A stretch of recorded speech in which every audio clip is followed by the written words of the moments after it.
Greetings, ladies and gentlemen of the internet. So this is a trailer for my latest piece of fiction that you can now read on my blogger, on my blogspot.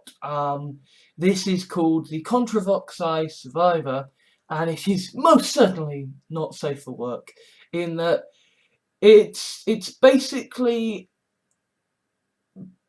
about a guy who has his entire planet has been sort of abducted by aliens. The entire planet has been invaded, razed to the ground, and sort of humanity now exists in these cages, basically being farmed. And he is one of the first people to get chosen to be eaten alive in the great court of the Contravoxai, who are these sort of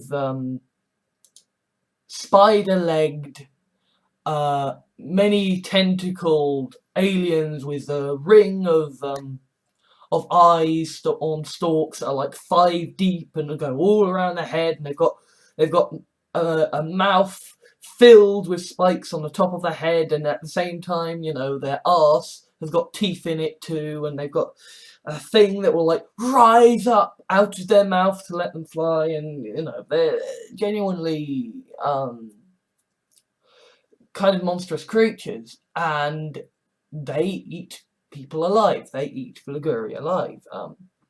And the Vliguri are their sort of native cattle species, in the sense that essentially, the Contravoxai are a spacefaring civilization who can, invade planets, raise it to the ground, and harvest people, and they can jump between universes, and they've got all this technology. They are kind of post-scarcity, and indeed the Vliguri, despite the fact that they, I suppose, when my mindset is that they were almost like technologically uplifted from sort of medieval society to being in this sort of equivalent to now, like 20th century, equivalent now, sort of like, early 21st century society, where there is sort of like, internet and phones and TV and stuff like that, and they've got like infinite free food, and they can, they've got really good medical care and stuff like this. But the catch is for the Vliguri that they are expected to breed rapidly and successively, like every 5 or 10 years, because the Contravoxai have this technology. They are post-scarcity. They can mass produce meat on demand easily, but it's kind of part of their society that essentially they like meat that talks back. They like meat that talks back. They happen to like eating humanoids alive. That's just their thing. That's just their cultural thing that they do, is they like that. And the Vliguri are kind of okay with this, because they've got a quite nice post-scarcity society, and it's like, you've got to go off, and some nice Contravoxai person will take you away somewhere. It'll be a kind of fairly gruesome death, but it's okay, you have a nice life after it. Whereas the Contravoxai themselves, most of them kind of, the actual Contravoxai society is very kind of capitalistic, is very imperialistic, in that you've got this court, you've got the great leader, you've got the heirs to the throne, you've got the bureaucrats, and you've got, starving citizens who are like, who keep the ship running, who manage the farms, who work on these great these great cages of the Blaguri who go down onto these planets and raise it to the ground and stuff like that. You know, there are a lot of lower classes who don't get to have the bounteous fruits of post-scarcity, you know, background food or whatever. And so they're starving. They've got homeless who are starving and begging, and all around them are Blaguri who are just merrily going about their lives because, hey, the Blaguri are in a post-scarcity society, with the caveat that between the ages of 25 to 35, if a Contravoxai comes up to you and says, hello, I'm feeling a bit peckish, would you mind if I ate you? That, you know, you're generally required to say, yes, of course. You know. And so there is this tension at the heart of this society that you know, the Contravoxai themselves are this great tyrannical thing who, you know, eat people alive, who go down onto other Earth, other planets, and just raise it to the ground, and then and people have to endure these horrible things, with the kind of sort of almost Brave New World-ish aspect of this almost utopian society where everyone is sort of free and looked after, and, like, you know, being trans is just, you know, completely common. I mean, they call it nature defiant there because, you know, they're aliens. But essentially, yeah, if you're at the age of 10, you're just like, I'm not this gender, I'm a different gender, then you'll get all the help you need. You can be whoever you want to be. You can decide to call yourself whatever pronouns or whatever you want to be, okay? You can live your life merrily in this sort of post-scarcity utopia right up until the point you turn 25 and a Contravoxai says, I say, I'm feeling rather peckish. Would you mind awfully if I took you? And this sort of this scary thing is that the Blaguri are basically okay with this. You know, individual people naturally feel kind of nervous when they can see it coming. You know, there are characters in this book who know. Oh, okay, I'm getting free drinks now. Our local Contravoxai hobo, he hasn't had a meal in a while. It's my time soon, isn't it? You know. So the people are just going, oh, yeah. He's getting hungry. And I'm suddenly allowed to just live at the pub, drinking and eating whatever I like. I wonder what this could possibly mean. And yeah, sure enough, they're headed for the pot. But there is this sort of interesting twist, this rogue element that kind of the story is about, which is essentially the Contravoxai and the Blaguri sort of just keep doing this. The great mothership keeps sort of charging around the multiverse, charging around the universe, you know, sending upon planets, raising them, and whatever. But this one guy happened to be a wereshark. A wereshark who was cured of his wereshark madness by having a sylph blood bonded to him.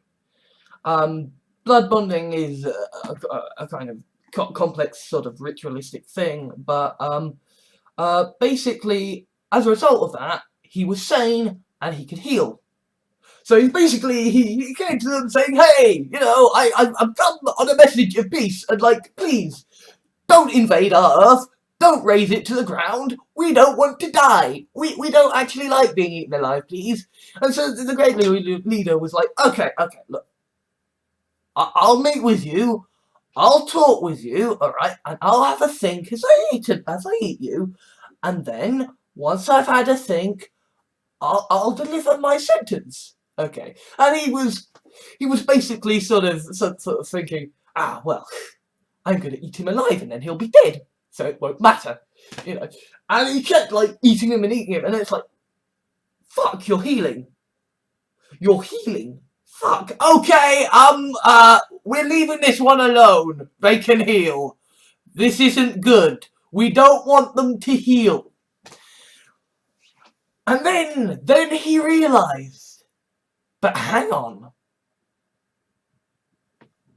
If I can find one who can heal and will gladly, willingly stay just mine, well then, if I'm the Contravoxai leader, if I am God in this great unequal society, that's a rather fancy idea, isn't it? That's a rather nice, novel idea. That's, you know, sod the goose that lays the golden egg every day. This is the goose that will let you roast it every day. So he goes, okay, I'll do you a favour. I'll do you a massive favour. I will commit my resources, but I want something in return. I want you on my dinner plate every single day. Will you do that for me? And, you know, because this guy happens to be the kind of heroic sacrifice sort, he goes, alright, I'll do it. I'll do it for you. And because, you know, essentially he happens to be doing the heroic sacrifice around people who are also the heroic sacrifice sort, this other woman, Lucy Dance, comes along and says, you know what, I know what you're doing, and fuck it, I'm going with you. Turn me into a wereshark, let's get this show on the road.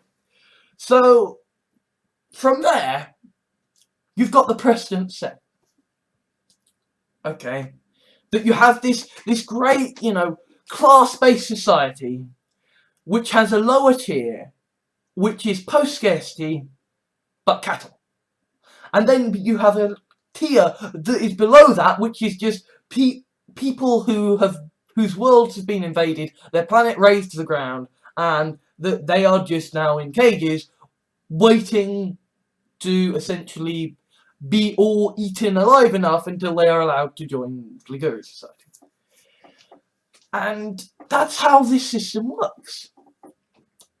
But then this guy who had sacrificed himself in the first instance, who had first been eaten alive and survived, he had survived. He had... Because to see, the weresharks can survive so long as... They can survive and heal completely so long as one heart is still beating.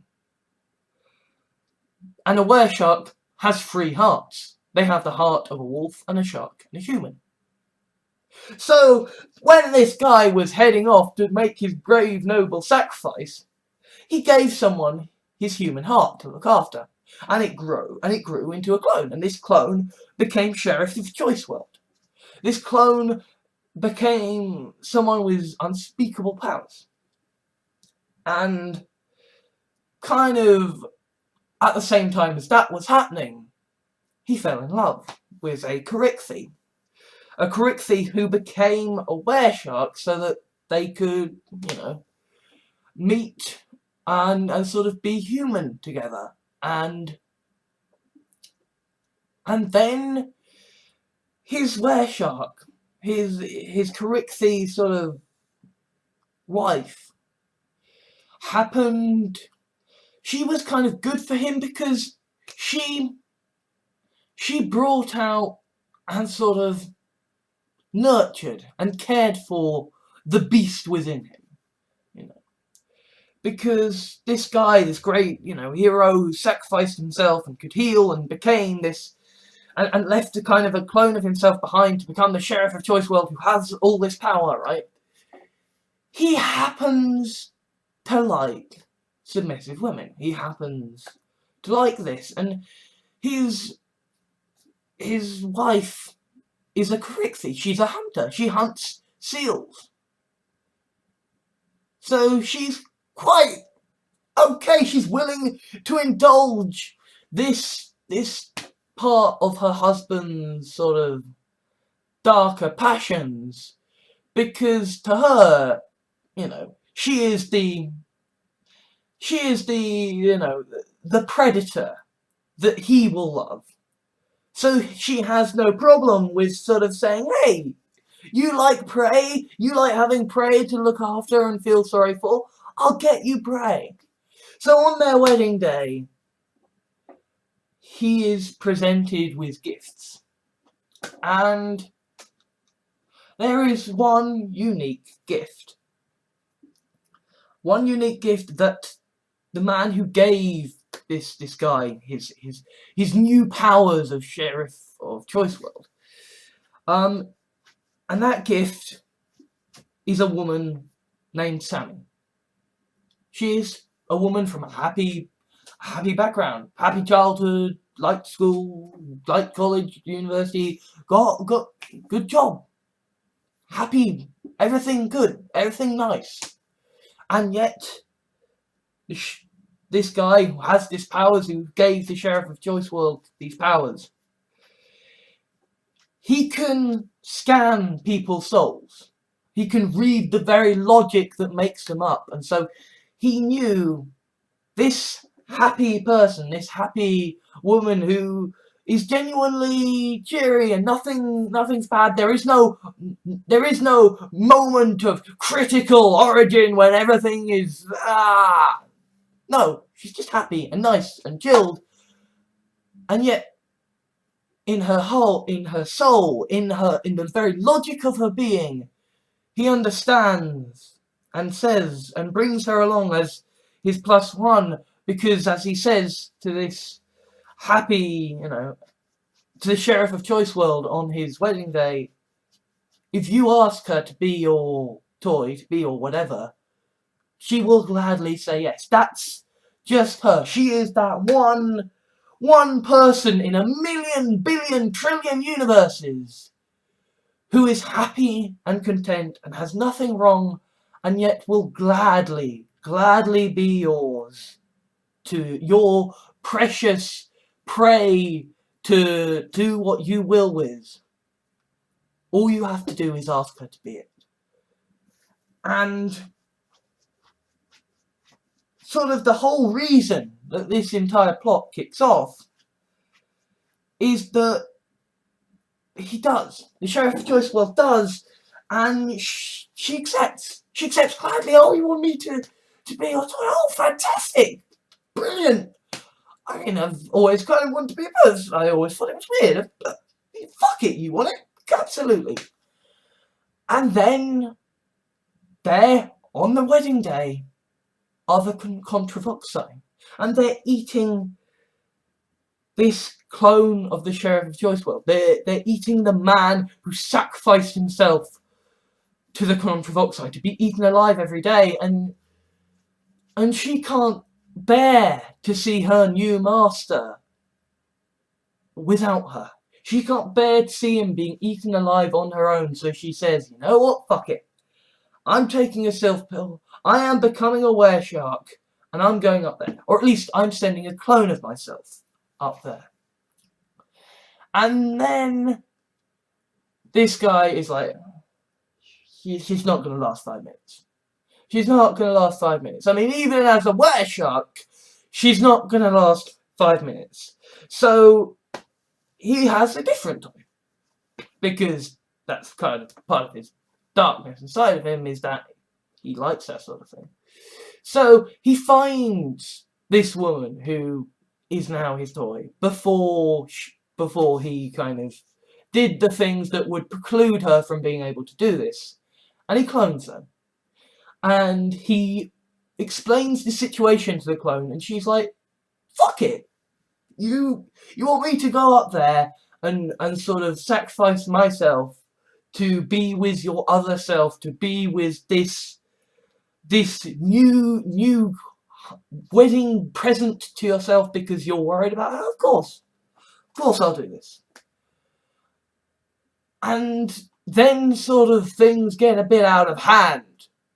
Because the Bam Kirsch is like, I see you're sending your girls up to sort of be with a Contravoxai. Well, I've got this. I technically, I patented this woman, so I keep getting sent versions of her from alternate universes where, I didn't actually turn her into a toy for mass market. So fuck it, I'll send one of them up there. And then on the actual event of the honeymoon itself, his wife, his beautiful Carixi wife, who is this predator as much as him, says, hey, you know how you've got this, this sylph who, is your pet, who is blood bonded to you because essentially, it's Choice World, and she was created as a gift based on the immigrants to Choice World and sort of volunteered to be yours. Well, I've tracked down the original, and here she is, and she's willing to be our toy. And so, the next morning, they're like sorting out the paperwork, doing the things, and Sammy, this toy that the Slick brought along, is woken up to say hello to this ginger-haired girl, Amy, and is like, hey, so, there's these people called Contravoxai, and they're kind of doing this thing where they're, and, well, me and the girls have kind of gone off and sacrificed self. What if you would consider sending a clone of yourself off? And so Amy does. And kind of from there is where the story is able to begin. The story takes place 100 years after that fateful day, after that fateful wedding day when all these people turned up. But it's essentially, you now have in that society a bunch of women who are submissive and obedient, and yet also will, on a moment's notice, decide, you know what, I'm going to send a clone of myself out there with those aliens to be eaten alive for all eternity because I like that man. That man that I have just met. And that's the thing that changes it.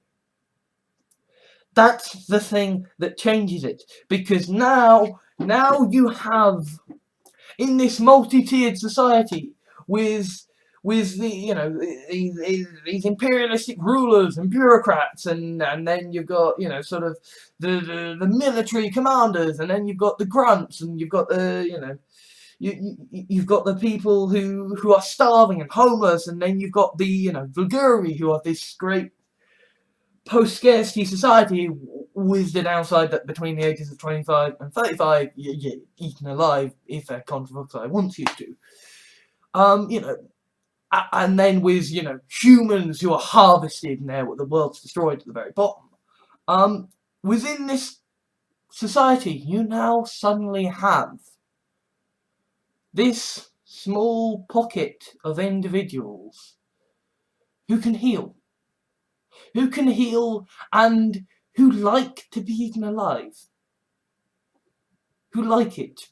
Who are happy, who've spent the past 100 years merrily being eaten alive by the great leader.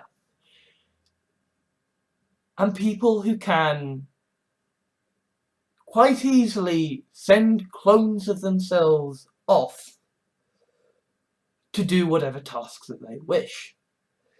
People who will do this for the sake of a man that they have just met.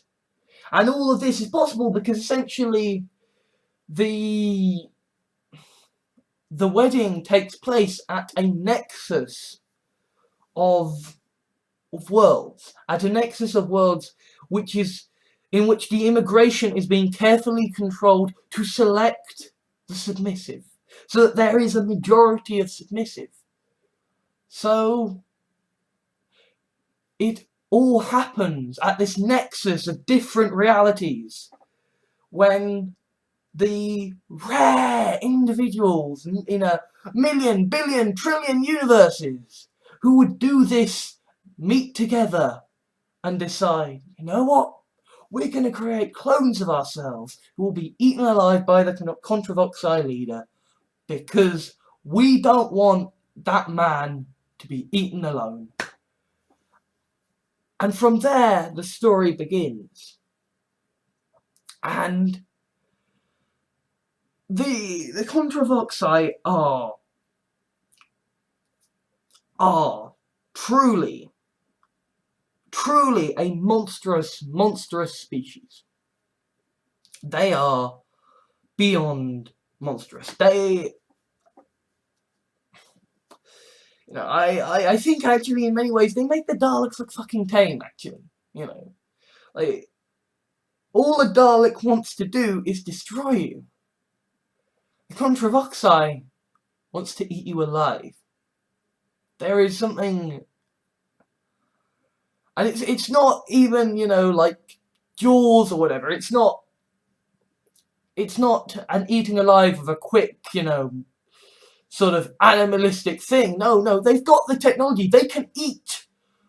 They can eat without eating you, but they just want to. They want a sentient creature to devour slowly. That's just their culture, just their way. That's just kind of who they are. They choose to eat the living and the sentient for fun. And they are an alien sort of invasive race that are truly monstrous. But at the same time, in a very weird way, I've kind of grown to love, because in this society, you've got weresharks. Weresharks who can heal. Weresharks who can heal and are sane because they are also sylphs. And sylphs are a species that are created to essentially allow a species to survive through being exploited. So, in a society where the people get eaten alive, when you can heal, if you're a sylph, you're gonna like that. And so they do like that. And it's a very, very weird thing. A very, very weird thing. And the thing is, like, a lot of the time when I write stuff, I get quite angsty about it being weird. I get quite angsty about it. I like it, but it's weird. I like it, but it's weird. No, what am I doing? This I'm okay with. Because this one is absolutely fucking insane. This is monstrous beyond fucking belief. And you can't hide that. You can't interpret that. You can't say there is no way to interpret, hey, this is a society in which aliens eat sentient people alive just because they fucking like it, despite the fact they have the technology to, easily eat background food forever. How can you... That will never not be a fucking creepy ass thing. And so I don't feel guilty or angsty, because there is no active justification. You can't justify that. You cannot in any fucking way justify that. Except through individual consent. Through individual people being weresharks who can heal, being sylphs who happen to like that sort of thing, actually, and finding Contravoxai that they like, and saying, you know what? Me and you, this thing that we do where you eat me and I get eaten by you, I like this. Let's do this. We should do this more often. We should do lunch again. But this idea that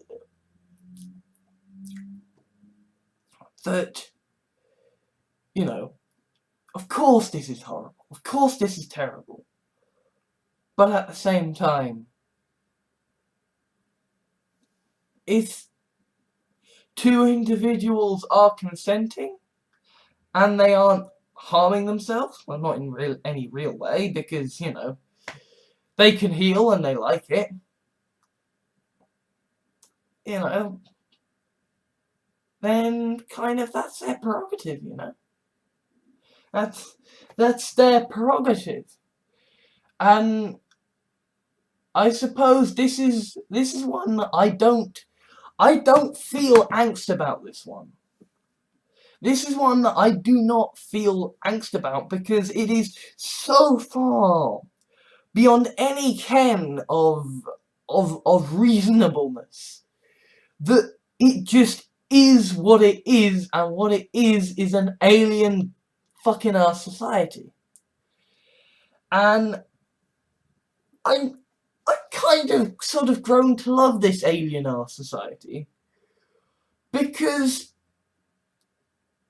in a very sort of fucked up and weird way, it's sort of sweet.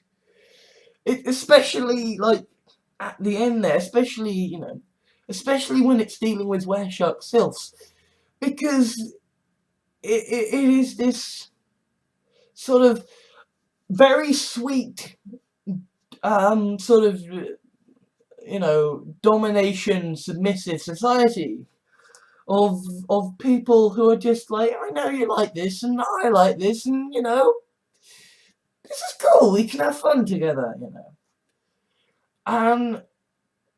And this is a society where, you know, normally when I write something, you know, even if it's a long ass thing, it's always about couples. It's always about one person striving to be with another person, and there's certainly a bit of that. But really, this one is all about tons of different couples and how they interrelate, and I think that the ending is actually something that, it's Contravoxai, so it's fucked up. But I also actually kind of think it's rather sweet in a sort of very strange way. And so I'm kind of proud of this. I'm kind of proud of this in a way. I feel like this is the sort of thing that I should be writing, you know. And I feel like this is the encapsulation of all the past year, of all the writing that I have done, of all my struggles and search of self-identity, of all of my sort of growing awareness of politics and stuff like that. I feel like this is the culmination. This 45,000 word piece of writing is actually sort of, you know, an accidental magnum opus. I'm really quite proud of it. And part of the reason that I'm really quite proud of it is that it's not anti-feminist, because the Contravoxai are not sexually motivated. They're just hungry. They just like it. To them, eating a human or a Vlaguri is like eating a goddamn donut. It's just, well, you're very tasty. That's why I do this. And it doesn't, you know, it really doesn't matter to them what gender it is. And yet at the same time, you know, because the nexus that created this society in which things can change was only possible because of this guy who is kind of a bit of a sexist prick, you know, who does like the ladies. You know, there was sufficient titillation for me writing this, And at the same time, you know, this is a story about one man horrified at this society, tortured by this society, coming to understand and love and save it. And, you know, this is something that whereby I've noticed before in the writing that I do, that when you tell a story in first person, and you say, I did this, I did that, and then you have them do something, you have them be submissive, you have them being alive, that's rawer, that's more powerful, that touches it. And that's what, to a certain extent, happens. And so I kind of feel like, to a certain extent, you know, the barbarity of what is written, the fact that there are many people. There is a character, Lisa, whose entire thing seems to be just that she really goddamn likes being eaten. I mean, they all kind of do. But, you know, she is just really like, okay, where's my marinade? Where's my spit roast? Come on. Come on, eat me, eat me! You know, that's just her thing. And so, kind of, you know, there are many scenes like that, and it's kind of, I think, to a certain extent, counteracted and sort of justified by the fact that, you know, the main character, the male main character, who is the hero of this thing to a certain extent, you know, that he does come to see and understand, and that it's not, you know, this isn't something that kind of makes me feel, this is not something that gets my, you know, sort of feminist self-loathing side having a go at me. This is something that I genuinely am sort of, in a very weird way, rather strangely proud of. And also, this is, you know, the first story that I've had where I felt confident enough to put in a fairly prominent transgender character. And they're not, it's not about them and their struggles at being transgender. It's not sort of going, oh, look at the issues that the trans people face. It's just, yeah, she's a woman who was born with the sexual characteristics of someone who isn't a woman. She is nature defiant, she is transgender, but she is a woman now, and that's how she's treated within the society, you know. It is a thing that is brought up, and it is a thing that is considered.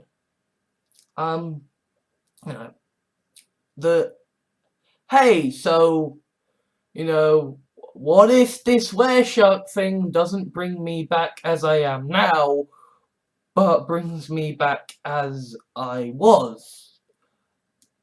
I couldn't do that. And so it's, I mean, it's, but this kind of story cannot and can never be a look at my piece of trans representation kind of story, but doesn't have to be. It doesn't need to be. For me, this was,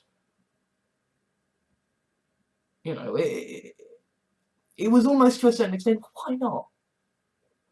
You know, like, why not? Let's see how this alien society deals with it.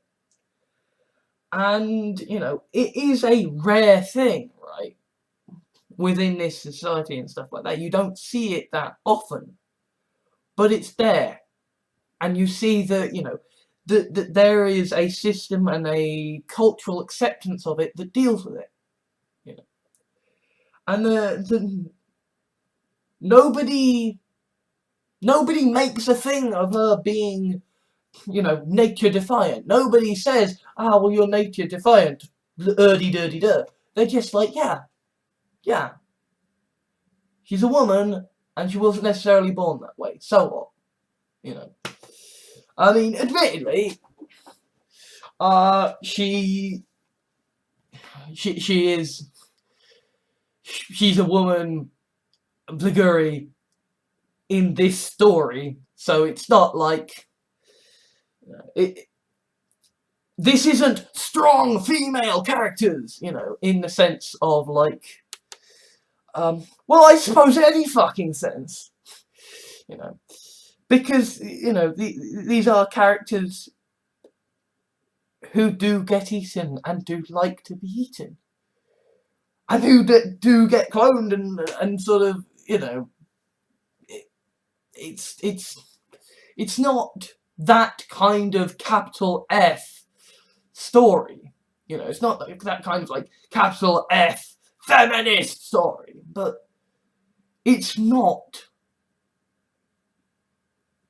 a sexist story, or at least it's not a story that I'm sort of I'm yelling at myself for going, yeah, horrible, you've written this thing. And I think I'm gonna have to include more trans characters in the future. I'm not going to be able to write them as properly as someone who is trans. I'm just not.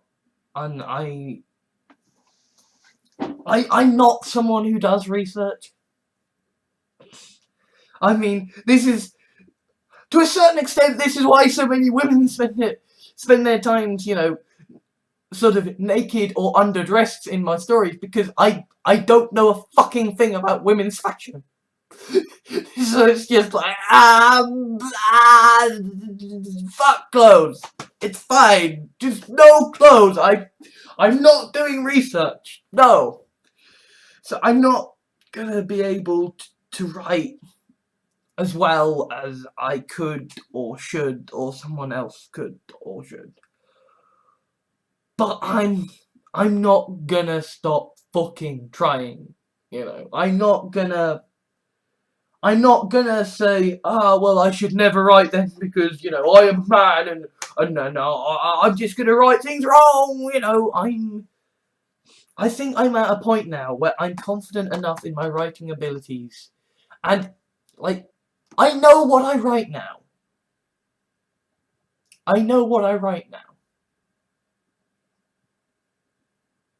So yeah. Expect more strangeness. And enjoy this story. And yeah, but for anybody who is concerned, don't worry. Don't worry, I'm not a tentacled alien. It's fine. It's not a tentacled alien, it's fine. You know, this is just a piece of very strange fiction.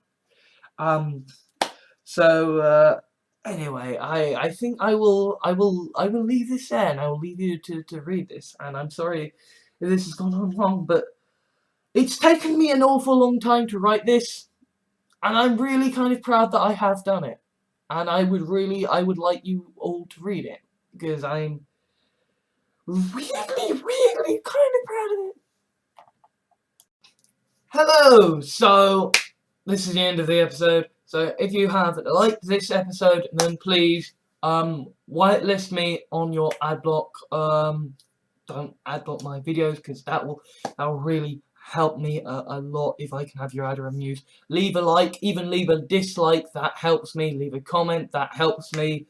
You know, if you want to favourite the video, that will help me. Subscribe, that will help me. I have a Patreon that you can donate to, and if you donate a certain amount, then there's a monthly newsletter for people who donate a certain amount, and if you donate a little bit more, then you also get to have your name at the end of the videos in a set sort of thing after this.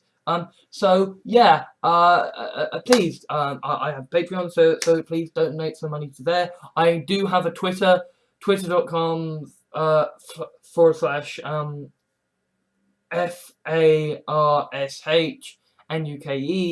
My Patreon, by the way, is patreon.com /FARSHNUKE. I have a blog where I put some writing and yes, a writing place where I do the writing. There you will find fiction writing, some kind of fetish stuff, and some, bloggy stuff about my life, and also there are links to the videos and stuff, so that's kind of the official place for the things of the things. That is FARSH-NUKE.blogspot.co.uk. That's farschnook.blogspot.co.uk. And also, I have a Reddit now. Reddits are cool. That's Farschnook official. So FARSHNUKE official. And yeah, there will be links to these in the description. But yeah, fundamentally, come and follow me on Twitter. Join my Reddit. I also have a Facebook fan page. Just search Alexander Gordon Jahans. You might accidentally end up adding me as a friend, but that's okay. Unless I know you in person, I'm just gonna send you a link to where you can find my fan page. And so yeah, just Alexander Gordon Jahans on Facebook for the fan page. And I will appreciate anyone sort of coming to my blog, and anybody who donates to me. You are awesome and amazing, because it would be nice to have food. It would truly be nice to actually have some food and stuff, and yeah. And I am actually looking for a job, but it's just very hard at the moment because of the crappiness of things. So before I go, I will just say, I utterly believe that America needs to get rid of its guns. I am thoroughly anti-austerity in general, and I fully believe that drugs and prostitution should be legalized and taxed the crap out of. So, see you, ladies and gentlemen. Good evening, ladies and gentlemen of the internet. My name is Alexander Golden Jahans, and today I am going to be doing an audiobook presentation, unabridged, of the Contravoxai Survivor, written by me. This is a long one. This is 45,000 words. So there may be cuts, there may be different lighting, I am going to be drinking in some parts because I can't talk 45,000 words without needing to take a thing, and quite frankly, I'm not keeping track of that many different clips. So, anyway, I hope you enjoy this. This is weird. This is very, very weird. But in a way, I'm sort of proud of just how delightfully weird it gets. So, without further ado, let us begin. The Contravoxai Survivor by Alexander Gordon Jahans. It wasn't a surprise when the world ended. The surprise was that humanity didn't. Our world was dying. Climate change and advanced warfare had seen to that. What really killed it, what really killed our civilization was greed. The 1% hoarding all the money as the masses starved and committed suicide or worked themselves to death just to keep living one day more. When the aliens came, it wasn't even a fight. We were so weak and the 1% so few. They descended upon us without mercy, took every last man, woman or child, and anyone who threw out so much as a punch was devoured.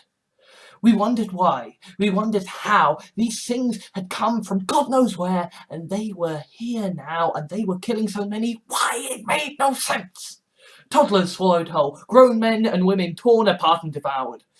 They were these great monstrous things with 8 legs and tentacles and a ring of eyeballs that stacks 5 deep round their heads. Then those of us who survived understood. We were herded up into cages, then processed by Contravoxai. We would be stripped and washed and branded, then sorted into different cages. The old were kept with the children to look after them. The young were kept together but separate from the rest. They were allowed to copulate. The pregnant women were pulled out into breeding chambers.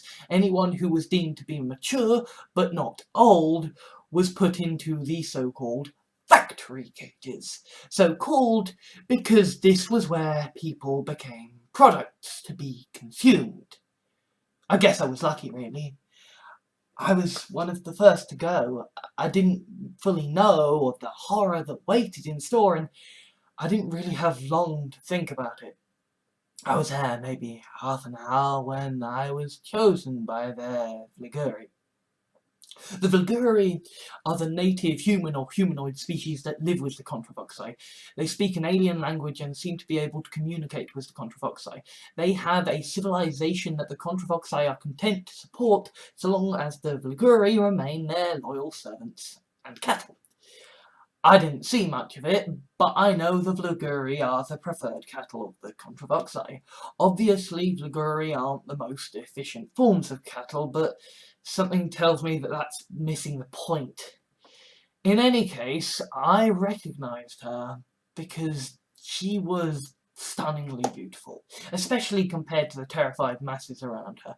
In the land of the scared, the serene possesses an otherworldly beauty. She also carried a mass of fibrous, almost naturally grown and harvested rope. She didn't try to fight me. She didn't need to. If I said no, if I tried to stop her, she would simply move on to the next, and then the next, until she found someone sick of waiting, sick of the not knowing. I wasn't really thinking. I tried to speak to her, and she grabbed my hands. I let her.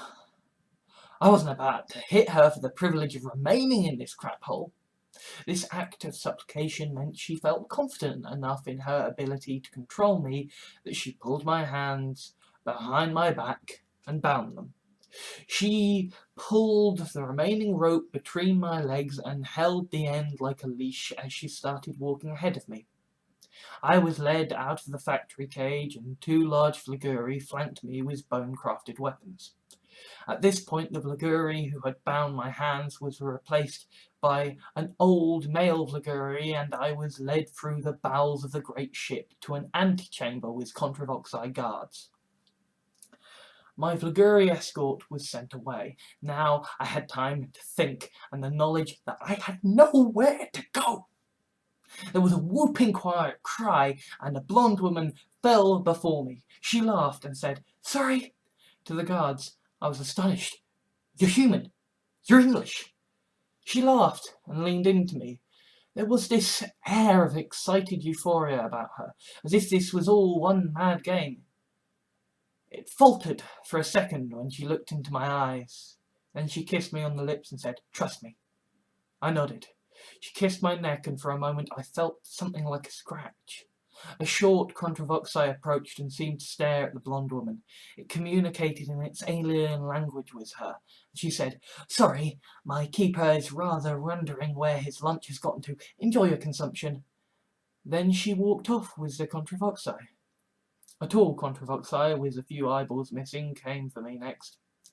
Fresh bindings of rope were applied to my hands, then my feet. I was then hung upside down by the rope and dangled over the top of a table where 4 Contravoxai sat in talks. There were 2 other humans strung up beside me. One was tall and of African descent and missing both his arms and his lower jaw. He had a haunted expression. An average height, overweight woman was silent and missing an arm, an ear, and her eyes. A 4th human pinata was strung up over the table. Short, ginger, and cute. I felt an instinctual urge to protect her. She said, "Hi," and tentacles whipped upwards and tore out her lower jaw and tongue. After that, her death was relatively quick, as the Contravoxai at the table whipped their tentacles up in quick succession to tear something off of her, until her organs spilled onto the table and her legs too were snatched away.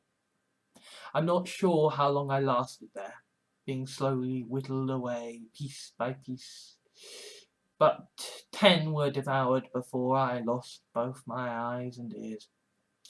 Thankfully, it wasn't long after that I blacked out. I woke back to consciousness to find the blonde woman from before, when I was standing being guarded, looking over me. She held her finger to her lips and whispered, "Call me Sammy." I tried to nod, but found I could not. I was paralyzed.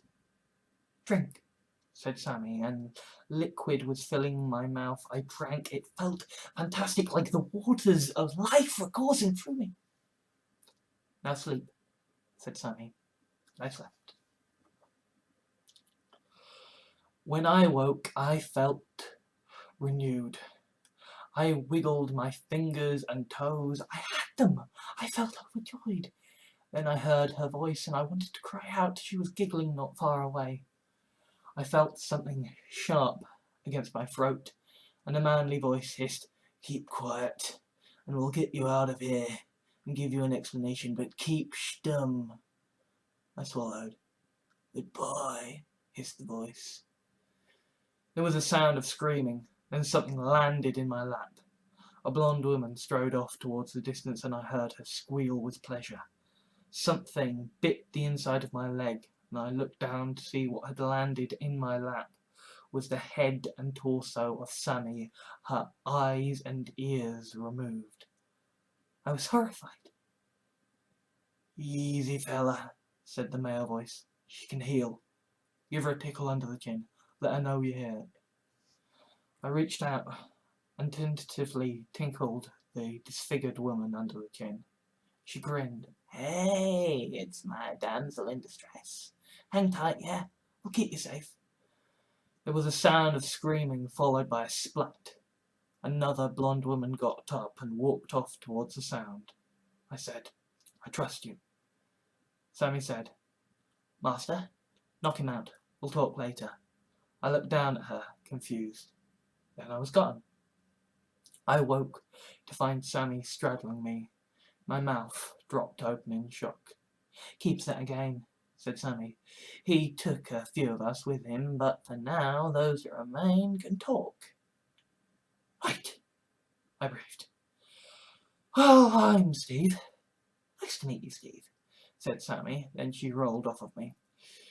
A blonde woman sat in one corner and waved. "Carla." A blonde woman in a different corner waved. "Lisa." Then a man coughed.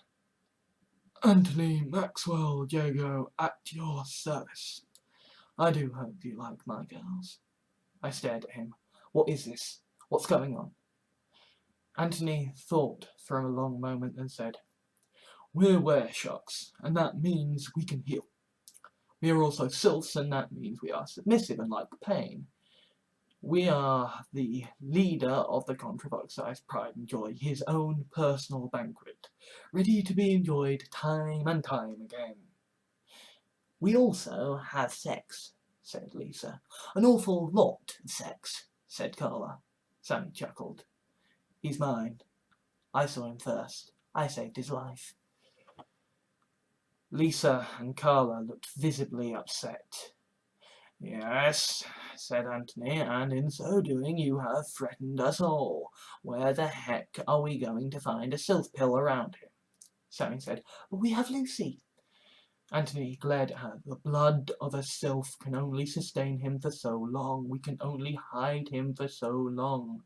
We need to turn him. We need a sylph pill, or we need a sylph that is willing to be blood bonded to him. But he's cute, said Sammy, and we need an extra dick around here. I don't want to kill him, said Anthony, but we can't just release a wereshark onto the populace. He needs to control his urges or he's toast. I spoke up. Hold on. You said you can't hide me forever. Well, it seems like I could hide a fair while in the cages where they're holding people. We all could. Anthony stared at me. We aren't leaving, and I'm not letting you go alone. You won't have to, said Sammy. I volunteer. Anthony looked visibly winded. You'll be missed. The leader may be complacent and lazy, but he isn't completely stupid. You'll be rounded up in an instant. Do you forget how you came to be here and survived to be the sheriff of Choice World? Said Sammy. We've got 3 hearts and we only need one of them to heal.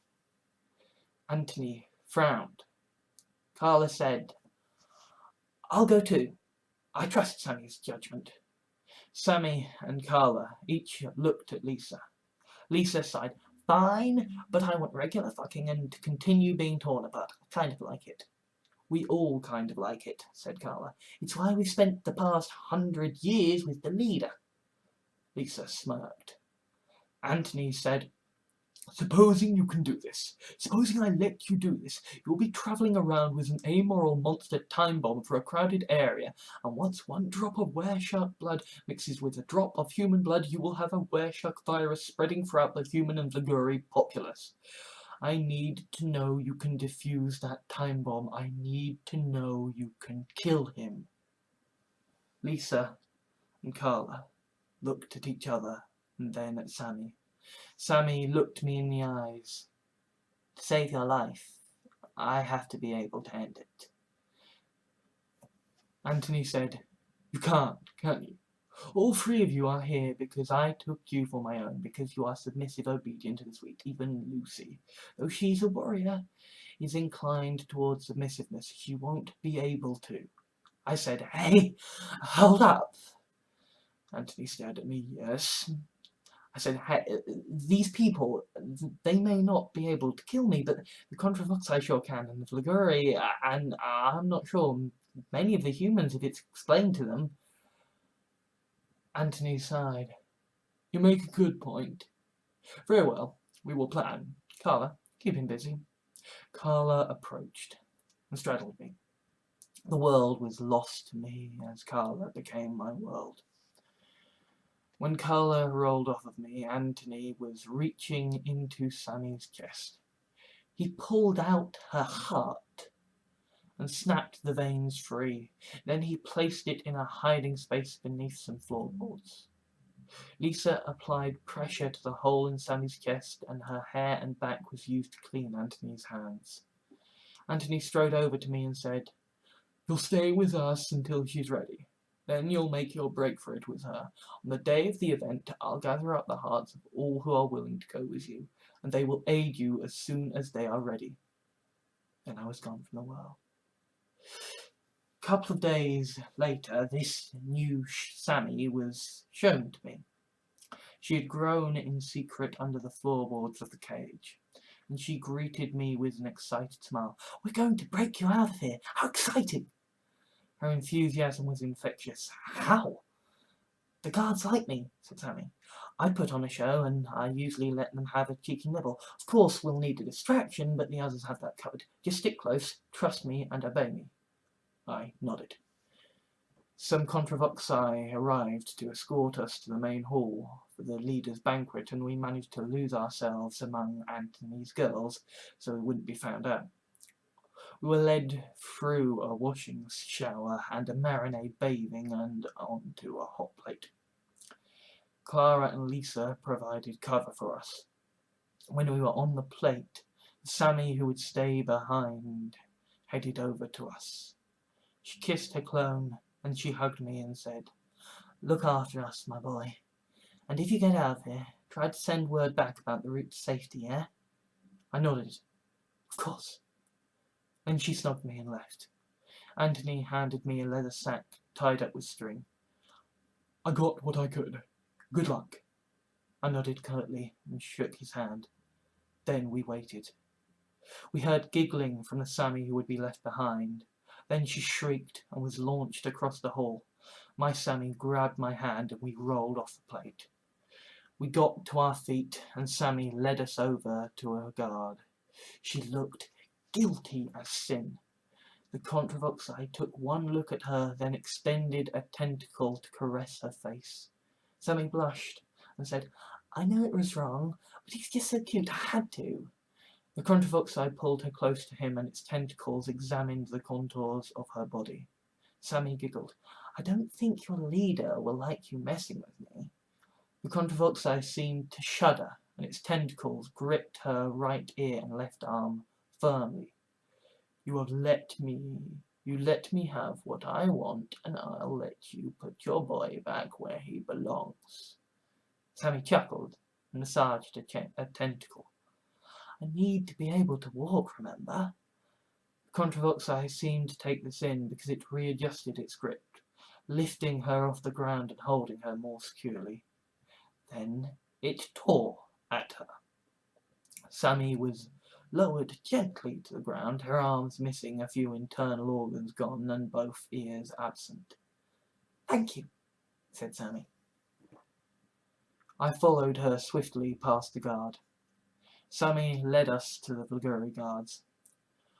"Well, well, well, what do we have here then?" said a tall and male Vliguri. "I tried to rescue him," said Sammy with a laugh. "Didn't exactly go well for me." "All right," said the Vliguri, "but don't let me catch you out of bounds again. Now go on, factory cage, quick as you like." Sammy nodded. We hurriedly made it inside the factory cage, and Sammy was noticeably disturbed by the conditions. I found us a quiet place where we wouldn't be noticed among the filth. Then we sat and waited. I idly wondered how we were going to eat, but we had bigger problems. So we talked as she healed. Talked about the Contravoxai and the Vliguri. There was something horribly fascinating about watching someone regrow limbs before your very eyes. When she had healed, she asked, "So now what are we going to do when you're free? I mean, you realise you have a small harem now, at least if you want it." I shrugged. "I can't go home. I don't know where I'll go. I just want to survive." "Surviving's good," said Sammy. Then she kissed me. Before we knew it, the bag had split, and Lisa, Carla, and a ginger-haired woman and a blonde-haired woman were looking down at us. "Is this a private party, or can anyone join in?" asked the ginger-haired woman. Sammy laughed. "Amy, you should know better than to use that rhetoric around Carla and Lisa." Amy raised an eyebrow. "Who's being rhetorical?" Carla and Lisa each chuckled. Then Sammy exclaimed, "Lucy!" The as yet not introduced blonde woman approached and hugged Sammy. Sammy patted Lisa down. Then she kicked her legs out from under her and pulled her arms behind her back. Lucy smirked. "Sammy, I'm in charge now. Behave." Sammy pulled Lucy's hair away from her neck and said, "No, Lucy, you behave. You're medicine." Lucy sighed. Sammy grazed the side of Lucy's neck with her nails and said, "Drink, Steve." So I drank the blood, and once again I felt as if the waters of life were rejuvenating me. I stood back up and went to wipe my mouth clean with the back of my hand, but Carla stopped me and wiped my face with Lisa's hair instead. Lucy was drowsy after that. "Okay, Sammy, you're right. I am just medicine, but look after me. You're in charge." "Thank you," said Sammy. "Now sleep." She lowered Lucy to the ground, then said, "Carla, watch over her. I do not trust her." Amy said, "You know, if We could just get to a phone. We could phone Frederick and have him put us in touch with Anthony, and then we'd be quids in. So then what? Asked Lisa. 100 years of life just flushed down the drain because E.T. needed to phone home. Not necessarily, said Sammy. If we can dose Steve up properly, I think I might know someone who could help us in return for us. But I thought the whole point of this was escaping, said Carla. Well, he takes enough, but never too much, said Sammy. And he would, I think, be willing to adventure with us. Amy said, all right, but how do we get to him? I mean, in case you haven't noticed, we're cows in a slaughterhouse. We can't just walk up to this mate of yours. Sammy frowned. I said, well, the Vliguri walk through here regularly, escorting people out to be eaten. If we find one and convince them to escort us out, I mean, unless you have a better idea. Sammy, Carla, Lisa and Amy shared vacant looks, then they stared at me. I'm bait, aren't I said. Well, these three are the big time, said Amy. Don't worry, I'll have your back, but I'll have your back. I'm not usually such a crowd pleaser. I can do it. Sammy hugged me. Good luck out there. The Vliguri who had taken me originally was on the hunt again. She recognized me and was visibly furious. You should be dead. I sighed. Well, I'm not. The Vliguri started binding my hands again. I didn't fight back. Amy appeared behind the Vliguri and picked her up by the ankles. The Vliguri fell forward and I caught her. We escorted the Vliguri over to where Sammy, Carla, Lisa and Lucy were hiding. Interestingly, the Vliguri didn't struggle or fight back. She accepted her fate with serenity. Carla and Lisa took the Vliguri from us. Amy ran to me and unbound my hands, saying, "This will be useful for Lucy." Sammy took my hand and squeezed it, then she said, "We don't wish to hurt you. We just need your help." "I won't help you," said the Vliguri. "I serve my masters, and I am served to my martyrs. That is the Vliguri way." Sammy tutted, "Well, I serve a higher master, and his name is decency. This man is innocent. His culture is not Vliguri." "No," said the Vliguri, "but his culture will be harvested and the unworthy culled. Only the righteous may join the Vliguri." "This one gets to live," said Sammy, and she said it with such quiet force that it seemed to end the conversation. "May I see who asks this betrayal of me?" asked the Vliguri. Sammy nodded. Carla and Lisa turned the Vliguri onto her back. Sammy placed her foot onto the Vliguri's neck. "Ah, my Eliza." The Vliguri coughed. "Sammy, my girl, what's happened?" Sammy glared at her and applied a little more pressure to her throat. She recognized Carla and Lisa, and her expression softened to sorrow. "Let her breathe," I said. "I think she'll talk now." Sammy looked me in the eyes, then nodded. She removed her foot and said, "You live because of the one that you would let die. Be fortunate he is more merciful than you." "What are you doing here?" Eliza asked. "The leader will be furious. His wrath will be greater than any good you can do." "The leader knows nothing," said Sammy. "We are cuttings. The originals still dance on his plate." "Oh, my dears," said Eliza. "So you are cattle with nobody to eat you." Lisa nodded. "Doesn't feel right to not have a tentacle pulling at my flesh." "Then perhaps I can help you," said Eliza.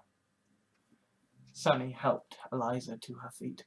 Eliza brushed the hair from Sammy's face and stroked her cheek. "My partners run a pub down in the Gullet ways. They have a friendly homeless Contravoxai who stops by occasionally to eat their garbage and try his luck on the punters.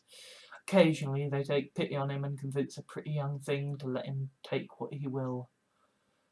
Bet it will be like Christmas to see you three on his dinner plate." "5," said Amy, as she hauled Lucy over her shoulder. "Even better," said Eliza, and she stroked Amy's cheek. "If she ever gets heavy, let me know and I'll have a Contravoxai lighten your load." Lisa sighed. It's been so long since I've had a good eating. Think you can do me up a marinade? Eliza laughed and hugged Lisa. Not only can we do you a marinade, we can do you a spit roast. Lisa blushed and smiled. Carla said, don't get me wrong, it's awesome that we can have somewhere to lie low and get eaten, but we need to find him a sylph pill. Eliza turned to me and studied me like a prize bull, her hands feeling my body with a cold force. Yes, I can see now. You turned him into a wereshark, didn't you? You should have known. I should have known when he could understand me. You realize you'll have to kill him. No, said Sammy. He can drink Lucy's blood to keep enough sylph in his system to remain sane while we work on getting him his sylph pill.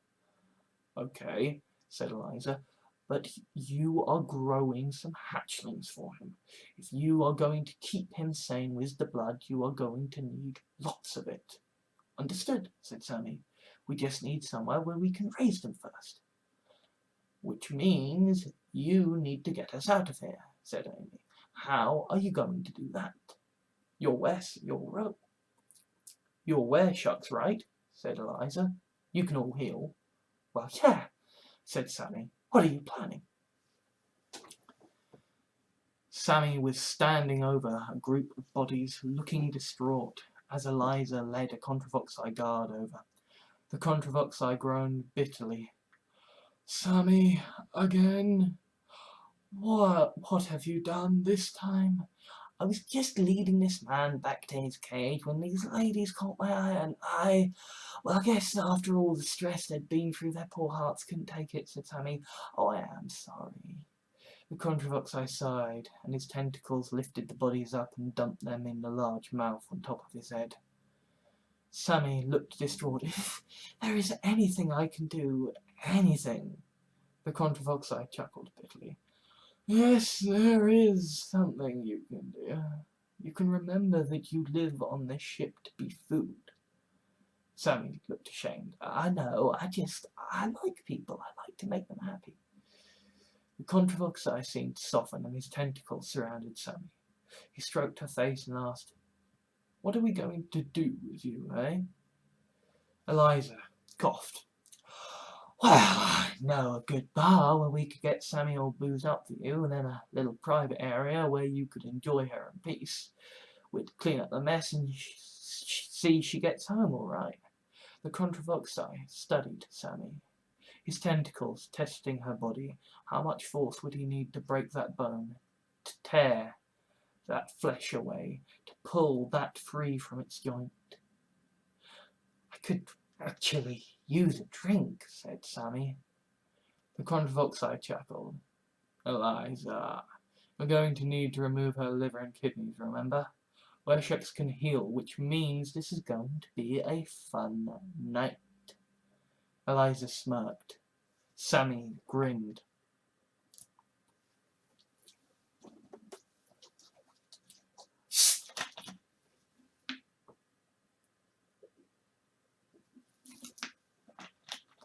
The pub was a large three-story thing made with wattle and daub, wood and stone furnishings.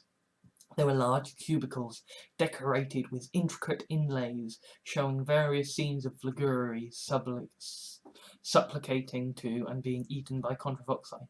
Tables and chairs were arranged about the place, and various young men and women sat chatting and drinking different-coloured liquids. A few middle-aged and old men and women sat about the place, either drinking quietly, chatting with friends, or watching the young like meerkats on lookout.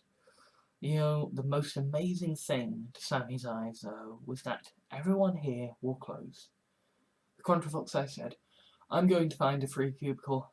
Bring her over when she's ready. Of course, said Eliza, and she put her arms around Sammy's shoulders. There was an old woman in a business suit with brown curly hair behind the bar. She looked Sammy up and down and said, Eliza, my dear, why do we have one of the great leader's prized morsels in our establishment?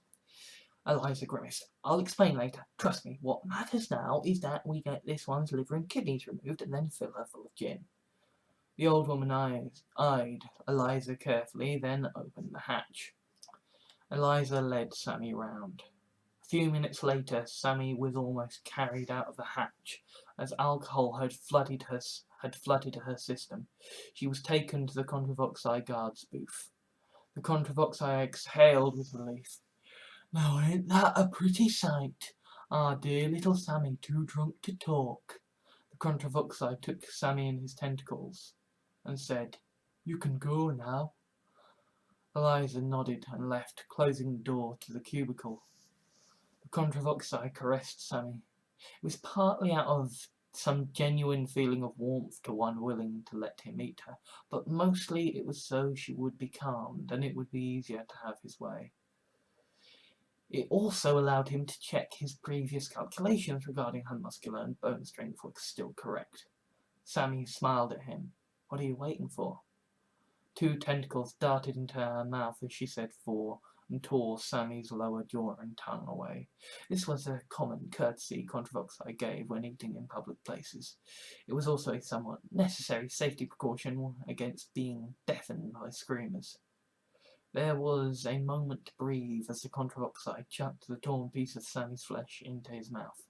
Then he tore her arms and legs off and lowered them slowly into his mouth as he gnashed so they would be finely chewed. The Contravoxai readjusted his grip on her and tore at her flesh until the rib cage was exposed. Then the alcohol from Sammy's body hit his system and he vomited up. Carla, Lisa, Amy, Lucy and I were injected from the top of his mouth, along with a ton of blood, acid, alcohol and bits of partially digested flesh. The door was yanked open and the old woman in the business suit stood before the Contravoxai, holding some kind of big gun. "Right, you drunk fuck, get out of my pub." The Contravoxai stared at her. Is that a plasma rifle? Where did you get that?" "I'm a pub landlord. I know people. Now get to fuck," said the old woman, as she placed the barrel right up against one of his eyeballs. The Contravoxai screamed. The pub landlord backed off. The Contravoxai ran. "You tell your Contravoxai mates Helga Meyer is not to be messed with, understood?" cried the pub landlord after him. Eliza appeared. She was wearing a knee-length skirt with a floral design and a crop top with some vulgary slogan on it. "Are you all okay?" "Except for Sammy," I said. Eliza smirked and started collecting what remained of Sammy up. "She'll be fine," said the pub landlord. "Bit of rest is all she needs. As for you lot, you are getting a shower. No ifs, no buts." And he laughed. "I don't think you're going to get any disagreement from us." "You saved us," I said. "Thank you." I got to my feet and looked her in the eye. "I saved you because I trust Eliza, and because I understand your little rescue party still wants to be eaten, and I can make a pretty penny off that," said the pub landlord. "Well, thank you anyway," I said. The pub landlord nodded. "I'll have a bed made up for you in one of the guest rooms, but you will have to earn your keep, you understand?" "Fine," I said. "Then what do I call you, boy?" asked the pub landlord. "Steve," I said. "Steve Banks." "Well, Steve, you may call me Helga, but be warned, if you ever look like hurting anybody I care about, I will put you down," said the pub landlord. I nodded. I stepped out of the shower and made to fetch a towel when I heard a coughing. Eliza was waiting by the door and she was holding a bunch of clothes with some smart shoes on top. "You aren't a bad looker when you're clean." I frowned. "Well, I'm glad you approve." "I've got a suit for you," said Eliza. "Helga's gotten very good at sizing people up given her line of work, but let me know if anything doesn't fit." "Cheers," I said, and walked over to accept the clothes. "Your room is number 7 on the 3rd floor," said Eliza, as she added a key to the pile. "Awesome," I said. I was about to take the clothes and go when she said, "Be careful out there." "What?" I said. "With Liguri," said Eliza, "and our clientele includes Contravoxai. They can be a little enthusiastic at times. I know you can heal, but you aren't a sylph. It won't be fun." "Understood," I said. She gave me a curious look, distant but concerned. I wondered what it meant. Then Lisa, exited her shower cubicle and went for a towel. Eliza smiled suddenly and strode over to Lisa. Lisa looked at Eliza curiously. Eliza said, "You ready for a marinade?" Lisa grinned. "You're serious?" "And we've got a nice hot fire up there, just waiting for something to roast," said Eliza. "If, that is, you are still up for it."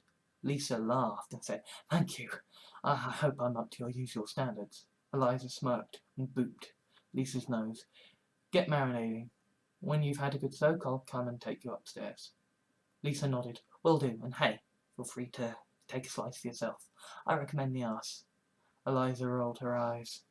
Lisa noticed me and said, "Hey, are you okay? What are you gonna do?"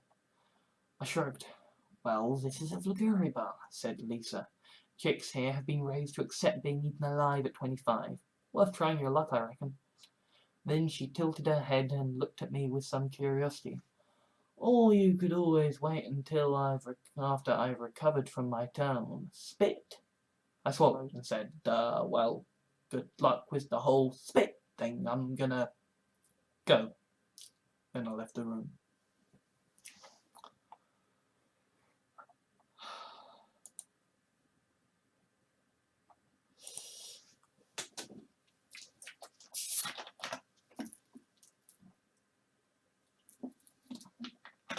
I approached the main bar on the ground floor when I had dressed.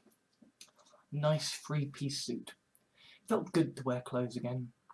Helga was waiting beside the bar and talking to Sammy.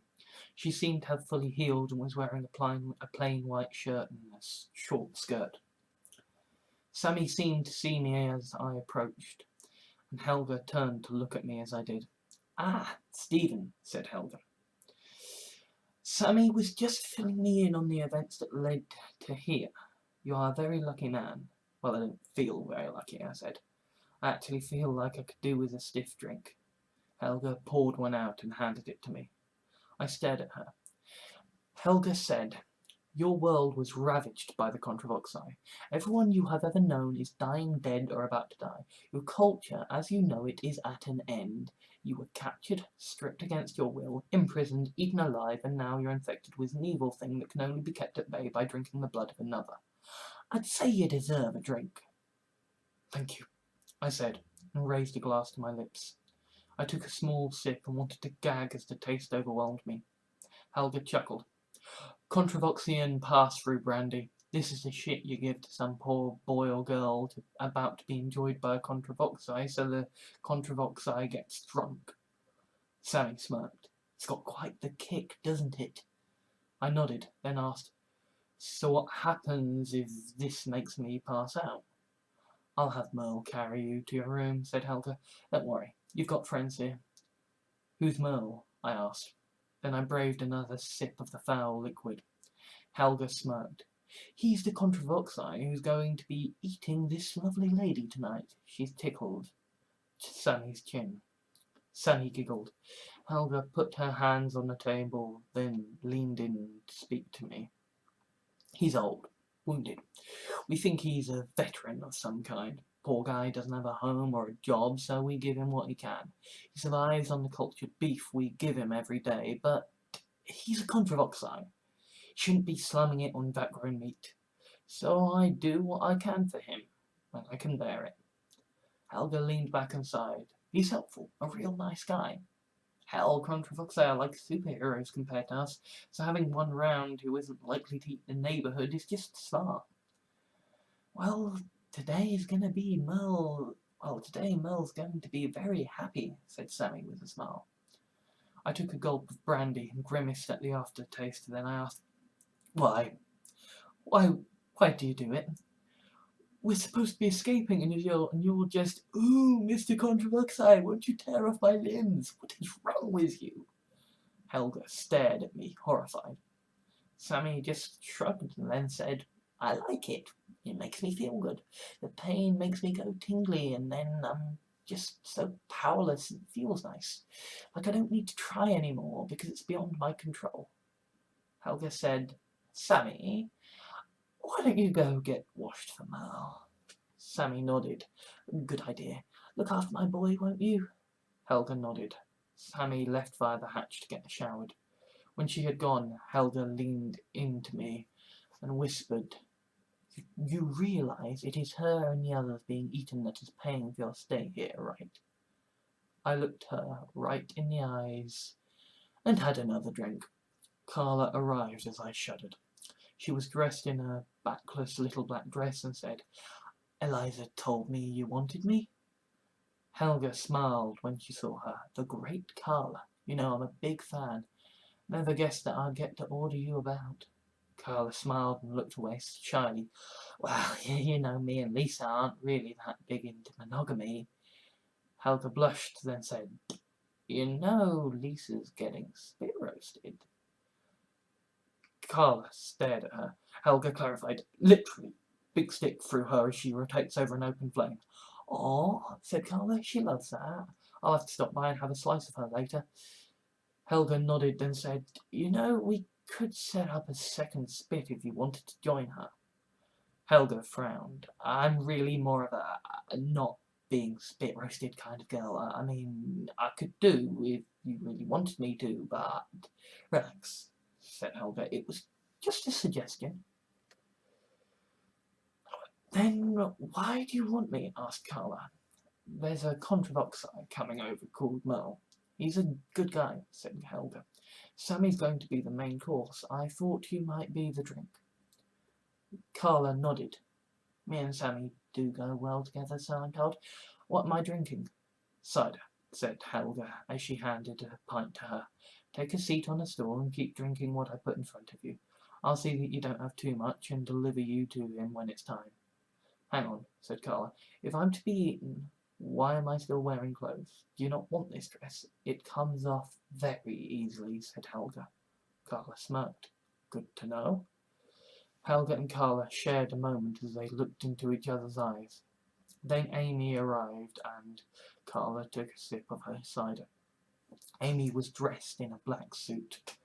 I found myself staring at Amy and took a gulp of brandy as the memory of her naked body flashed before my eyes. Helga moved to address Amy. "I see you found your room all right. How are you?" Amy sighed. "Well, I'm a clone of a clone, and I'm on the run with a man I don't know to do something I don't know about. To do something I don't know about, so pretty good."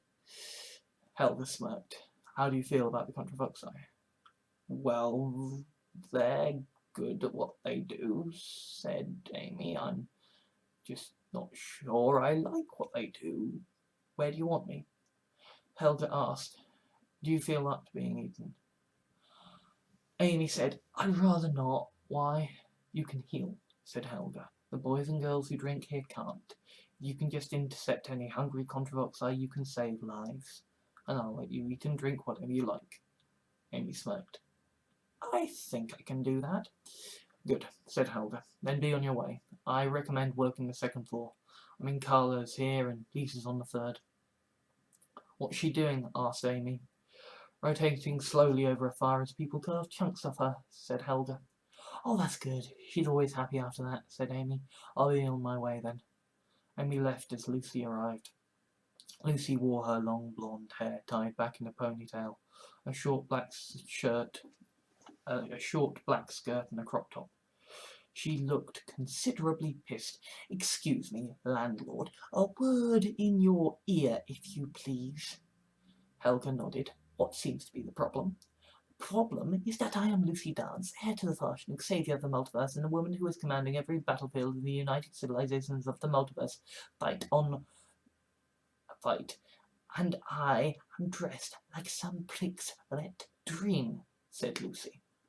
Helga nodded, then said, "That is because you aren't any of those things now. You are Lucy McSilfblood, and you quite literally owe your very existence to letting this boy here drink your blood." Lucy grimaced. "I don't need to dress for upskirt shots to have my throat ripped out." "No, but you do if you're going to be pumping out eggs so you aren't continually drained of blood," said Helga. "Now, get behind this bar and do as you're told." Lucy stared at Helga, all rage and fury. Then she seemed to crumble. and slumped as the badass paragon of virtue gave way to the scared little sylph who just wanted her mistress to comfort her. All right. So long as the others trust you, I'll trust you. Lucy snorted. I don't even have a collar anymore, and my owners are far away from me. I just don't want the girls hurt. They're my family, you know. They're all I've got left. And now I can't even get eaten by Contravoxai. Helga reached over and stroked her cheek. Well, while you're here, I'll look after you, okay? Lucy nodded. Then she vaulted the bar and landed beside Helga. Just treat me like a puppy and we'll be okay. Helga smirked, then stroked Lucy's hair and whistled. Lucy swallowed. Helga whistled again. Lucy closed her eyes for a moment, then her hand reached under her skirt and pulled out an egg. With shaky hands, she gave it to Helga. Thank you, said Helga. She placed the egg in a basket behind the bar. Some time passed, during which Lucy laid 5 more eggs, Carla drank 2 pints of cider, and I finished my brandy. This may actually equate with my loss of time. Anyway, time came into focus for me when Eliza arrived with Sammy. Sammy wore a strapless red dress, and maybe it was the brandy or the renewed sanity granted by time, but I swear in that moment I fell in love with her. The long blonde hair, those delicate fingers, those beautiful feet, and that smile, that gorgeous, excited smile, like this was all a game and she was winning. Eliza twirled Sammy like a dancer to show her off. Now she'd been cleaned and dressed. Sammy giggled, her laughter music to my ears. Eliza smiled proudly. Think Mel will like her? Helga grinned and grabbed Eliza's arms. My dear, right now, I could eat her. Sammy blushed. Eliza looked Helga in the eyes, obviously basking in the approval. Helga caught herself and placed her arms by her sides. Really, well done. You could, eat me, said Sammy shyly. I don't mind. Really. Helga laughed. Eliza took up a stool beside me, and we watched them. We watched Helga examine Sammy like a prize poodle. Pathetic, isn't it? Said Eliza. Absolutely, I said. Then we both sighed. The door opened and you could see the faces of people as they saw what entered and gasped in horror. We turned to look, me and Eliza. It was a shambling thing. A good half of its eyes were popped, bleeding, missing or blind. A number of its tentacles were missing, and some of the tentacles it did have dragged along behind it limply. It was even dragging its arse along the ground since its back legs didn't work. Merle, cried Helga enthusiastically. So good to see you. Helga shuddered as he approached. Merle raised some of his tentacles in a half-hearted wave. Helga, don't mind if I come in out of the cold, do you? He wheezed a lot. Just 1 glass of water. Helga shook her head.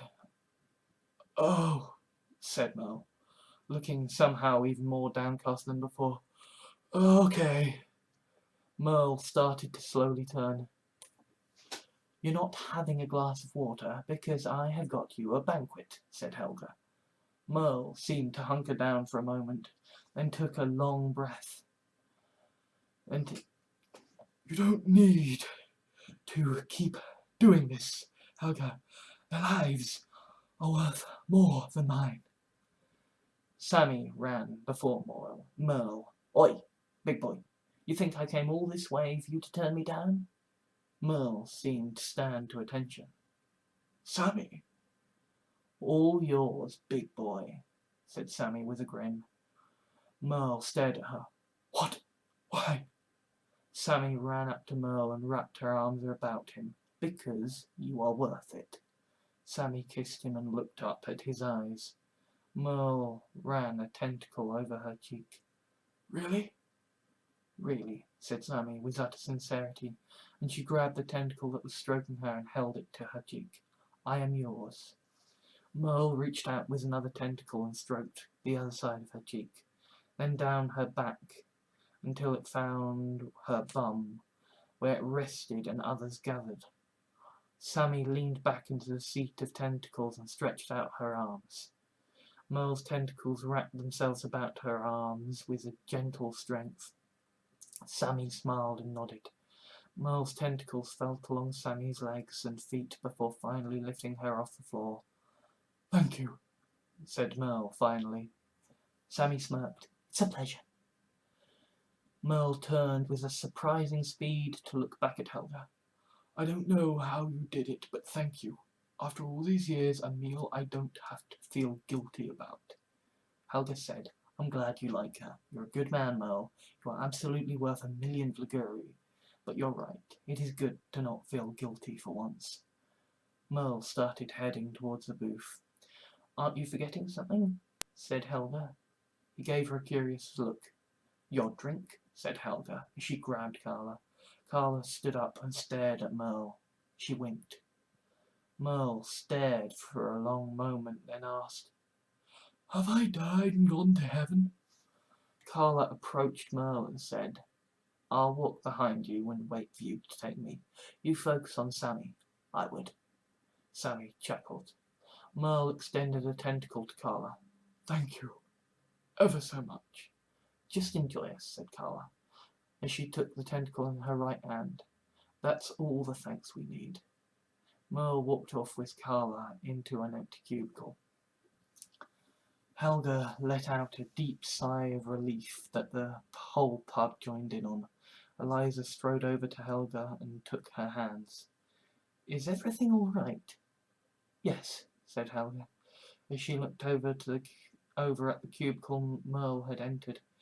"Yes, I think everything is going to be all right for a while." She turned her head to look at Eliza, and a long moment passed between the pair of them before she said, "Take the eggs up to my room and then go see how Lisa is doing. Remember, we need her off the stick before too much is taken." Eliza nodded and walked past Helga to fetch the basket of eggs. Helga turned her attention to me. I swallowed. "Take the night off," she said. "Try to enjoy yourself. There's protection in the gents." And Helga went to the bar and handed me some coins with strange-looking symbols on them. "Thank you," I said. The confusion must have been obvious on my face because Helga said, "They can tell you how the money works." Then Helga remembered something as she ducked behind the bar and a moment later presented me with a pint of blood. I sighed and took the blood. I gulped it down with the knowledge that it had to be done. Someone took the seat beside me. She was tall, with long brown hair and a very broad chest. I might have focused on that a little too long. She googled. It was this delightful little chirp. "The name's Fiora," she said, extending a hand. I shook it. "Steve, and sorry about the whole not looking at your face thing. It's been a long day and I'm quite drunk." "Too drunk to consent?" she asked. I stared at her, a sudden rush of blood bringing a renewed bout of sobriety. I stared at her. She was gorgeous, but there was something different about her, something I couldn't quite place. She must have seen the cogs whirring in my brain because she said, "I'll solve the riddle going through your head. I am a woman, but I was not born with the characteristics one might associate with a woman." "You're trans?" I asked. She thought for a moment, then said, "We call it nature defiant. As women went to the stars, she discovered that nature was like a cloying father. It limits and restricts. It does not always know what is best. I am a woman, Steve. Contravoxai are very good at providing help for those who are nature defiant." I nodded. "A very fine woman you are too. I didn't mean anything by my curiosity. I should think I can consent if that is your wish." Fiora laughed and said, "You're a stranger here, aren't you, Steve?" "Whatever gave you that impression?" I asked as I gulped at my blood. "Liguri are raised to worship the Contravoxai," said Fiora.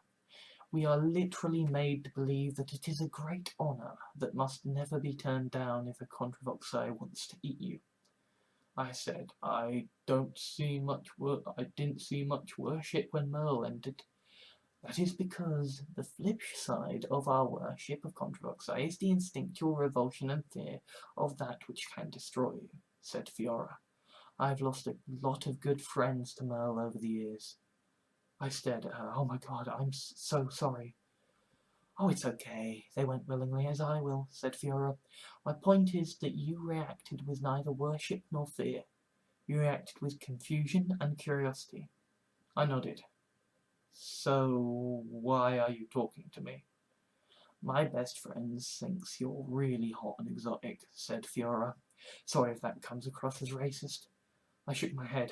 Rather refreshing, actually. Where is this friend? Fiora grinned and got up from her stool. Follow me. I nodded, then downed my blood before I got up and followed her.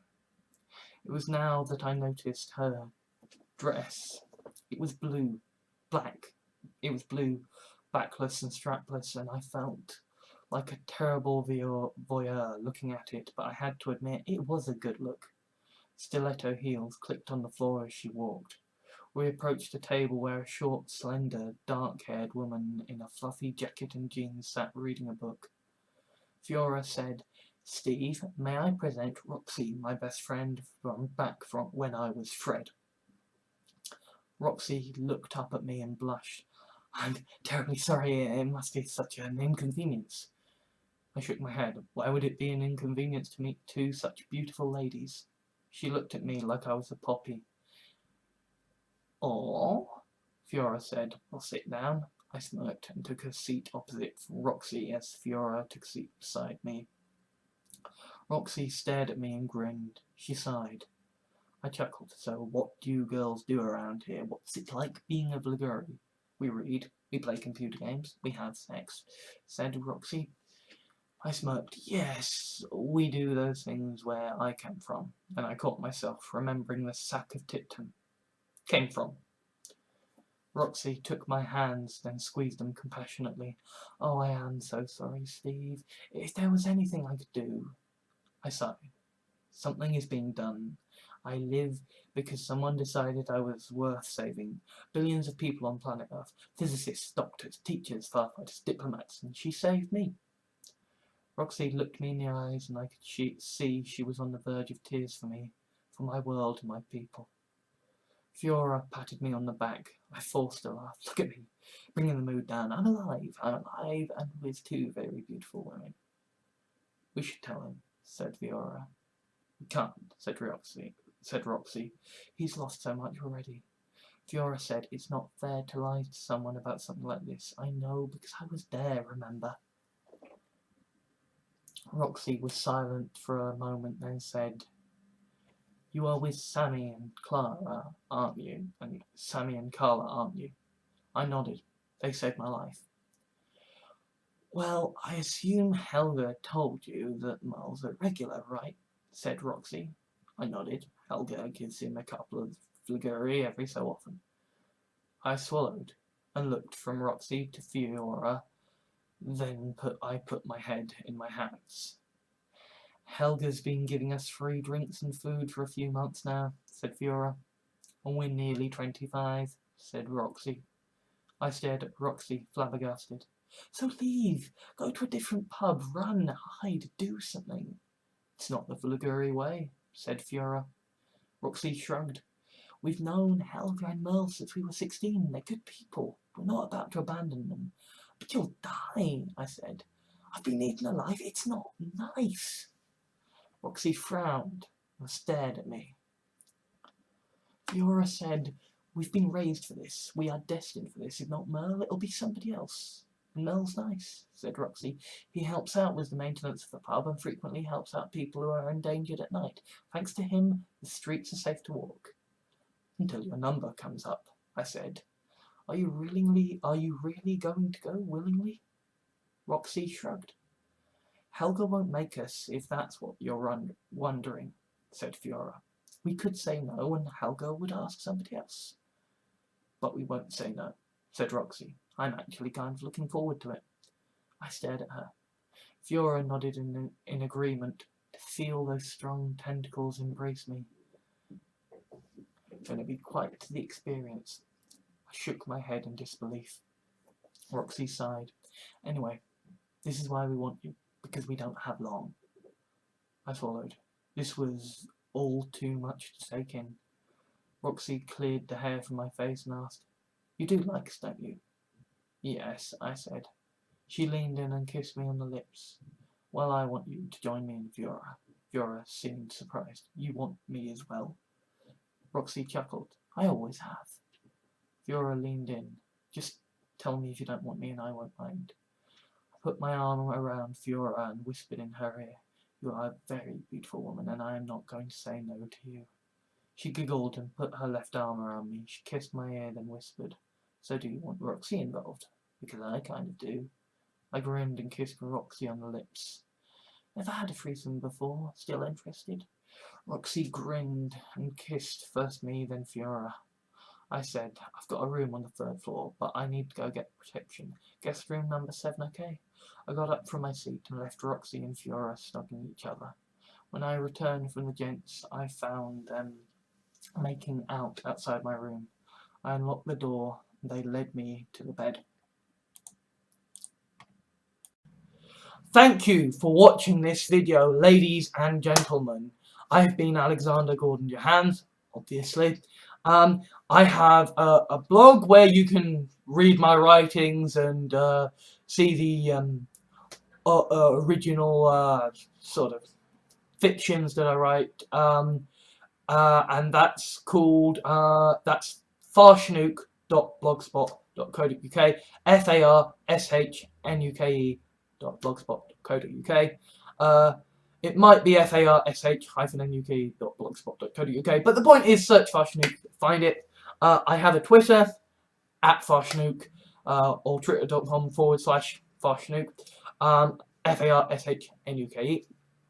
I've got a Reddit, reddit.com/r/Farshnuke official. That's FARSHNUKEOFFICIAL.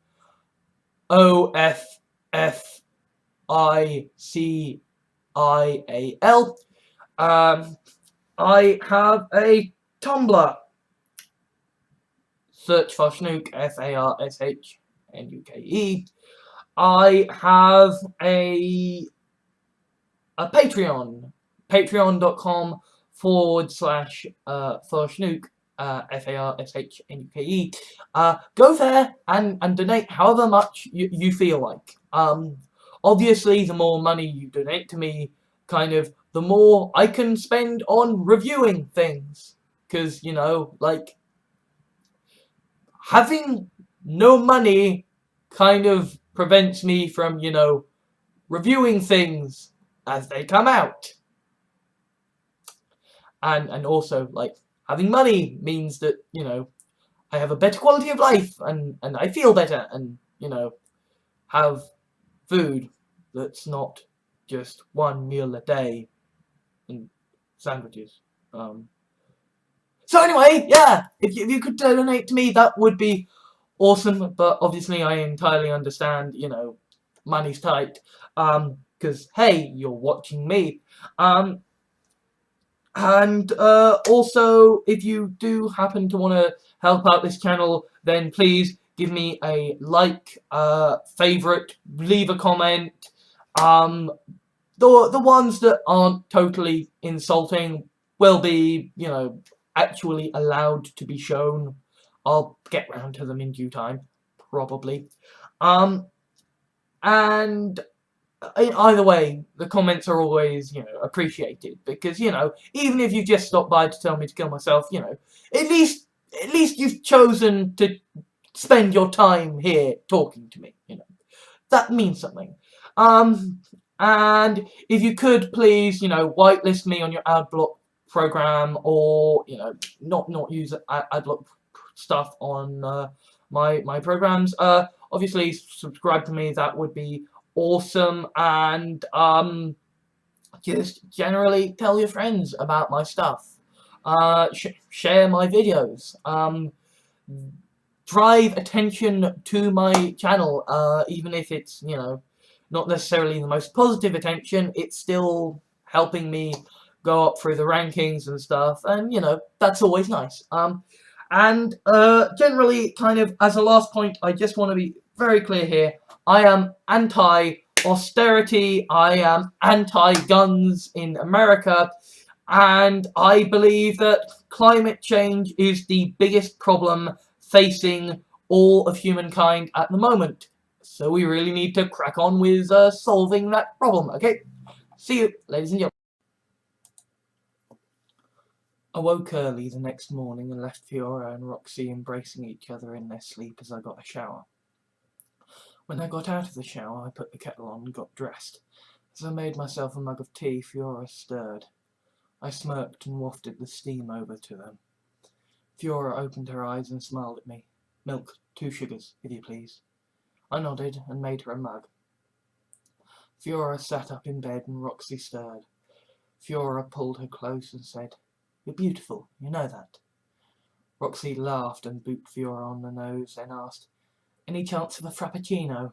I said glibly, "The options are tea, coffee, decaf coffee, water, white or brown sugar, or artificial sweetener, milk, or no milk." Roxy stared at me, then said, "Coffee, black, now." Fiora gave Roxy a curious look. "But you hate black coffee." Roxy said, "If I am going to drink something that tastes like arse, then I'm going hardcore." I smirked and presented Fiora and Roxy their beverages, then said, "Listen, I better go, but you two stay as long as you like. You make a cute couple." Fiora laughed. Roxy gave Fiora a curious look. I finished my tea and left them in my bed. It wasn't like I had anything they could steal. Helga was walking down the hall with Lucy at the end of a leash. I stared at them and frowned. Helga said, "She misses her owner, so I've decided to take over the role." Lucy had a stupid grin on her face. I gave her a concerned look, then followed her. Helga knocked on the door of room number 6 and Lisa answered the door wearing a crop top and short skirt. Lisa looked really happy. Helga said, "I hear you had a good night, made a lot of money for me." Lisa nodded. "I love the spit. So peaceful, so warm, and so much love." Helga said, "Apparently, by the time Eliza arrived, your skull had been split open and half your brain was taken." Lisa grinned. "Never had my brain eaten before. That's a first." Helga asked, "Feel like going again tonight?" Lisa threw her arms around Helga in excitement and gratitude. "Yes, absolutely." Then she said, "Maybe we can add a little spice this time. Not full jalfrezi, but maybe a tikka masala." "I'll have a talk with the chefs," said Helga. Lisa approached me and said, "Promise you'll come see me tonight?" I nodded. Then Sammy exited the room dressed in a low-cut shirt and lounge trousers. "You left me with Lisa last night, you know that." Helga frowned. "Merle didn't exactly leave us with much to identify you by." Sammy smirked. "I'm not complaining. I got to enjoy Lisa after her happy little turn on the spit." Lisa blushed. "Actually, I'm thinking of seeing Merle again tonight," said Sammy. "That man may have not been handed the best set of cards by fate, but he sure knows his way around a woman." Sammy shut her eyes and a look of ecstasy came across her face. I smiled at her look of happiness. Then she opened her eyes and caught me looking. I could feel my ears burn as my face went red. Sammy took my hand and asked, "What'll you be doing?" "Cleaning glasses," said Helga. "Cleaning glasses," I said. Sammy smirked. Helga knocked on room number 5. Carla answered the door. Lisa glared at her. "You didn't eat me last night." Carla glared at Helga. "I was busy." "Merle is not a quick eater." Sammy said, "I found him to be quite spry." Carla said, "But he talks so much. He always wants to make sure you're calm and enjoying it. Like, Bucko, I'm missing an arm and a leg and you've eaten my liver and kidneys. Maybe we can skip the pleasantries and skip to me becoming awful, yeah?" Helga snorted. Sammy said, "It's sweet, and heck, that's why you read people, right? The only meal you can have a conversation with." Lisa said, "Well, maybe you can join me tonight, yeah?" Carla said, "You're going on a spit again?" Lisa nodded. "Apparently I'm really popular." Carla looked to Helga. Helga looked completely innocent. So naturally, Carla decided to stay behind and speak with her when everyone had gone. Amy exited the room dressed in a suit. "Good night, everyone."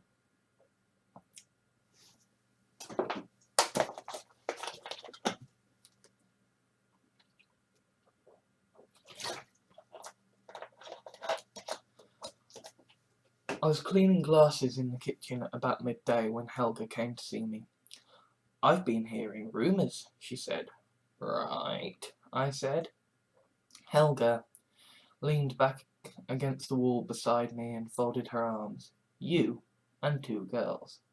And that is your business. Why?" I asked. "Roxy and Fiora," said Helga. "I've been watching them for a long time, been taking good care of them too. They're lovely girls, and they're my girls, and they're destined for the pot." I gritted my teeth. "Right?" "I didn't tell you," said Helga. "That's not like them." I tried to leave things be. "Well, that's your business. I don't see what that's got to do with me."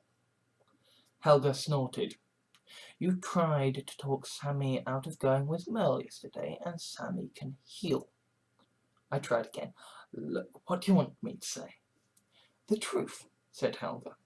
"You just watched your whole planet fall to the Contravoxai, and you think I'm stupid enough to see nothing dangerous in you having a threesome with 2 girls who, if not for Sammy and Carla turning up yesterday, would be dead." Now, I stopped cleaning glasses. I turned to Helga, fire in my eyes. "How many have you killed? How many have died because you feel pity for that thing?" Helga was calm. "I lost count a long time ago, but 2 every 3 months for over, let's say, 25 years, I don't know, maybe more. Some days there'd be a really important Contravoxai dignitary or something, and I'd have to ask for someone else to..." I stared at her. 200 people. Over 200 people have died because of your pity? Helga nodded. "Sounds about right. But they all had good lives, and they all had good deaths, and they all went willingly." "How does your society even function?" I asked, beyond outraged and disgusted. "We have a lot of kids on a regular basis, we have very good medical technology, and we all honestly believe that dying for the Contravoxai is a profound honour," said Helga. I shook my head.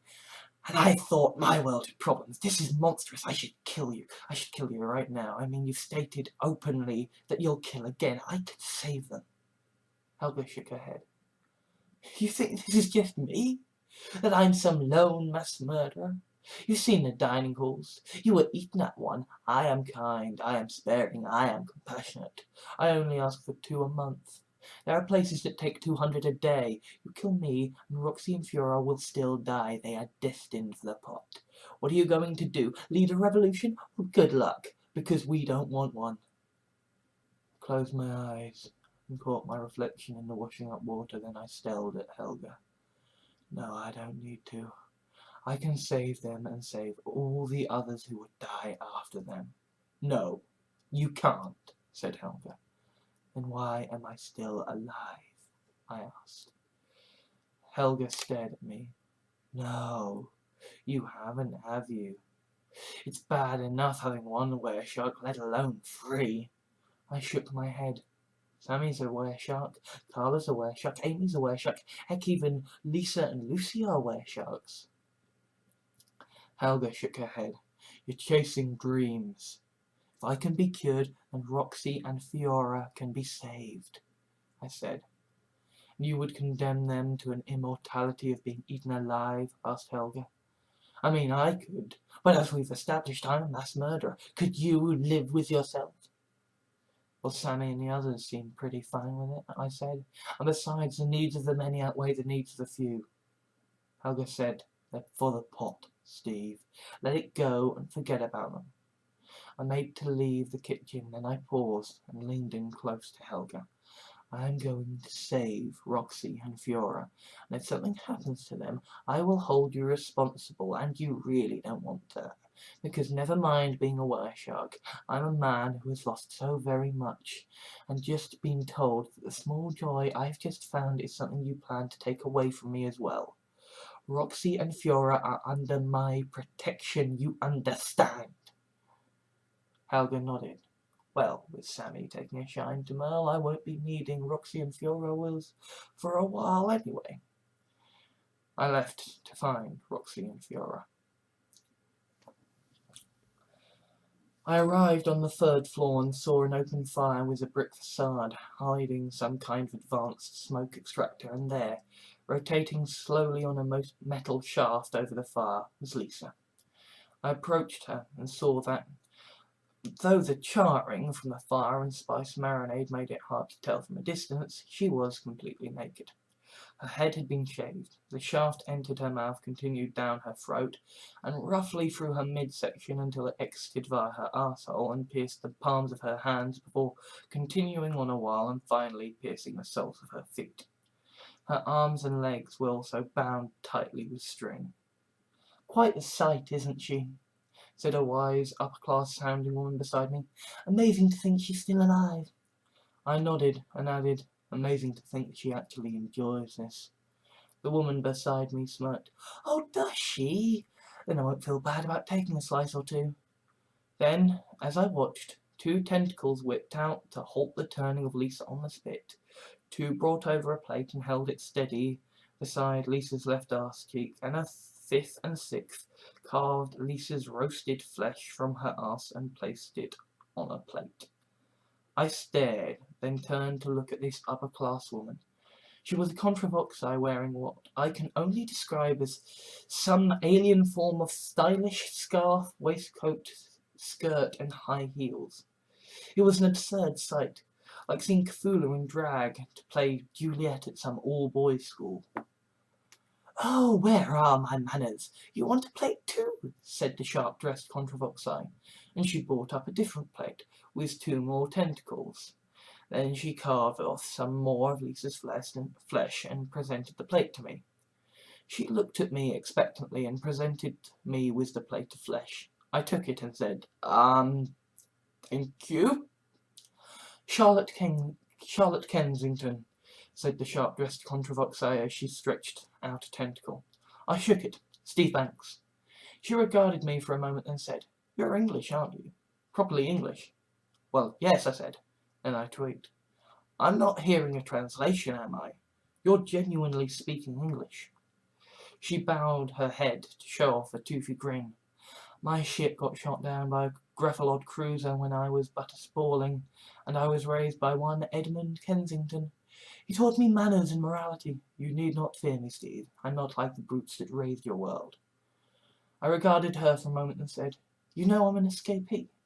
She nodded, an absurdly human gesture. "If you ever need help, these are my coordinates." She handed me a note of paper with a long string of numbers on it.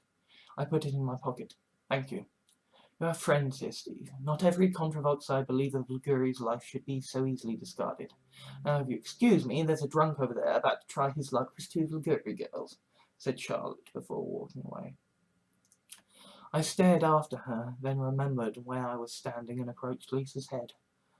I stopped the spit spinning with my left hand and booped her nose with my right. She opened her eyes and the corners of her mouth turned upwards. I held my plate where she could see and watched her recognize and try to squeeze with excitement. "Lisa," I said, "you are an utterly weird individual, but I can see why Carla likes you." Lisa blushed, so I stroked her bald head. Then I left her to rotate on the spit. I scanned the crowd and saw Fiora sitting with Roxy and some other guy. I approached. They were wearing what they had been wearing yesterday, and clearly they hadn't been home. The man looked tall, skinny and nervous. He seemed to be very young and wore a suit jacket over trackies and a t-shirt, with some Contravoxai slogan on it that my were-shark understanding told me meant, "My sausage brings all the Contravoxai to the pub." "You're eating Lisa?" asked Roxy. "Isn't that against your whole 'thou shalt not eat people' thing?" "Hey," I said, You can have it if you want. This nice Contravoxai cast it for me. Ooh, cheers, said Roxy.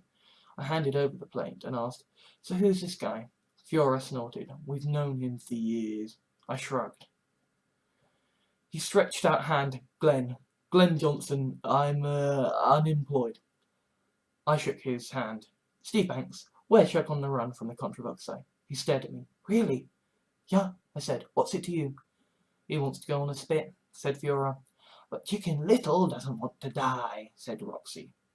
He frowned and shrugged. I know it's cowardly of me. I mean, I really want to do it. To just lie back and let others take from me, but I want to live. I grinned. I can help you. What? Said Fiora. Roxy glared at me. Give it up, man. We're gonna get eaten by Merle and Glenn's gonna get on a spit. That's how it's gonna go. How? Asked Glenn. I think you know how, I said. I'm a were-shark, and I'm gonna get cured of the whole angry rage thing, and when I do, well, I'll be like Sammy and Carla, and yes, even Lisa.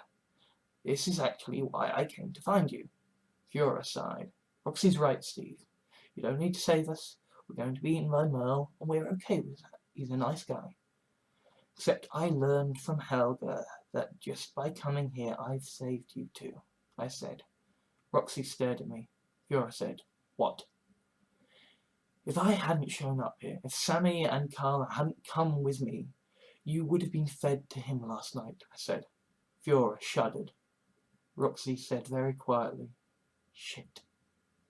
Glenn said, yeah, giving your life nobly to be a nice meal for a Contravoxai is all very well when it's some abstract future destination.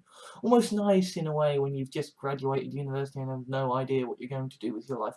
I don't need to worry about my student debt or children or a pension because a nice Contravoxai is going to sweep me off my feet and make sure none of those worries ever happen. And then the day arrives and you think, you know what, I actually quite like life. Roxy said, but Mel's so nice, and I've known for so long, I've dreamed about it. Those strong tentacles taking me. She shook her head. Glenn's right. I do want to live, but Merle's been my destination for so long, I can't imagine anything else. I don't think that's the problem, said Fiora. You aren't saving us from Merle, are you? You're saving us from death. I closed my eyes, swallowed, then nodded. Roxy asked, what does that even mean? It means you're going to remain under Helga's charge and probably under Eliza's charge and whoever inherits the business after that too. It means you are going to get eaten alive after every day until the end of time or the Contravoxai change their ways, I said. It means you're going to be cattle. Fiora shrugged. We already are. Roxy smiled. I'm going to get eaten alive forever. It's the best I can do, I said with a shrug. Glenn grinned. I could take the spit every day. Fiora said, there's just one problem with your plan. I'm nature defiant. My DNA is not who I am. I'm not going to be healed every day. I'm going to be put back to that which was a nightmare for me. Roxy said, no, Fiora. You've got to come with me. You're my best friend. I love you. I don't want to lose you. I can't condemn myself to an eternity in a body that makes me sick, said Fiora. You don't have to, I said. I'm not immortal. No way Shuck is. We can die. We're hard to kill, but we can die. Fiora looked me in the eyes and said, then what's the point? Why go on any longer than I need to? I've known all my life I would die to a Contravoxai, and I've known for at least 5 years that the Contravoxai would be Merle. Why not die in the embrace of the woman I love? Roxy was silently looking at her old friend as tears started to roll down her face. Glenn was looking away awkwardly. I looked Fiora in the eyes and said, you still can. I know Merle's old and frail, but from what I gather, if he wanted he could finish even a were-shark. I'm not expecting a happy ending, but I gave you one more day to be with Roxy, one more day to be with the woman you love. Let me give you an eternity of one more days. You never need to feel trapped. And I'm telling you that if I find the cure, I'm not just dosing a slot up. I am giving Helga and Eliza enough to get as many as they like, and to have plenty of replacements should you ever decide to leave for whatever reason. Please, just let me give you the chance for one more day." Fiora looked me in the eyes for a long moment and said, "One more day. I think I can do that." "Thank you," I said, and I got up from the table and said, "I better go take my sanity potion." And I looked at Fiora and Roxy and chucked them the key to my room. "Stay with me until I get the cure, won't you? I don't trust Helga not to feed you to someone while I'm sleeping." "Thank you," said Fiora. Roxy nodded and went to hug Fiora. Glenn said, "You're a good guy, you know.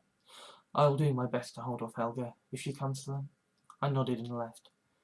As I approached the stairs, I saw Carla eating some meat from a plate as she watched Lisa turn. Helga approached Carla from behind and whispered something in her ear, then Carla walked off with Helga. I headed downstairs quickly. Or arriving at the bar, Eliza caught my eye, then wordlessly slit Lucy's throat so she could pour out a pint of her blood for me. Eliza placed a pint on the table, then wrapped a bandage around Lucy's throat. Lucy barely reacted. "Helga's been taming her all day," said Eliza by way of explanation. "Says it's kind of for the poor girl, but I think Helga likes it, having a submissive who'll obey her every whim." I drank the blood and studied Eliza's face. I wondered what kind of woman would you have to be to send 200 girls and boys to their deaths, and what might that kind of woman do with a subordinate like Eliza?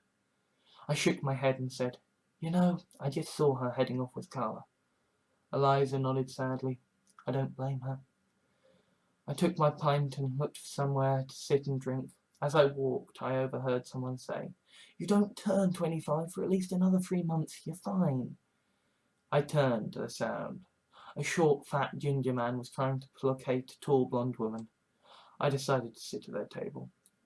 "You don't need to worry," I said. "I know who's next to the chop, and it's not you."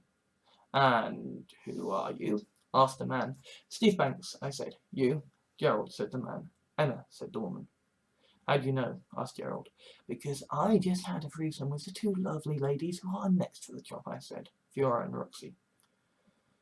Emma said, "But what if they're just paranoid like Gerald thinks I am? It could still be me." I shook my head and said, "They aren't paranoid because the great lady of the manor, Mistress Helga Hufflepuff, warned me not to mess with her soon-to-be slaughtered lambs." "What's a Hufflepuff?" asked Gerald. "No idea," I said. "The point is you are safe. Trust me." Emma and Gerald both looked at me for a long moment, then Emma hugged me. "Oh, thank you ever so much." I patted her back and sipped my drink. Then Gerald announced, "Here he is again, the great garbage can for our youth." I turned to look. Merle entered, carrying in his arms the bloodied remnants of Sammy's head, spinal column, and hearts. His tentacles stretched out and placed it on the bar, and he muttered, "Thank you," then left. I extricated myself from Emma and approached the bar and wanted to vomit. It was a horrible sight. "Thorough work," said Eliza, coldly dispassionate in the face of such horror. She must be used to the barbarity of the Contravoxai by now. "He's left just enough of her intact that she will heal completely without risking creating a clone." I stared at Sammy's remains and thought of the woman whose beauty had so stolen my heart last night. I downed the pint of blood. Eliza stared at me aghast. "How can you drink blood having seen this?" I slammed the empty glass on the table and burped. "Because I need to have a word with Mr. Merle." "Be careful," said Eliza. I laughed bitterly.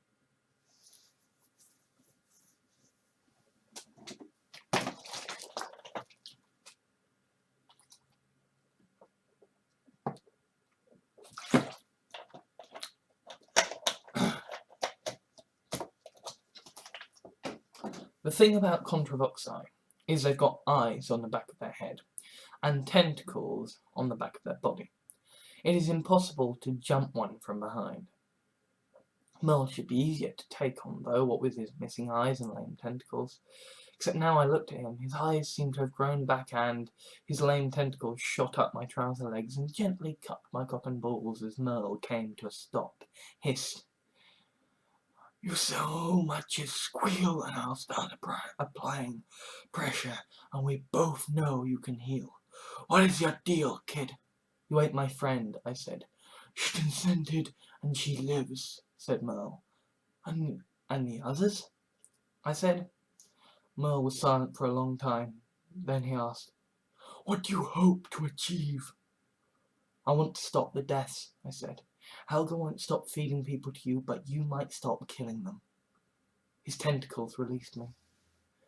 "You seem like a smart kid," he said. "But before I enlighten you, I want you to show me you're as smart as I think you are, so tell me, why is it that I am not as lame as I was yesterday?"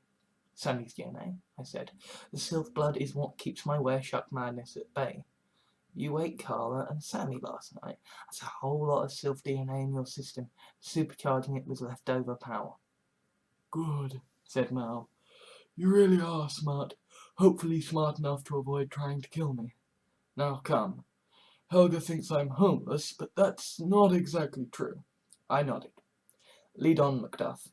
Merle snapped bitterly. "Lay on! Lay on! It's lay on, Macduff! What do they teach you in school these days?" Then Merle picked a direction and started walking on his 8 great spider-like legs. I followed.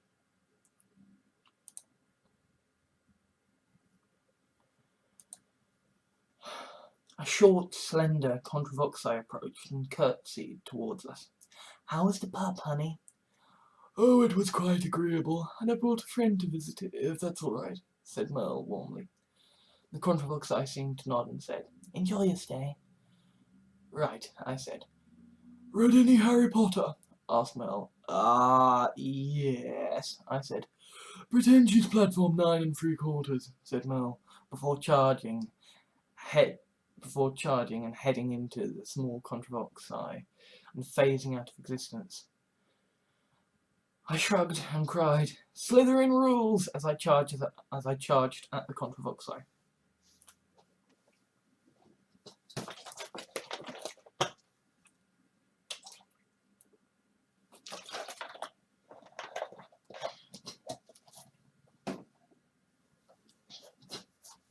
I ran through the automatic double doors of a large atrium.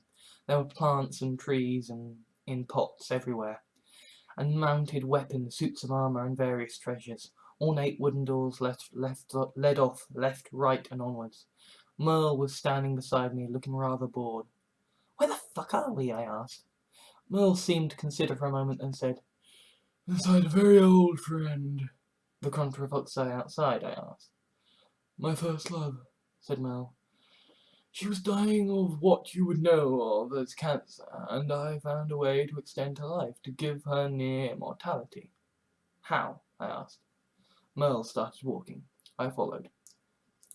"The world, as you know it, as you have always known it, is an artificial construction of a nearly sentient force. Some call it the quantum flux, the net of life, or the dreamweave, but the people currently running the multiverse call it logic. I found a way to harness the natural logic found in living creatures and focus it into glass spheres. The logic would suffuse the glass, turning it green, and it could then be expelled and directed at a target by shining a laser through the glass," said Merle. "So you filled your love with logic?" I said. "How does that make her immortal?" "Doesn't," said Merle. "But she always was a smart girl, and with the logic of several small villages inside her, she transcended biology and matter to become a sentient being composed entirely of logic. I had helped her become a god, and she became this for me. She reached into my mind and made her interior my dream home." He snorted in remembered amazement. "You know, she can travel in time. She can voyage the entire multiverse, and she lets me travel with her. Pilot her." "Pilot her?" I asked. The Contravoxai appeared beside me. "Yes. I have no desire to be a god, no desire to wander alone. I go where my love wants to, and I wouldn't have it any other way. I stared at her, quite taken aback. Oh, sorry, said the Contravoxai, and her image flickered to be replaced with the image of Sammy in a short shirt and skirt. Would this be more to your tastes? I swallowed. Okay, so this is some kind of holographic projection. Real enough, said the image as her hands reached out for me and started to delve down my pants. Hey, hey, I said, backing away and trying to stop her. Merle said, Verity, please don't play with him. The image stopped and rather sulkily withdrew her hands. You get to eat girls. Why can't I enjoy one boy? Merle groaned. I said, tell me, how many girls has he eaten? At least 3 million, said the image. I turned to Merle, furious. Explain. Merle shrugged. I'm a Contravoxai, nearly 2,000 years old.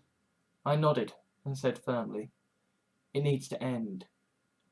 I know, said Merle, and it already has. If you'll just be patient, I'll show you. I sighed and waved him on. Merle led me through a labyrinth of corridors, including a patch of open sky where it was snowing, to a room deep in the bowels of the place.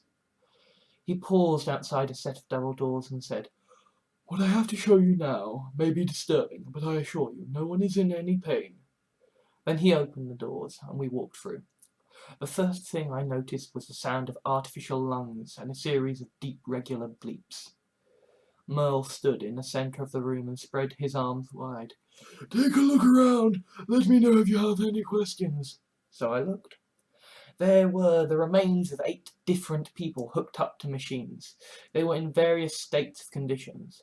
Some almost had an intact head and torso, but others were little more than a heart and skull kept alive by complex machinery. 8 people, I said, all the remains of them. Helga said she sent you 2 every 3 months. Merle nodded. The moment Sammy turned up, I knew it wasn't a fluke. People could be eaten and recover. Or they could not be eaten, I said. Merle sighed. This is a world full of predators, boy. Do you think that if I let one go, they will skip off merrily to their happy ending? No. It's kinder to take and enjoy the lambs that throw themselves upon your mercy. These all belong to me now, and when you bring me the cure, I shall feast like a king, and they will be glad of it. So what? You eat a person, and put them here, and you think that means you own them? I asked. They gave themselves to me, said Mal, and I keep them safely sedated in artificial comas, so they may sleep until you bring me the cure. And why shouldn't I kill you? I asked. You've killed so many. Because I am worth more alive than ally, said Mal. Your people are not yet lost. They can still be saved. If you can kill the Emperor, our great leader, then I can start a revolution and free your people. I stared at him. Yes, said Mal. I see you recognize the magnitude of what I am saying. I will help you get home in whatever way I can, but you must keep this place our little secret. I do not want Verity involved in this, you understand? She is too precious to me. I nodded. But if you ever take another, then my life will be forfeit, said Mal.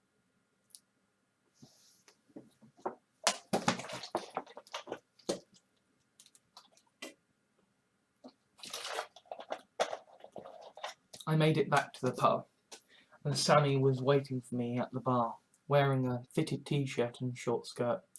She was chatting idly to Eliza and petting Lucy like she was a puppy.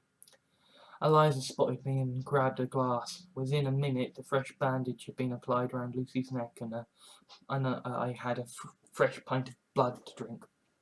Sammy cooed over Lucy and said, Eliza tells me you had a little word with Merle. Yes, I said. I did. Feeling jealous? She asked without looking at me. Well, I don't want to eat you, I said. Eliza smirked. Sammy looked me in the eyes. Then why did you see him? Because you saved my life and he eats you, and I don't like that, I said. Sammy sighed. But I like being eaten. I like the sense of loss and powerlessness, of being insignificant and subservient. I sighed and approached her, and all I wanted to do was take her in my arms and show her how she could still feel that way with a partner who respected her as a person, but I stopped myself, sipped my drink, stroked Lucy, and said, "He's eaten others. If I hadn't spoken to him, he would have eaten more." "Would have?" asked Eliza, arching an eyebrow. "He's going to help us," I said.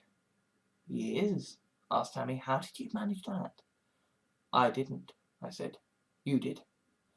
"His eating you transferred a small amount of regenerative potential, like drinking from Lucy transfers the necessary subservience to stay sane." Sammy smirked. "Eating me made him better? That's awesome." A tentacle whipped past us and tentatively tapped on the table for attention. Eliza looked up. "Yes?" I think you might want to take your girl off the spit. Her ribcage is showing and people have started cracking open her bones for the marrow," said a familiar voice. "Yikes," said Eliza, and she ran off. Sammy was staring in awe. I coughed. A stylish Contravoxai regarded me for a moment, and hugged me with her tentacles with such force and excitement I was lifted up into the air. "Stephen, how nice to see you again." Sammy looked at me. "You know this Contravoxai?" I nodded and said, "Sammy, may I introduce Miss Charlotte Kensington?" Charlotte stepped back and studied Sammy, her tentacles hovering around Sammy. Sammy grinned. "You're English, aren't you?" "Yes, and I've never eaten a girl who can't recover," said Charlotte. "May I make a closer examination?" Sammy smirked, and her cheeks flashed with colour. She nodded. Charlotte's tentacles darted around Sammy and under her clothes. Within a moment, Sammy was lifted off the ground, and as tentacles checked the weight, mass, and strength of her every bone and muscle in her body. "How do you feel about things being inside you?" asked Charlotte. I stared at Charlotte. "What kind of question is that?" Charlotte shrugged. "I don't get to do this very often. I want to be thorough." Sammy was laughing her head off. Finally, she calmed down enough to say, Yes, Charlotte, I am fine with things inside me. I must admit, it's something of a novelty to have a lady put things inside me." Charlotte chuckled and said, "Well, open wide for me, girl. I'll know when I've overstepped my bounds." Sammy opened her mouth and said, "Ah," as if at a dentist. A tentacle darted inside her mouth and started making a thorough examination. Then rather abruptly, Charlotte laid Sammy back, standing on the floor. "Sorry," said Charlotte. "Ask me out on a date first before going there, yeah?" said Sammy, her face flushed completely red. "Understood," said Charlotte. "You can still eat me, though," said Sammy with a smirk. Charlotte was obviously taken aback. "What? Why?" Sammy chuckled. "You asked. I just didn't quite understand what you meant, and did say Lisa, so bite me." Charlotte was silent for a long moment. I sighed and said, "Charlotte, you're a good egg. You saved 2 people earlier today. I like you. I know that Sammy isn't mine to give away, but she wants to be eaten by you, and this is me saying that if Sammy is going to be eaten by a Contravoxai, I would rather it was you." Sammy turned to look at me. "You're serious? You're fine with me going with her?" "I like her," I said. "She only eats those who like it and can recover. Enjoy each other." Sammy kissed me on the lips and threw her arms around me, then said, "Pick a cubicle, Charlotte. You're getting a free lunch."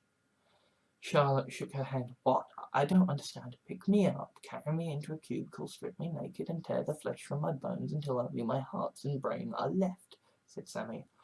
"Oh," said Charlotte. "Thank you." Then she enveloped Sammy in her tentacles and carried her off. Eliza arrived and said, "Lisa's been taken to her room. She'll live. Where's Sammy?" "Making Contravoxai very happy," I said. Eliza smirked. "You too, huh?" "What?" I asked, not understanding. Eliza placed 2 tumblers on the table and poured out 2 measures of pass-through brandy. "I haven't seen Helga all day, and neither have I seen Carla." She raised her tumbler in a toast. "To absent crushes." I chuckled and raised my tumbler. "To absent crushes."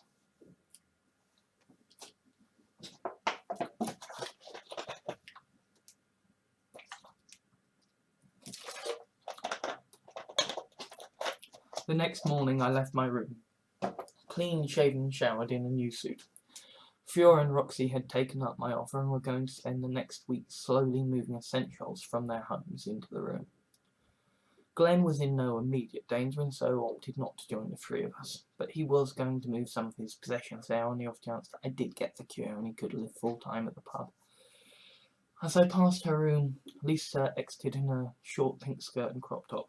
It was a delightful change to see her looking so fresh-faced and happy with her long blonde hair again. She hugged me and I was glad of it. It felt good to check that she was really okay. "You came to see me yesterday, didn't you?" said Lisa enthusiastically. I nodded. "Yes, it wasn't the most usual sight I've ever seen, but if it makes you happy." She grinned and said cheekily, "You ate me. How did I taste?" Good," I said. "Very, meaty." She smoked. Sammy exited her room in jeans and a blouse, and she stroked Lisa's hair idly as she talked to me. "So I had a very good time with Charlotte last night." "Did you indeed?" I said, trying to sound nonplussed. "She is a very kind and sensitive devourer," said Sammy. "I can see why you like her." And Sammy looked to Lisa and booped her nose with her forefinger. "You should visit her." "Oh," said Lisa with considerable curiosity. Sammy looked Lisa in the eyes and stroked her cheek. "You would just melt in her mouth. It'll be fantastic." Lisa smiled. "All right, but I want you on the spit." "Deal," said Sammy. She tickled her chin. "I wish I could be there to witness your unravelling." "I'll send you the security camera footage," said Eliza behind us. "Oh, thanks," said Sammy with a smile. Eliza took my hand and whispered, "We need to talk." I smiled and let her take the lead. We were soon at the bar downstairs, and Eliza was giving me a pint of blood from Lucy. "Look, this may sound strange, but do you have pets in your world?" asked Eliza. "Yes," I said. "Goldfish, hamsters, guinea pigs, cats, dogs, budgerigar. Some people keep lizards and spiders." "Right. Good," said Eliza. "So this won't be an entirely alien concept to you." "Okay," I said. "Explain away." "Well, you know how the girls are sylphs, and that means they're submissive enough to not give in to the madness of the were-shark and want to be eaten," said Eliza. "Well, yeah, it's why drinking Lucy's blood keeps me sane," I said.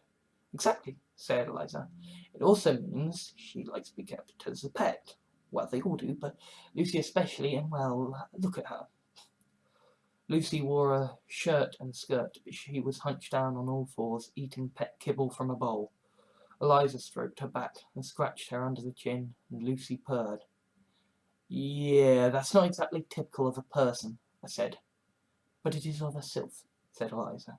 And she looked me in the eyes and said, "I'm not letting her go with you, and I don't think Lucy would want to. After such a long time being eaten alive, she's finally getting the love and support she needs." I shrugged. "I need her blood to stay alive." Eliza nodded. "I know, but Lucy is special. She can asexually reproduce fast-growing clones that inherit her memories by laying eggs." I stared at Eliza. "Bullshit!" Eliza reached behind the bar and held, squirming in her hands, a tiny, naked, blonde-haired woman. "The fuck?" I said, incredulous. Eliza tickled the tiny woman. "We call them hatchlings, and they aren't sentient like people. Not at first. This one has about as much intellect as a hamster, and as she gets older, she'll scale up through cat and dog until finally she's nearly full size. When she's nearly full size, she'll gain human intellect and remember the memories of her mother. Take her." "What?" I said. "Hold out your hands and take her," said Eliza. I was kind of flabbergasted, but I held out my hands and accepted the tiny squirming woman. Eliza returned a moment later with a plastic cage and said, "She'll remember everything that you did when she was like this. So if you look after your tiny hatchling pet, the full-grown were-shark sylph with Lucy's memories will guard you as her true owner and love and obey you." "I really don't like this," I said. "This is a person. We're talking about giving her away, so she'll be my pet and I can drink her blood." Eliza shrugged. "Mate, my crush is a mass murderer, and your crush gets a kick out of being eaten alive. Just go with the flow. You're in a different world now." I sighed and held the hatchling in my hands so I could look her in the eyes. She tried to bite my finger, but her tiny teeth did no damage, and she gummed me instead. I dropped her into her cage and muttered, "Brave new world." "Oh, and don't forget to change the sawdust in her cage daily," said Eliza. "I'll have the supplies taken up there." I looked at her. Eliza smirked. "Don't worry. Helga is rather too distracted by Carla to worry about you, and I like you. And I like you, and I quite agree that they should be protected and made immortal like Sammy. Wish I could have threesomes every night, though." I snorted. "Oh, so you're a true gentleman, are you?" said Eliza pointedly. I frowned and could feel my ears burning, so I said, "Talk to Lisa. From what I can gather, she can be rather free with her affections the morning after a spit roast."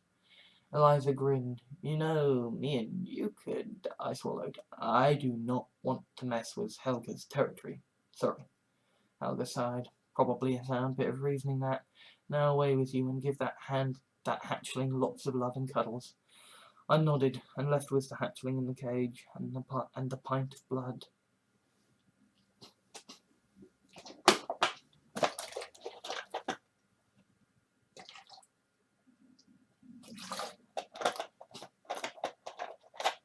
Weeks turned to months, and I and Eliza became close friends as we pined for the women we so yearned to be with. Sammy and I became good friends as well, but there was always a bit of weirdness between us as she kept disappearing off to be eaten by one Contravoxai or another, and I never quite found the courage to tell her how I felt.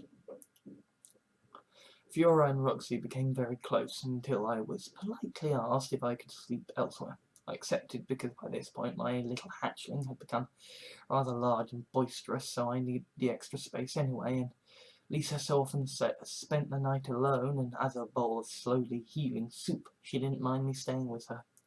She never showed it, but I think Lisa missed Carla, so she liked the companionship. I actually became quite good friends with Charlotte, the English Contravoxai woman, and it was not uncommon for us to spend the night together as she idly devoured Lisa, Sammy, or Amy, and I devoured a cultured beef burger and chips. Carla was only seen very rarely at the end of Helga's leash before being heavily intoxicated with pass-through brandy and handed over to Merle. And when Carla healed, Helga would always intercept her before she saw Lisa.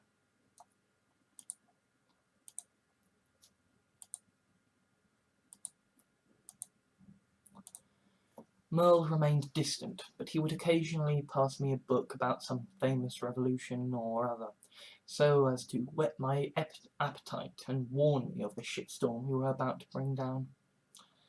He would still eat Sammy, Lisa, Amy, or Carla when offered them, but whenever he did so, he would stare at me and carefully gesticulate as if to indicate he was doing so, then held my gaze until I gave him permission with a nod of my head.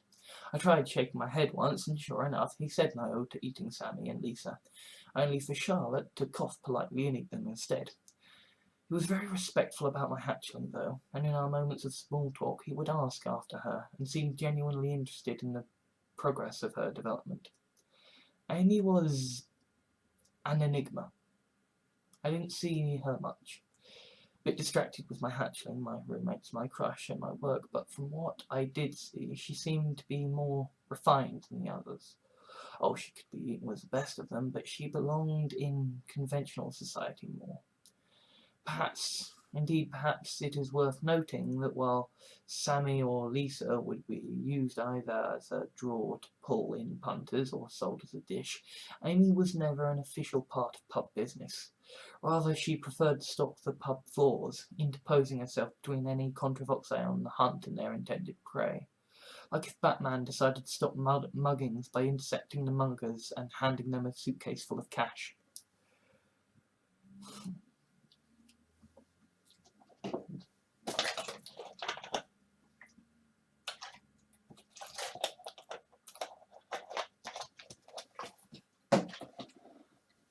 I awoke to a smelly asshole on my face. I coughed and proceeded to splutter and choke as I proceeded to knock my hatchling onto the floor from her sleeping position on top of me. She was almost fully grown now, and I felt increasingly dodgy about her nakedness and the necessities of cleaning up after a pet animal with cat-like instincts and behaviour, but a personless body.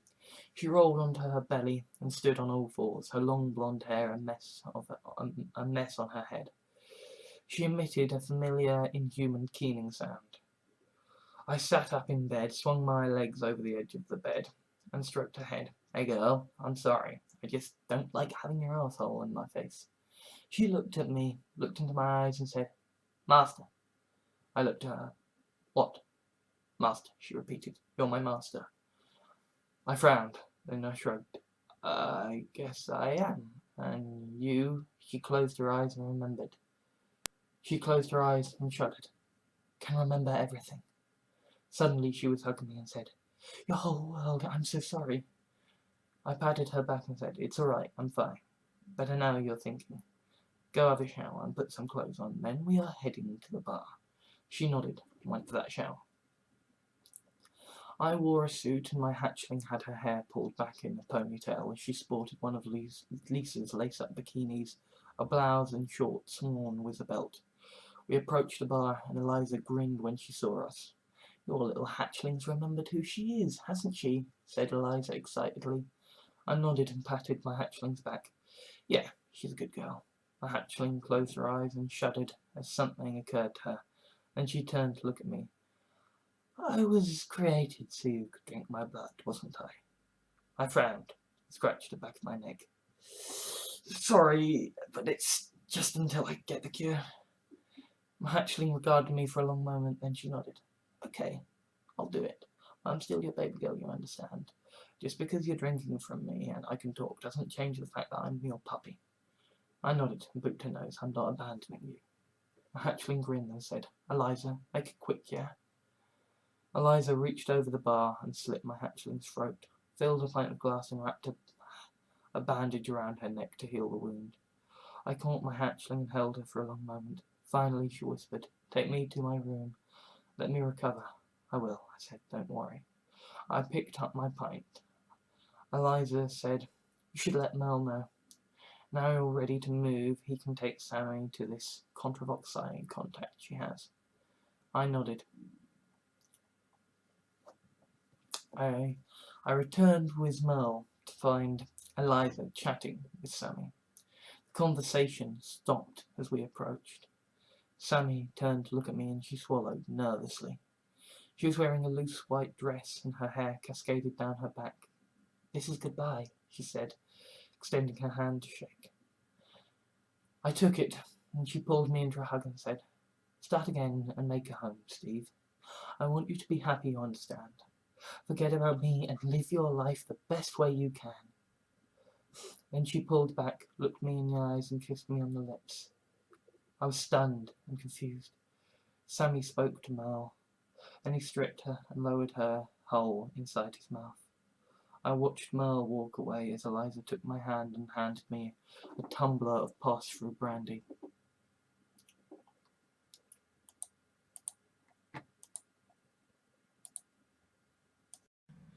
Thank you for watching this video, ladies and gentlemen. I've been Alexander Gordon Johans, obviously. I have a blog where you can read my writings and see the original sort of fictions that I write, and that's called that's farshnuk.blogspot.co.uk, farshnuk.blogspot.co.uk. It might be farsh-nuk.blogspot.co.uk, but the point is, search Farshnuk, find it. I have a Twitter @farshnuk, or twitter.com/farshnuk, farshnuk. I've got a Reddit, reddit.com/r/farshnuk official. That's FARSHNUKOFFICIAL. I have a Tumblr. Search for Snook, FARSHNUKE. I have a Patreon, patreon.com/for Snook, FARSHNUKE. Go there and donate however much you feel like. Obviously, the more money you donate to me, the more I can spend on reviewing things. Because, like, having no money prevents me from, reviewing things as they come out. And also, like, having money means that, I have a better quality of life and I feel better and, have food that's not just one meal a day and sandwiches. So anyway, yeah, if you could donate to me, that would be awesome. But obviously, I entirely understand, money's tight. Because hey, you're watching me.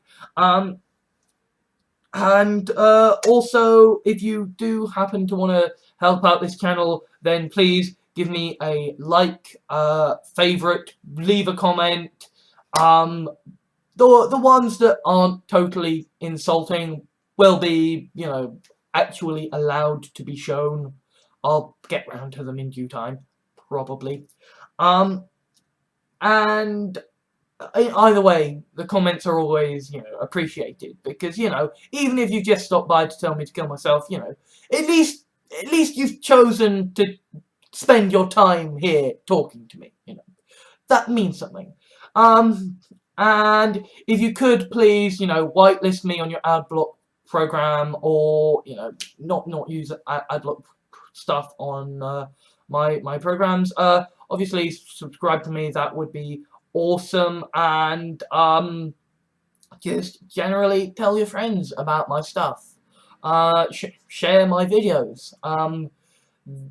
Drive attention to my channel, even if it's, not necessarily the most positive attention. It's still helping me go up through the rankings and stuff, and that's always nice. And generally, as a last point, I just want to be very clear here. I am anti-austerity, I am anti-guns in America, and I believe that climate change is the biggest problem facing all of humankind at the moment. So we really need to crack on with solving that problem, okay? See you, ladies and gentlemen. Merle rang the doorbell of a plush apartment building. A video speaker system activated, and an upper-class-looking Contravoxai gent interrogated his would-be guest. "Who rings my doorbell at this hour? I've got company." Merle waved at the camera. "David, isn't it? I was at your baptism. I must say you've done well for yourself." The gent on the screen quivered his tentacles excitedly. "Merle, isn't it? Great Uncle Merle, come on up." The door buzzed open, and instead of taking the elevator, Merle opted to fly up the ladder shaft to David's floor. He then walked down a suitably spacious hallway until he found David's door and knocked upon it. David welcomed Merle with open tentacles and hugged him, then patted his back. Come in. I just had the winner of Mr. Contravoxai delivered. You're more than welcome to have first go." Merle held up his hands. "I'm just here to make a delivery myself, actually." David stared at him. "What kind?" Merle opened his mouth, reached inside with a few of his tentacles, and pulled out Sunny. Sunny stood, dripping acid on a rich shagpile carpet, and waved, blushing from embarrassment. David stared at her. "How?" "She's a copy," said Merle. "Created to aid in someone's escape." Merle nodded and extended a tentacle to clear the hair from Sunny's face. "Shower's the third door on the left, honey. Don't worry about the clothes." Sunny nodded and went to have a shower. "You were in the Great Graphalod War, weren't you?" asked David. Merle nodded. I did my bit for the great leader, Contravoxai and Blaguri. Why do you ask? They say you cast magic on the battlefield. That it's how you survived and beat back the Gruffalods, said David inquiringly. Merle shrugged. Is it magic to drink refined alcohol, exude it from your suckers and set light to it? Is it magic to vent your stomach acid out those same suckers and dissolve the enemy alive? David laughed. They say you moved with impossible speed and would always turn up exactly where you needed to turn the tide of battle. That you had impossible foreknowledge. Merle chuckled. I was merely lucky and had good hunches. Well, either way, there's a storm coming, and I am glad to know that you are on the side of the oppressed, said David. Merle looked curiously at David. What storm? David shrugged. Ever since Father decided to let that planet go and declare surrender, the might of the Emperor has looked weak. The lower classes are getting restless. Starvation is driving desperate Contravoxai to theft, and riots have been breaking out more and more. Even among the higher orders, doubt in the system is commonplace, and many are talking in secret about the need for regime change. Those that are supportive are terrified and planning escape routes for when the shit hits the fan. And all Father does is attend meetings where he and his trusted elite rub their infinite Vigliguri supply in the faces of their servants. Merle looked sombre. Can't you talk to your father? It's too dangerous, said David. I am next in line to succeed him. If I even try to caution him to reason, I might be seen as a traitor, and if I make the necessary displays to appease the justifiable concerns, then I risk painting an even larger target on myself. It is best to remain neutral and see if I can't keep my father alive and my society stable. Merle nodded sagely. Very wise. For what it's worth, the Flagori don't seem to be revolting. Of course not, said David. Yes, we take from their populace, but we also provide them with free healthcare, food, clothing, entertainment, and homes. They go to slaughter, but their lives are happy. It is only the Contravoxai who suffer inequality and artificial scarcity. Merle nodded, and said, What might it mean if the Flagori were to join the revolution? The mercy of a quick revolution, said David. The Flagori refuse to go willingly. If they shout and scream as they go, then that will turn things quickly. David snorted. The drawback of having meat that talks back. Plus, the Flagori outnumber us by a massive scale. All right, we can easily dismember them, but they have a society that is already set up to sustain massive casualties, and if they can arm themselves enough to blind or disarm us, we are entirely at their mercy, regardless of their capacity to kill us. Merle nodded and said, Well, I'm not going to be leading the revolution. I'm just a homeless war veteran who was given the courtesy of a lovely meal in return for delivering this one to you. Enjoy her, David. She's a very sweet young lady. David nodded and said, You could join me for dinner. I'm sure I could let you have an arm or a leg. Merle chuckled and said, Oh, I've got quite the feast waiting for me when I get back. I'll see you around. And Merle left.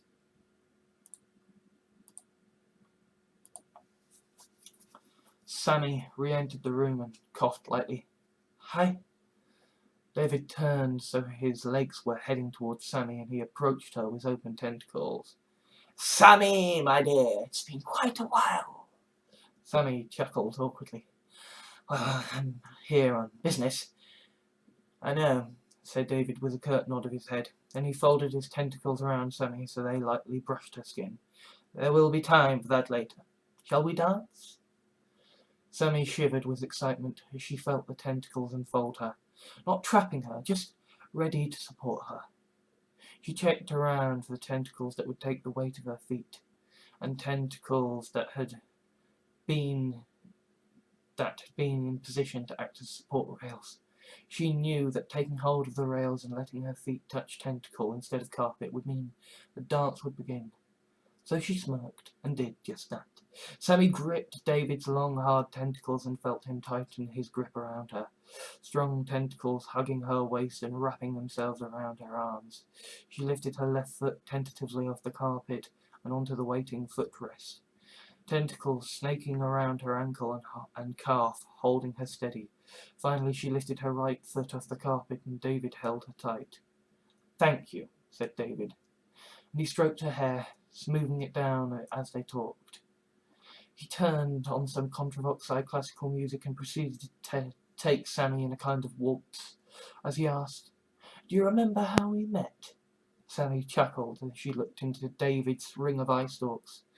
"The great leader was out on some kind of hunting trip for the anniversary of his ascension to the throne, and he stopped for a picnic as one of his bards played the Casprelias." David nodded and felt a tentacle down Sammy's right arm until it reached her hand. "He wanted to teach me about what it meant to rule." David carefully snapped the little finger of Sammy's right hand off and tossed it into the gaping mouth atop his head. "Does that hurt?" "No," said Sammy quizzically. There had been no sensation to that at all, just a sudden absence. "Good," said David, as he snapped off the right finger of her right hand.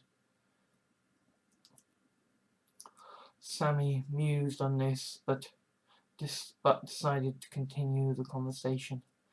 "The great leader pulled me out of his picnic camper, as with the rest of his morsels, and you decided to dance with me." David nodded. "I did it to spite my father at first, playing with the great leader's food." Sammy chuckled. "I rather enjoyed it. You were very sweet." David pulled the last two fingers and thumb of her right hand from her body and tossed them into his mouth before he said, "I enjoyed it too, and I'm rather afraid that I started to fall for you." Sammy blushed and wiggled the fingers of her left hand as an invitation. "I'm sorry you were so young then. I do hope I didn't turn you into a deviant." One of David's tentacles grabbed Sammy's left hand gently, caressed her fingers as another booped her on the nose. "My dear, you saved me that night, saved my soul. You opened my eyes to the obvious truth that Bulgari have heart and soul." "But I'm not Bulgari," said Sammy. "No," said David, as he tossed her remaining fingers and thumb into his mouth. "And that is why I can love you and eat you too. You are unique, my dear girl." Sammy smirked. "Well, I'm very flattered. I must admit I do rather... Well, that is to say that if in another life I was yours, I could be very happy." "Except this is another life," said David, and he stroked her cheek with a tentacle. "You are a copy." Sammy blushed and said, "Don't play with your food." "I'm not playing," said David, as Sammy's toes disappeared into his mouth. "We could be very happy together." "I'll think about it," said Sammy, "but there is someone else." David nodded. "I understand." And he changed subject and asked, "What do you want to watch when I'm done with you?" Sammy shrugged. "I don't normally get a choice and just sort of get hung somewhere while I recover." "Well, that's not happening tonight," said David. "I'll leave you with the TV. It's voice operated, so you'll be fine. Just give me a shout if you need anything. I have plenty of alcohol." Sammy laughed. "Thank you. That's very kind. I just want us to talk business tomorrow." "We will," said David. Then he felt a tentacle up Sammy's right thigh until it lightly encircled the leg below the bum. "Now, my dear, before I properly eat, I need to know that you are okay with this." Sammy chuckled. "Of course, but let me feel it." David nodded. "As you wish." Sammy gasped as her right leg was pulled and twisted with such ferocity that muscle and bone were shorn. "It hurts, doesn't it? I'm so sorry." Sammy panted and watched him heave her leg inside the cavern of his mouth and longed to bathe in his stomach acid. "I'm a sylph boy. I love the pain." David chuckled and stroked her cheek. "Oh, my dear, I did not know." Crack! Her ankle was disconnected. Shonk! Her lower leg was ripped off at the knee. Plus boom! Her left leg was shorn from her bum. Sammy panted in exquisite agony as she watched the 3 pieces of her leg ascend into David's mouth. "Thank you," breathed Sammy. Then Sammy screamed in a delightful ecstasy of pain as her arms were torn from her body. David cradled Sammy in his tentacles and carried her into his living room and a waiting sofa and TV. He stroked her cheek and said, "You were delicious as always, my dear."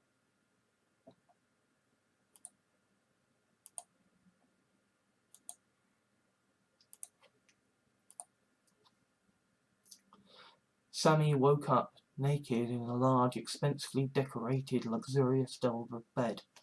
She got up from it and studied the room, bookshelves lined with romance, fantasy, crime and sci-fi novels, a voice-activated smart TV, a fridge freezer and microwave oven. There is even an ensuite bathroom and shower. Sammy was about to head into the shower when she noticed a large wooden wardrobe and the dress hanging over a full-length mirror.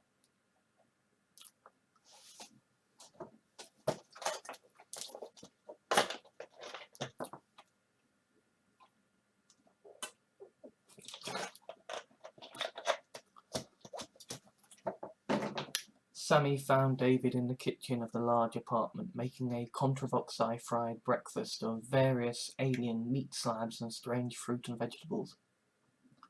"Room on your plate for me?" she asked. David laughed. "Oh, I have a delightful little marinade planned for you later, but for now, we have business to attend to. How did you find your room?" "My room?" asked Sammy with laughter. "Don't tell me you knew I was coming." David seemed to think for a second as he focused on frying his breakfast, then he said, "No, not as such. I did, however, suspect that sooner or later you would find the Greek leader's plate a little dull, and I guess I hoped you would comfort me. That room has served as a guest room for any passing flaguri, but it was designed in hope of you, and it is yours, if you want it." Sammy stared at David. "You are kidding me. I knew that there was something, but I thought it was hunger. That room is gorgeous." David nodded and plated up his food. "Like you, especially in that dress. Do you like it?" "Well, yes," said Sammy, raising her arms and twirling to show off the blue satin dress. "I love it, but why? I'm just food." David shook his head and started shoveling his food into his mouth. "You are delicious, but do not mistake me. You are far more than just another morsel. You are sweet and kind and funny, and you have inspired revolution by showing the Contravoxai that Bulgari are thoroughly lovable." Contravoxai chairs were strange alien things, so Sammy took a seat on the table beside him. "I'm just a girl who likes to have fun. I'm not intending to cause a revolution." "I know," said David, "and that's why you're succeeding." He reached out with a tentacle and stroked her cheek. "You're just so alive, so vibrant and full of passion and joy and fun that you become the reason people watch the great leader." Sammy smiled and grabbed his tentacle. She rubbed her cheek against it. David stiffened. Sammy kissed the tip of the tentacle and said, "Me and this other person, we're not exactly exclusive, you know." Sammy stared at the tentacle curiously and stroked it. David shivered with excitement. "Well, I have done some research. We could have an experiment." Sammy grinned and tentatively licked the tip of the tentacle. David muttered, "I am going to rot in the anodes with Mitchum for this." He reached out with a tentacle and stroked her hair. Sammy smirked. "Oh, I am going to have fun with you." David chuckled as his tentacle unzipped the back of her dress. Sammy said, "The safe word is kangaroo," and she placed her lips around David's throbbing tentacle.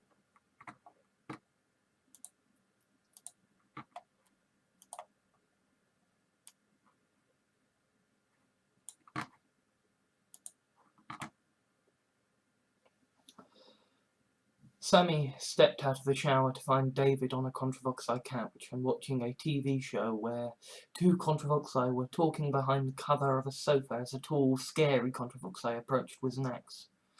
A large metal tub filled with steaming water was between David's legs as his many tentacles chopped and prepared various herbs and vegetables.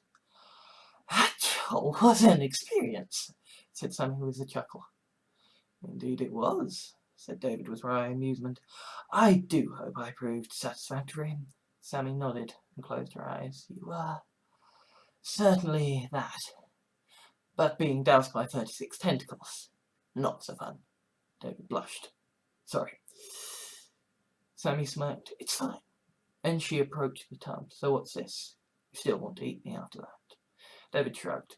"Just a little marinade while we attend to your business. Think of it like a hot tub." Sammy laughed and climbed in. David's tentacles reached in with knives and started slashing at her beneath the waterline. Sammy gasped and asked, "What are you doing? I mean, I'm fine with it, but what?" "You can heal," said David. "So I'm hoping to cut you off just enough that the herbs and spices will infuse with you, and that you will have properly healed by the time you're done marinating. The meat flakes and blood will aid the flavour.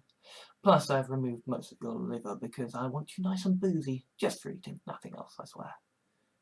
Sammy nodded and said with mock seriousness, "Well, just so long as you're getting boozy so you can eat me. Heaven forbid you buy me a drink before another bout of experimentation." David chuckled and said, "So, now that you're marinating, why are you here? What do you need me for?" "There's a man," said Sammy. David nodded. "What kind?" "Contravoxai of Liguri." "Human," said Sammy. "Like me. His whole world has been razed to the ground by your people. He would be dead if not for me." "So you want me to get him to safety," said David. "He's safe now," said Sammy, "more or less. I need you to contact someone who can take him to a world where humanity still lives and thrives. I want him freed from this madness to live as a normal person again." "You love him, don't you?" said David. Sammy fell silent and felt the sides of the tub. She may not be bathing in stomach acid, but it was close enough to let her feel safe. "Yes," she admitted. David stroked her cheek compassionately. "Except you aren't real, are you? You're a copy. Sammy loves this man. Sammy wants him safe and would do anything for him, but you want her. Not really." Sammy swallowed. "She deserves him, not me. I'm just an asset to be thrown away and disposed of." "Well, I love you," said David. "Now what do you need?" "A phone," said Sammy. "You came all this way for a phone?" asked David. "It needs to not be traceable," said Sammy. David nodded. Then he got up to fetch a phone. Sammy stared at her reflection and said, "Look after him, won't you? I know I was just a means to an end, but I love him just as much as you." David returned with a phone and handed it to Sammy. Sammy dialed, and a male voice answered. "Hello, Frederick Amos Pearson speaking. Second piloting, person taming, and monster killing at an hourly rate. How may I help you?" Sammy said, "Frederick, it's me, Sammy. I don't know if you remember Anthony's wedding." "Oh, yeah," said the voice at the other end enthusiastically. "You are the cute little thing that volunteered to not only be my toy, but also my pet. I had a lot of fun with you. Last I heard, Anthony had decided to turn you into a statue in his Hall of Heroes after that Spranghurst job. What's changed?" "Well, you recall how I had a copy of myself join the other Anthony at the Contravoxai banquet?" asked Sammy. "Oh, bless you," said Frederick. "Staying with your master, even if it means climbing into the frying pan. How's that working out for you? I might pop round for dinner, see how you are." "Thanks, that'd be nice," said Sammy. "But I actually need to ask a favour. I need someone taken to Choice World in the care of Anthony." "And how are you going to pay me?" asked Frederick. "Pay you?" asked Sammy, confused. "Don't get me wrong. You're a lovely girl, Sammy," said Frederick. "It's just that I already own you, so I don't... Well, you've got nothing to offer me, have you?" Sammy stammered. I need help. Just please, help." "Sammy, I am a mercenary, and you want me to smuggle someone out of the Contravoxai mothership without payment. You're having a laugh," said Frederick.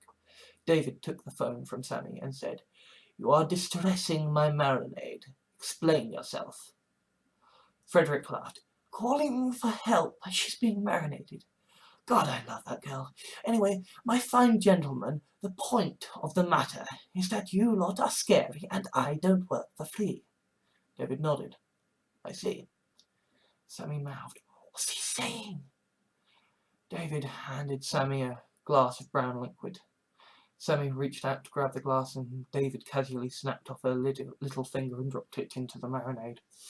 David said, what if I could make sure you were safe on the Contravoxai ship? Frederick mused. How? Well, a little birdie tells me there's going to be a revolution, and one way or another, I'm going to be in a position to influence the society that emerges. You help out my Sammy, and I will see that you can hunt any Contravoxai, Blaguri, or human on this ship, and that you can convince to willingly go with you, and I will personally serve Sammy up to you by way of thanks, said David. Frederick thought for a long moment, then said, that is a very big promise, so I am not going to dick you about. I'll do this one, regardless, but if you ever need me, so long as your end stands, I'm your man. Oh, and break Sammy's legs for me. Cheek of her asking me to do something for nothing. Deal, said David. Then he hung up the phone and tossed it onto the couch as he reached into his tentacles under the water. Sammy gasped, what's that for? Your man is getting a lift to Choice World, said David. Then he topped up Sammy's glass and said, now drink, my love, and be oh so merry.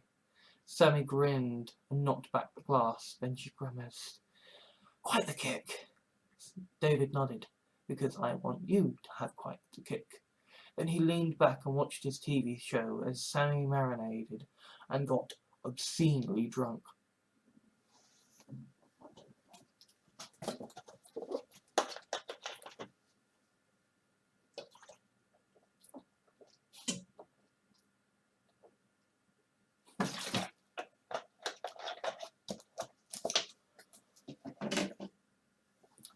I was at the bar, drinking a pint of blood as Roxy and Fiora cooed over my hatchling. Lisa had been forbidden from going on the spit in case word arrived about leaving, so she compromised with Eliza and was being carefully carved up to provide the most meat without affecting her ability to run or think. Amy had already let us know that she was staying, and so she was on the spit instead. Charlotte was taking advantage of Amy's turn on the spit, but keeping an ear to the ground in case it came time to say goodbye. Eliza was busy serving punters, but I saw her watching me carefully when she could. I suppose she was worried for me. I knew she would be happy though, happy to have Helga to herself again. David arrived and turned his legs to face in Fiora and Roxy's direction. Well, if this isn't a delightful sight, a sweet little lesbian couple. I was feeling rather hungry. I reached behind the bar, pulled out the plasma rifle and stood between David and my friends. Oi, fucko, these are not for eating. Fiora added, and we're pansexual, not lesbian. That too, I said. I tried to stare down the creature, not easy when it has more eyes than you can easily count or calculate. Then again, I always was bad at maths. Creature chuckled. You're Sammy's boy, aren't you? What? I said. The creature elaborated. The one Sammy rescued and created a copy of herself to see escape. You are the man who is going to bring about a revolution. I shook my head. I just want to live my life in peace. Stephen Banks, the man who lived, said the Contravoxai. Yes, I see now why she chose you. A true hero, aren't you? I stared at him, open-mouthed in incomprehension, and asked, who are you? I am David, or at least that is what humans have got to call me. I am next in line for the throne, and my uncle is the great leader of the Contravoxai. I am also the man who has secured you safe passage out of here, said the creature. It's true, said Merle, running in the pub, then panting to catch his breath. I was at his naming. This is the man who is going to see that revolution happens smoothly. Right, I said. And where's Sammy? David froze, thinking desperately before finally exclaiming, marinating. He's coming with me, I said. This whole thing was her idea. David nodded carefully, his tentacles waving carefully in the air to show his nervous supplication. It was. But she's mine now. I said, and steadied the plasma rifle. And just why is that? David was looking around frantically as if for some kind of advantage. Because she's a submissive woman. She likes the pain, likes the feeling of helplessness and being dominated by someone she trusts. She's a fucking food animal. You think she's going to settle down with you and have 2.4 children? You think she's going to cook the turkey on Christmas Day? She is the turkey, and I love her for that. I lowered the rifle. You love her? David nodded. I know it's wrong. She's a humanoid.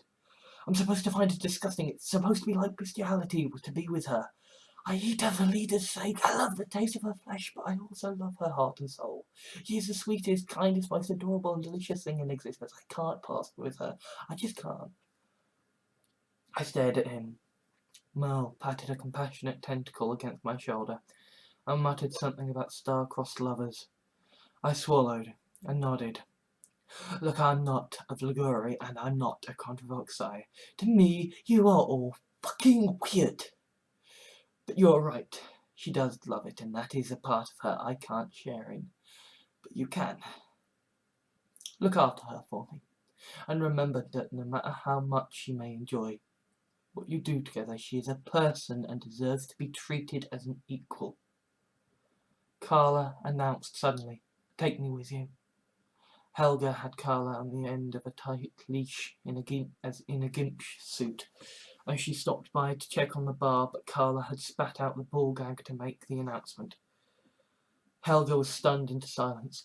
Carla said, Sammy is my best friend. If you are going to eat her for all eternity, you're taking me as well. David looked to Helga. Helga reluctantly nodded. In a few moments, David had stripped Carla of the suit. Lisa ran to join her. Carla shook her head and kissed Lisa. Lisa looked imploringly into Carla's eyes. Where you go, I go. Carla looked into her eyes and said, I'm sorry. You'll get over me. You need attention. Stay with Steve. I'm sure Anthony's got a copy of me somewhere. I stared at Carla. Are you sure? You shouldn't have to separate. Carla looked at me and said, I love her very much, but she's just a toy. There are so many of her out there. She doesn't need me. You can give her what she needs, I'm sure. Lisa looked at me, tears streaming down her face, and I hugged her. It'll be all right, I said, not really believing myself. I saw Eliza take Helga's hand tentatively and watched the old woman shift her attention to her employee. Eliza winked at me. Then reality seemed to rend in two as a great gale started up out of nowhere, and with a great stammering shh, a rickety wooden shed materialized into existence in the centre of the pub. A man in a ridiculous mismatched suit stepped out. Who the fuck are you? I asked. Frederick Hamish Pearson, at your service, said the man as he surveyed the room. Now, which one of you is David and which one is Stephen? Stephen, I said with a wave. David, said David, as he quietly began dismembering Carla. Charlotte barged down the stairs and said, I'm not too late, am I? And who might you be? Asked Frederick. Charlotte, she said between pants. Frederick grinned. A lady Contravoxai. I might have to remember you. Always did like a challenge. Charlotte brushed past him, sending him tumbling into Roxy and Fiora. So this is goodbye, she said, extending a tentacle. I shook it. Looks like it. Look after Amy, won't you? Make sure she always has a home to go to and a friend to turn to should this get a bit too much for her. Of course, she said, and I'll make sure Eliza sees the occasional sunlight and the Lucys are kept well. I smirked. She said, you look after your hatchling, okay? And get a hobby, one that doesn't involve drinking. I nodded and said, in a way, I almost regret you never got a chance to taste me. She laughed and pulled me into a hug, then she handed me a card. My multiversal coordinates, in case you ever fancy stopping by once you've got the cure. I laughed and patted what felt like her back. Carla smiled at Charlotte, then hugged me herself. I better go, she said, raising her fingerless left hand. David's getting a little peckish. A tentacle lashed out and her hand disappeared. Carla smirked and said, remember, play with Lisa every day. She needs lots of attention and live a good life, yeah? You deserve it. You too, I said, as the tentacle stole her left arm away entirely. Or at least whatever passes for a good life by your standards. Carla laughed, and she was lifted bodily into the air, carefully dissected so she would heal and not accidentally create a clone, then placed into some kind of plastic bag that was then sealed and placed inside David's mouth. She'll be perfectly fine, said David. They both will, and for what it's worth, I wish you the best of luck in finding love and happiness in the future. I nodded and went to get my hatchling. Fiora said, see you around sometime, yeah? Make sure you get us that cure. I smirked and hugged her. Don't worry, Mel's a good egg. You're safe. Roxy tutted. Fiora, don't put pressure on the lad. Just go forward in all your beliefs, Stephen, and prove to us that we are not mistaken in ours. Though, to tell you the truth, I'm quite looking forward to being eaten now. Your girls have made it look so much fun. I hugged her and said, thank you. Both of you, you gave me hope and friendship when I had so very little. Enjoy yourselves, however things turn out. They smiled at me, and Frederick caught my eye. Cute, aren't they? I smirked. Yes, they are. What of it? Frederick leaned between Roxy and Fiora, spreading his arms around the backs of each. How would you like to be my toys? Fiora said. We've, rather got a date with Destiny, and she pointed at Merle. I can copy you, said Frederick, and I can even save the data in the memory buffer. Should anything happen to you, as you are now, should anything happen to the use as you are now, you could be printed out fresh. And what would there being toys entail? I asked, figuring that a couple of girls heading merrily to their slaughter were unlikely to care to ask such a question. I will, Quizdec said, tame them to the point of complete and total subservience and submissiveness, said Frederick. No agency whatsoever by the time I'm done. But don't worry, they'll be immortal and with mental fail-safes to prevent and I must scream scenarios, and will utterly enjoy every moment of it. I stared at him. Roxy giggled. Sounds like fun. If you're amused, certainly would be an interesting experience. David said, you can't actually stop him. He's technically got a license to tame anybody, including me. I sighed. Well, I can't stop you. Then let's enter the ship, said Frederick, as he led Fiora and Roxy inside. My hatchling yawned and asked, is it time to go? Yes, I said, and I gave her a friendly stroke, then secured my leash to her collar. Lisa took my hand and said, lead on, Macduff. I stared at her. You know Shakespeare? She smirked. I was a university student before I was tamed. Eliza said, hey. I turned to look at her, and she was handing me a fresh bottle of pass-through brandy. Takes a lot to get a workshop drunk, especially if you don't remove the liver. Take this. I smiled. Lisa took the brandy for me, as I currently had my hands full. Thank you, I said. No, thank you, said Eliza. I'm sorry about the whole leading you to your death thing, but orders are orders. Don't mention it, I said. Helga gave me a curious look, then said, you challenged my authority, made my colleagues unreasonably chippy, and been mean to my customers, so I really do hope you will go away for good. But for what it's worth, I have had the most fantastic time since you've been here, and business has boomed. Now go away, never return. I smirked and said, look after Eliza. I think she's missed you. And I turned and walked into the shed with my hatchling and Lisa.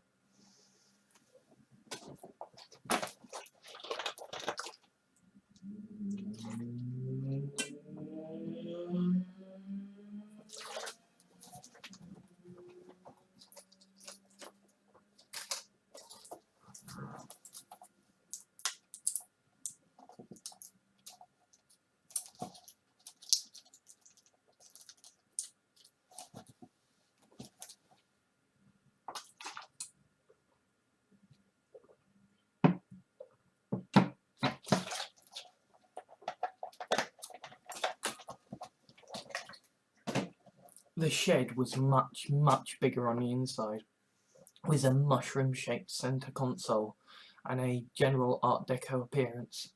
A coffin-sized trunk lay in one part of the room, and a large cage containing several scantily clad women filled a large portion of the room. "Remember that trunk," said Frederick to Fiora and Roxy. "That's where I'll throw you when I get bored of you." They nodded appreciatively. "Ah," said Frederick, turning to look at me. "I would recognize that look of disdain anywhere. Come on, I don't want you getting lost in here." The five of us followed Frederick through many long corridors until at last we got to an area that looked so much darker and more industrial. There were 2 sealed-off chambers and glass walls and doors.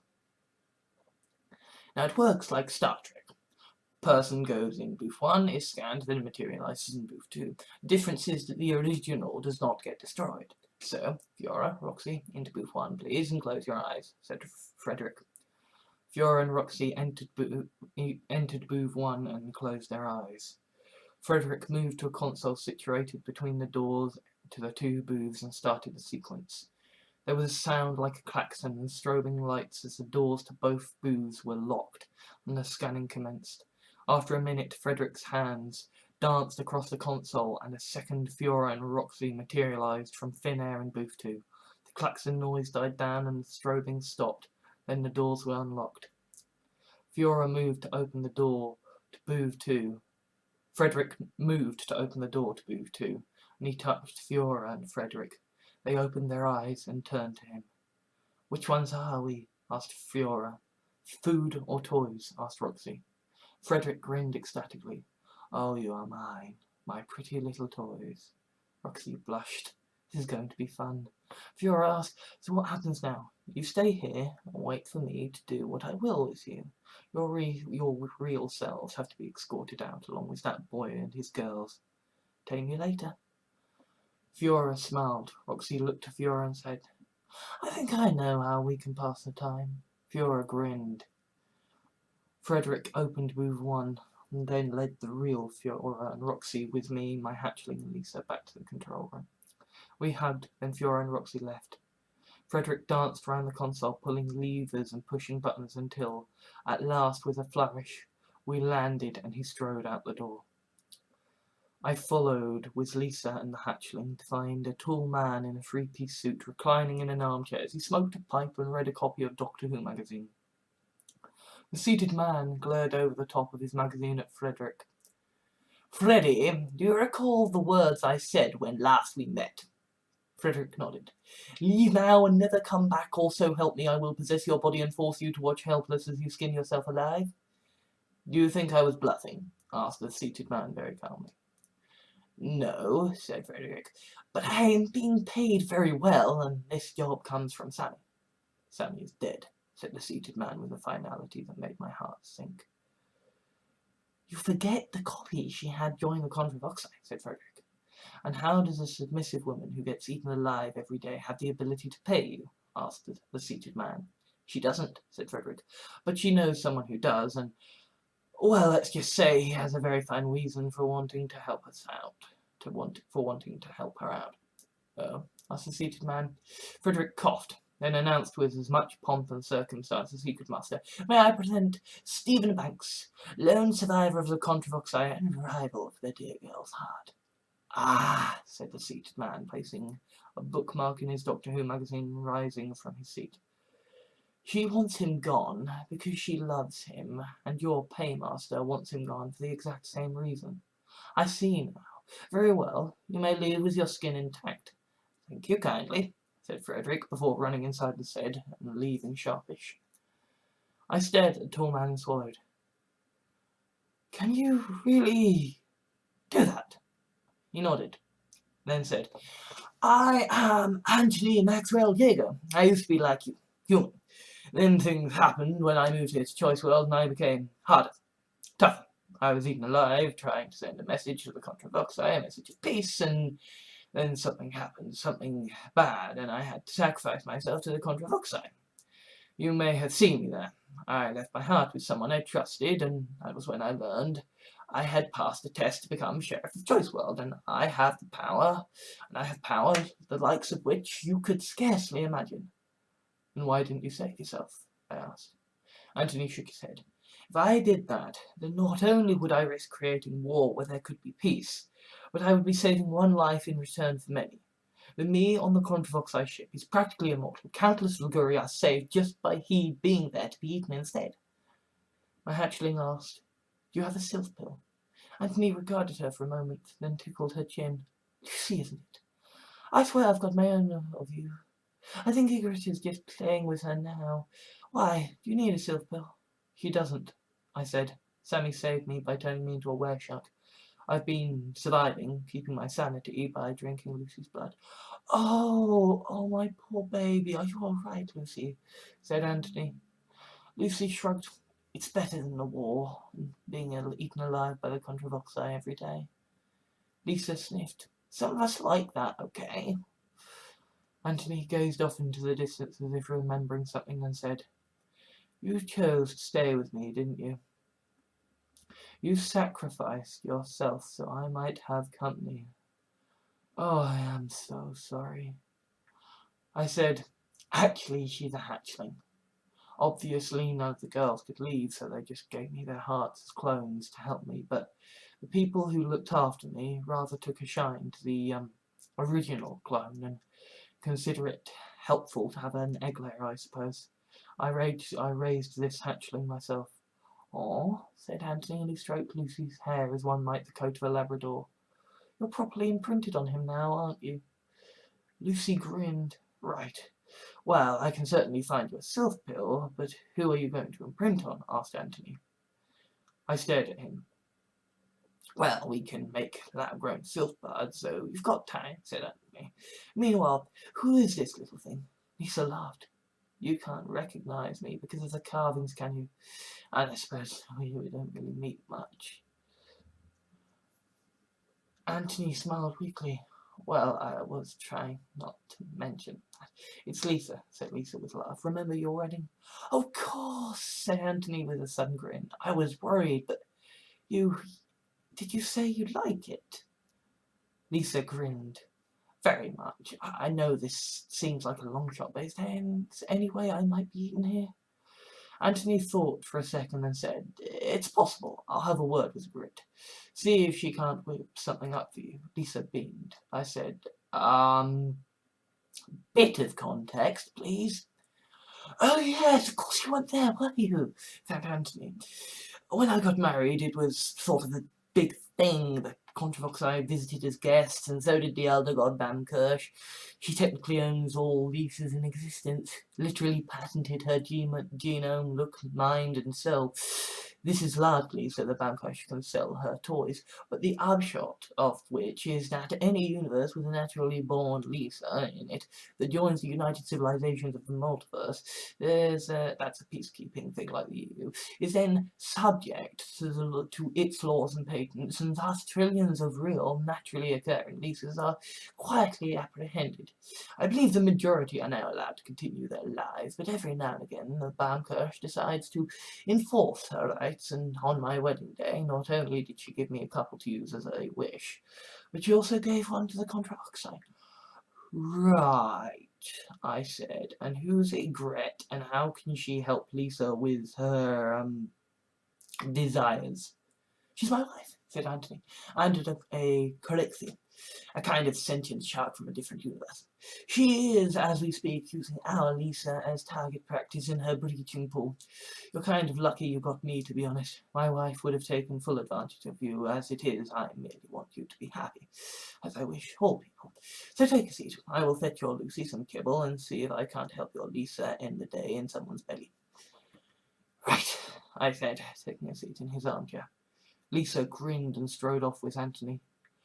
Lucy took a seat between my legs and said, "Massage me." "Why?" I asked. "Because I want to bliss out at your hands, and I think you need a distraction," said Lucy. I sighed. I shall have to get used to having a pet that's smarter than me, won't I? Lucy shrugged. "Not necessarily. If Frederick contained Fiorenrox into being utterly obedient and passive toys, you contain me into being a bit thick." "Would that be right?" I asked. Lucy sighed. "I don't mind either way. I just want you to be happy, and if your being happy means lowering my IQ by a few points, then so be it. I mean, let's face it, you've already drunk my blood. Bit late to worry about immorality." I laughed bitterly and started massaging her shoulders and neck. Anthony arrived with my bottle of pass-through brandy and a large glass of something red and frothing. Lisa is now in my wife's very capable hands. I'll see that she is cleaned and returned to you when she recovers from Igrit's culinary experimentation. She had this on her person instantly, said it was yours. I thought you might need it, so I've made you a Bloody Mary with artificial sylph's blood. Should keep you sane and ruin even a wereshog's sobriety. But I can remove your liver as well if you think you need it. I chuckled and waved away his offer. Thank you, but I think my liver is fine where it is, thanks. He nodded, smiling, and plonked the Bloody Mary and pass-through brandy on a table beside the armchair. He returned a moment later with a cat bowl full of pet food. Lucy stared at it. I hope you don't expect me to eat that? Anthony laughed and ruffled her hair before pulling up an armchair so he could sit opposite us. No, not yet anyway, but it is the brand my Amy likes, and like you, she turns her nose up at it when lucid, only to prefer it to a steak when suitably tame. Lucy mused. You would see my stomach depends upon my master's ability to bliss me out. I snorted. I raised you from a tiny little thing. Have faith. Lucy nodded. So, said Anthony, tell me about yourself. Who did my Sammy fall for? I stared at him and took a large gulp of the Bloody Mary.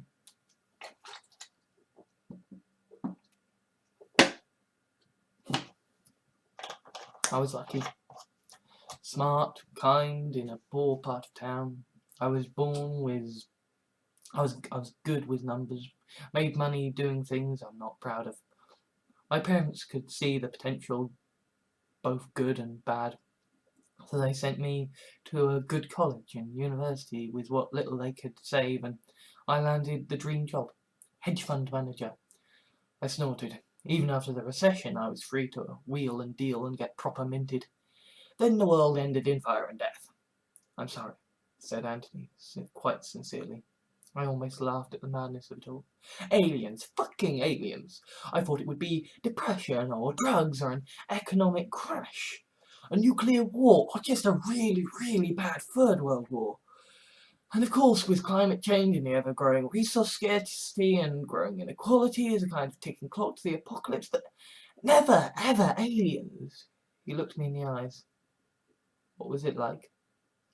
A nightmare, I said, closing my eyes as the images came to the fore of my mind. Great saucers dropping out of the sky, and these things emerging like eldritch spiders. They have teeth in their asses, you know, and they fly by vomiting up this bat-like thing in their stomachs. I looked him in the eyes. They were merciless, any sign of resistance, and they ate you alive. Women, children, even pets. They wouldn't even chew the babies, just straight into their cavernous mouth stomach thing filled with acid, digested alive. Anthony shook his head. They told me they would stop harvesting worlds like that. Oh, did they? I said. Because everyone who has ever shown me kindness has either died to them or is about to die to them or gets eaten alive by them for fun. I'm sorry, said Anthony. I shall have to speak to them about this. Speak to them, I said. I want their great leader dead. I want him screaming for mercy. I want him begging for just one more chance at life. And then I want to show him the mercy his kind has shown everyone I know, including you, I might add. Anthony glared at me. I understand that you are scared and angry that you have lost a very great deal, but I will make this very clear.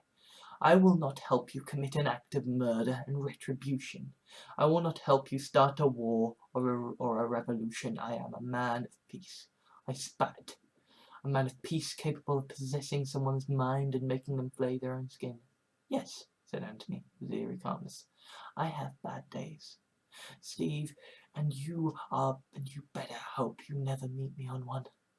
I will take you wherever you want to go and allow you to use whatever resources are in my power to give you here, but I will not go with you to commit murder. I nodded. Fine. I suppose the doctor is right. Pacifism is an entirely amiable position until there's a bunch of genocidal maniacs in your way. Anthony looked at me oddly. You know who? I snorted. had to do something with my money before the world ended, didn't I? It was either join the cult, find religion, or become a nerd. I opted for the one marginally less likely to see me killing someone for their beliefs. Anthony snorted. Clearly still a noob then. I smirked. We fell silent, and I sipped my Bloody Mary as I massaged Lucy. She started purring, and I let her off her leash. She crawled over to the cat bowl, rammed her face into the pet food, and started eating. I watched her eat and felt a pang of nostalgia, for my little sylph had really grown up, and she was still my puppy. I muttered under my breath, "My life is so fucked up." "I could make things easier for you," said Anthony. "I'm afraid you're stuck with Lucy and, the awkwardness of keeping a grown woman as a pet. Believe me, I know that angst. Had a toy that was someone from the universe I had experienced as fiction. So much angst. Anyway, she's off travelling now. Quite happy, I believe. But mine never imprinted on me." I chuckled. "No, I know. I wouldn't want to get rid of her anyway. I love her, even if I do wonder what the fuck my life is now." "Well, you're a hedge fund manager in a post-scarcity society," said Anthony. "Things aren't going to be the same, but I do have a spare house you can live in for a few weeks. I'll have a grit to see Lisa is properly, shall we say, taken care of each day, and we can meet up for drinks and to walk ourselves. Maybe when the shock of all this is worn off a bit, we can discuss Sammy." I looked at him. I wanted to know so much, so very much, yet I was also so very tired. So I said, "I just want a bed, some crunchy nut, a good curry, and Netflix. Is that possible?" Anthony grinned. "Oh, I think we can manage that. Enjoy your stay here in Choice World, Steve." I nodded and sipped my drink.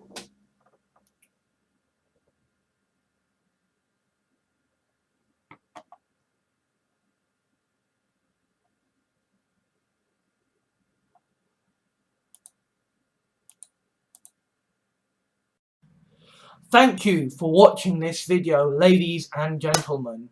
I've been Alexander Gordon Johans, obviously.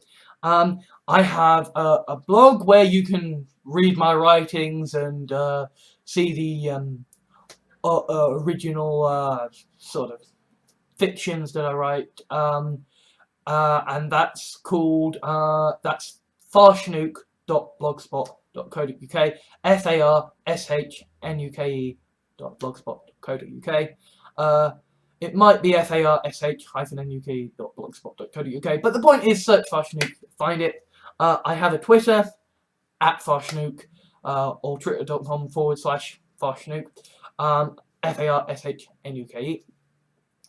I've got a Reddit, reddit.com/r/Farshnuke official. That's FARSHNUKEOFFICIAL.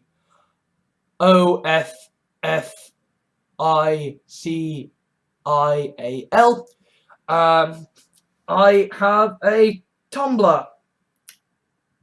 Search Farshnuke, FARSHNUKE. I have a Patreon, patreon.com/Farshnuke, FARSHNUKE. Go there and donate however much you feel like.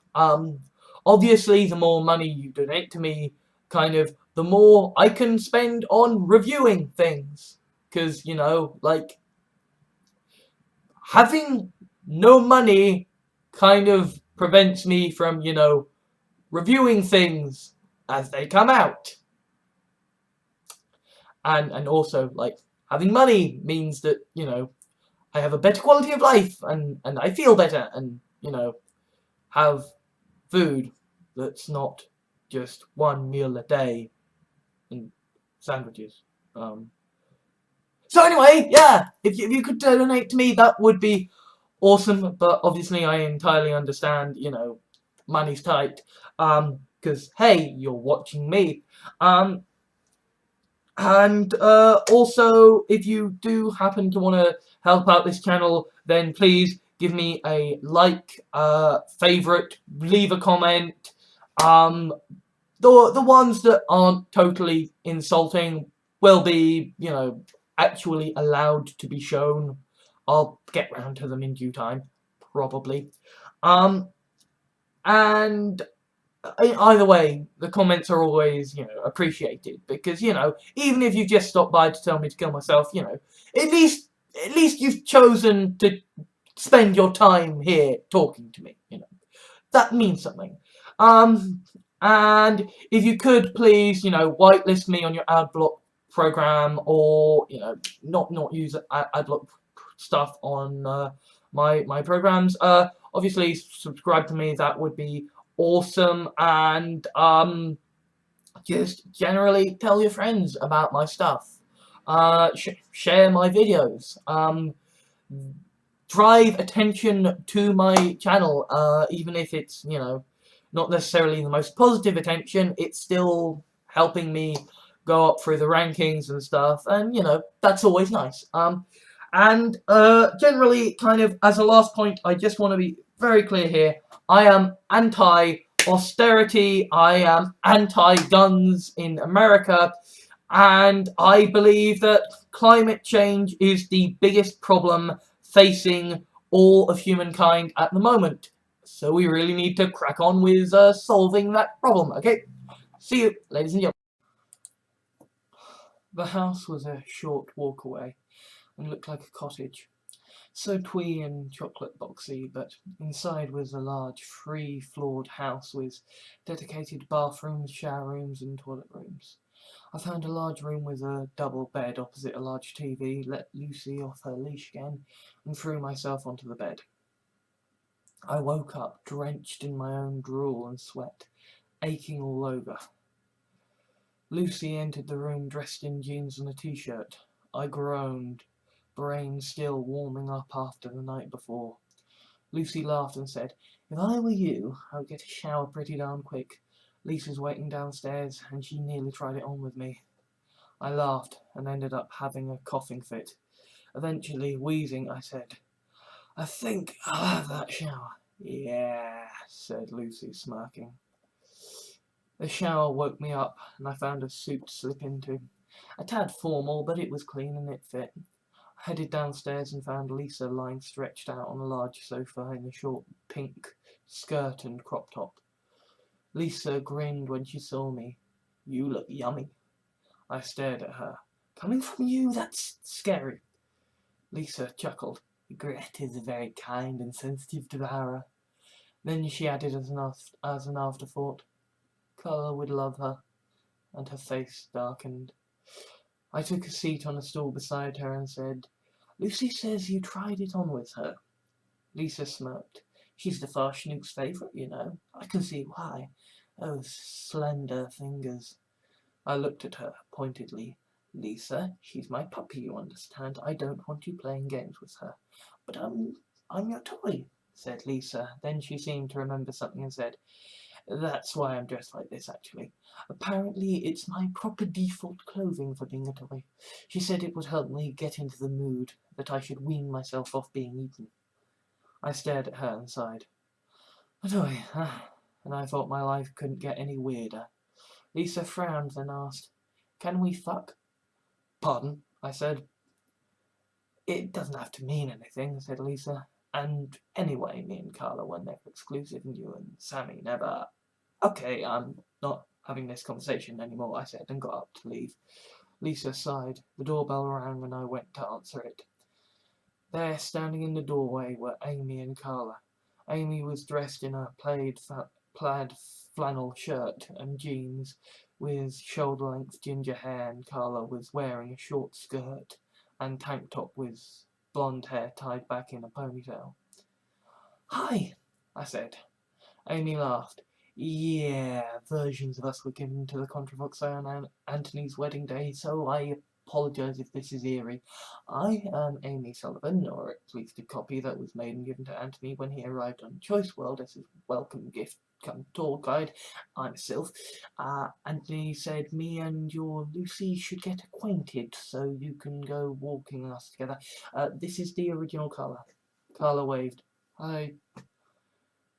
tamed on a one-night stand after his first run-in with the Contravoxai. She's a toy.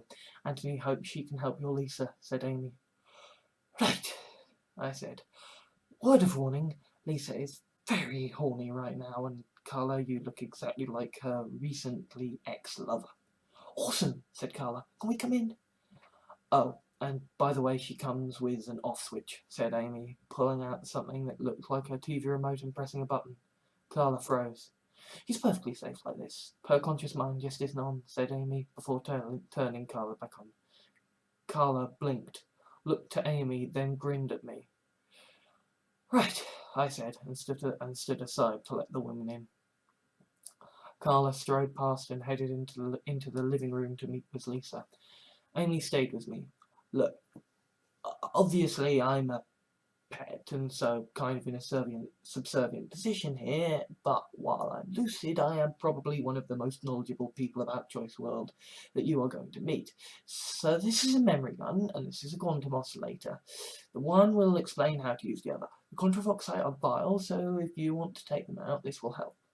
Thank you, I said. No problem, said Amy. Just make sure you have plenty of kibble, and after, let's say, 3 hours, come and bliss me and Lucy out so we can enjoy it. Amy looked about to go, then she added, oh, and don't freak out if you see me and Lucy rutting when we're blissed out. We're still, even if we're not lucid, we're still us. It's only a problem if someone who is lucid gets involved. Then she disappeared upstairs. I shook my head and went to find a computer. It looked and functioned reassuringly similar to computers from my world, even though it was noticeably faster and more powerful. I researched the memory gun to feel certain it wouldn't actually kill me, then I pointed the barrel between my eyes and pulled the trigger. I now knew almost everything about the quantum oscillator, and indeed I even knew what I did not know, and that the reason I did not know it was because such knowledge would be too dangerous. I practiced doing cheap tricks with my quantum oscillator, and had soon created a kind of pokeball to keep Lisa in. It was a modified infinity bag with a tennis ball-sized, hardened, spherical exterior that could absorb things into it at the push of a button and beam them out at the push of a different button. I had designed the inside to be like the inside of the house and added a hamster-esque exercise wheel just to see if I could. Then I got bored and noticed that the Netflix had all 56 seasons of Doctor Who on, so I started binge watching my favourite Doctors. 3 hours later, I went to my bedroom and found Amy and Lucy chatting over mugs of tea. Amy smiled at me when I entered. Lucy noticed me a moment later and said, Amy tells me you now own a quantum oscillator. I nodded. A very interesting device, but if you don't mind, I have some Doctor Who to binge watch. Don't forget to drink your self-blood, said Lucy. I looked at her curiously, wondering if this was code for, please slit my neck before this woman. Amy removed the need for an answer to the conundrum by saying, oh, I almost forgot. There should be a soft drink dispenser in one of the kitchens that's been programmed to pump out artificial self-blood. I nodded. Thanks, I'll have a look into that. Then I approached Amy and gave her a preliminary neck massage so I could whisper, still sure about this? Lucy was giving me a dirty look, clearly annoyed that I was clip-blocking her. Is there anything you particularly need, Stephen? Amy grinned and whispered, yes, do it, I'm ready. I circled round to Lucy and whispered, trust me, you'll get what you want. Lucy blissed out in just a few minutes. Amy watched the whole thing with voyeuristic fascination, and Lucy was certainly aware of this, but seemed okay with it. Amy herself took a little longer to bliss out, owing to my lack of experience with her, but it didn't take too long, so I left the blissed out puppies to get acquainted while I rooted out the artificial self-blood. I decided to binge watch Doctor Who somewhere else to give them privacy. 6 hours later there came a ring on the doorbell and I answered it. A short, powerful-looking woman with flame-red hair was holding a large bag between her clasped hands. Ah, Stephen, we meet at last, she said. Allow me to introduce myself. I am Agret, and you are very welcome to join my household in any subservient capacity you may wish. I could use a new footstool. I swallowed, nervously. Egret held up the carrier bag. One chicken tikka masala with pineapple rice, sagaloo, naan bread, chips, and a large box of Kellogg's Crunchy Nut, as you wanted. Thank you, I said, with a large appreciative grin on my face as I took the bag. But you aren't just here to deliver my curry, are you? Egret shook her head and chuckled. I'm here for my toy and my takeaway. I looked blankly at her, until I realised what she meant. So you really eat her? Egret shrugged. I'm a Crixie, darling. Humans are such beastly creatures when it comes to mankind. Kind of nice to have them on the menu for a change. And she's so very sweet about it. You know, she even insists I take her internal organs after she's recovered, on the understanding that she'll swiftly replace them. Of course, Anthony thinks the entire thing is simply ghastly, but he never got the hang of the idea that consent makes something okay. I nodded, and I headed down into the downstairs living room to find Lisa and Carla naked in a position that I would never even have thought possible before. I blinked and said, You may need to wash her before you eat her. Egret nodded, then said loudly, Girls, I need you. The activity continued for a moment more, then they sheepishly stood before Egret. Shower, now, said Egret, and they hurried off. And Egret turned to me and said, Don't worry about them, I know my way around girls. You just enjoy your cup of tea and remember my door is always open to a submissive youngster. I nodded, then decided to eat my curry before Doctor Who.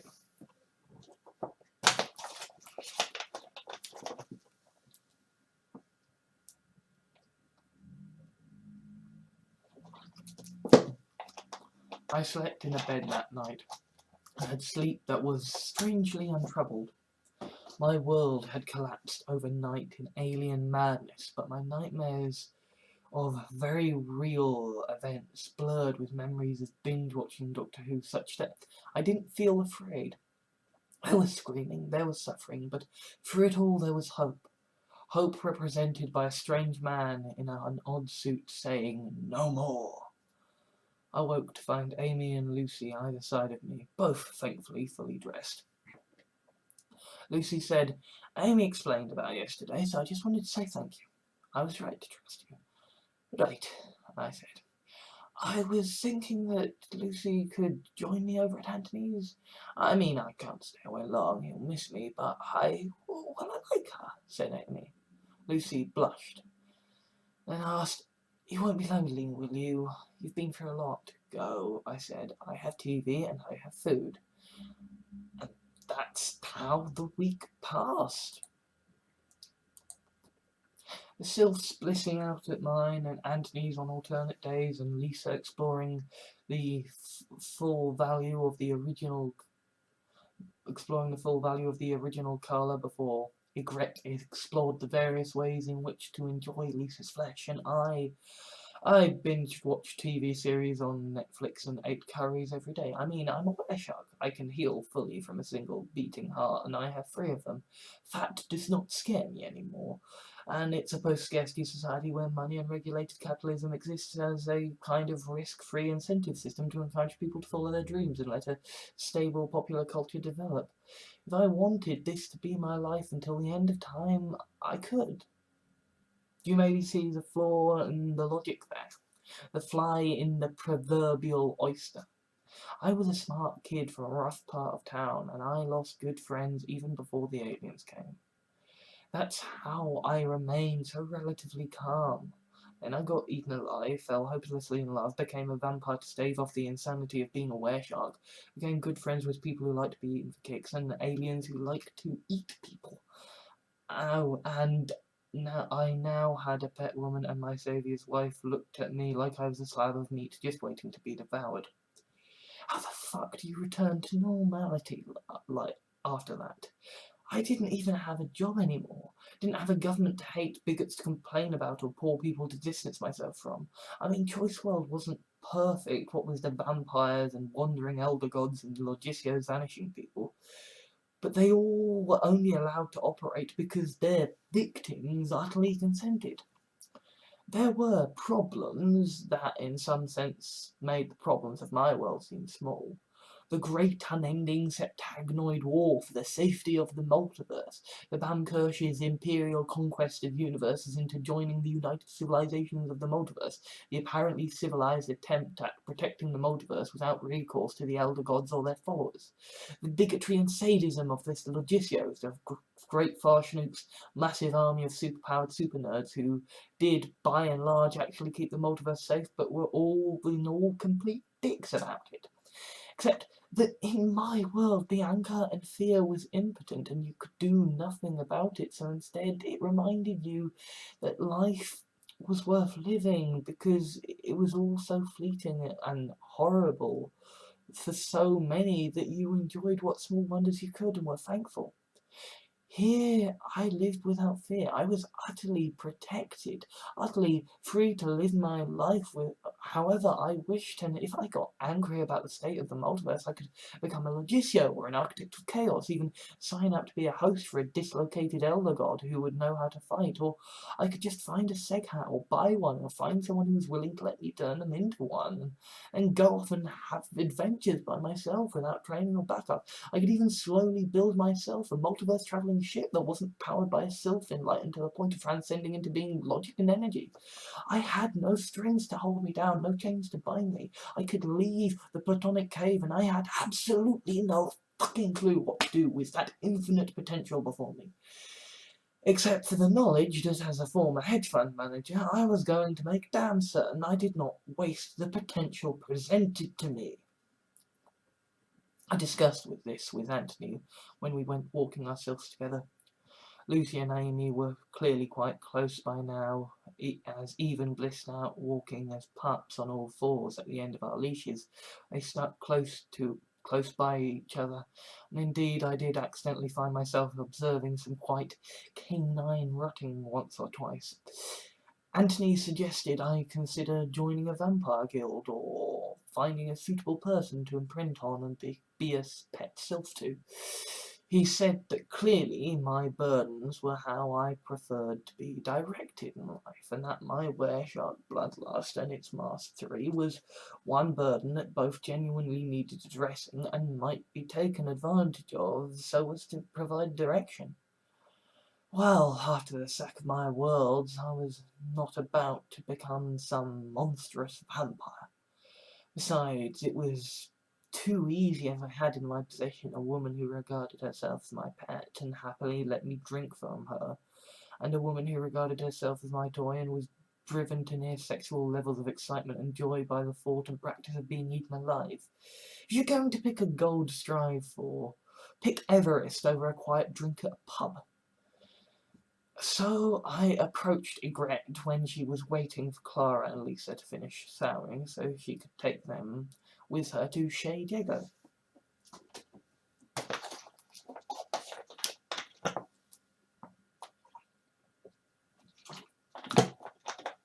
You have quite the way with women, I said, by way of an opener.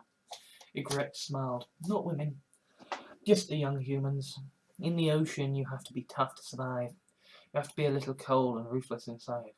You humans are too pampered. You want and expect a guiding hand, even if that hand is guiding you into a toy box or a stew. I had to laugh at that. Yes, well, I think we have better survivability rates. That's because your opposable thumbs make you better at killing, said Ygritte. I snorted and fell silent. The fuck do you ask to be someone's pet? Excuse me, Miss Terrifying, you seem like a very dominating personality. Care to walk me on a leash and feed me some pedigree chum?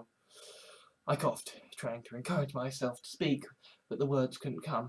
What words could come? Well, you make Lisa very happy, I managed at last. Thank you, said Ygritte graciously.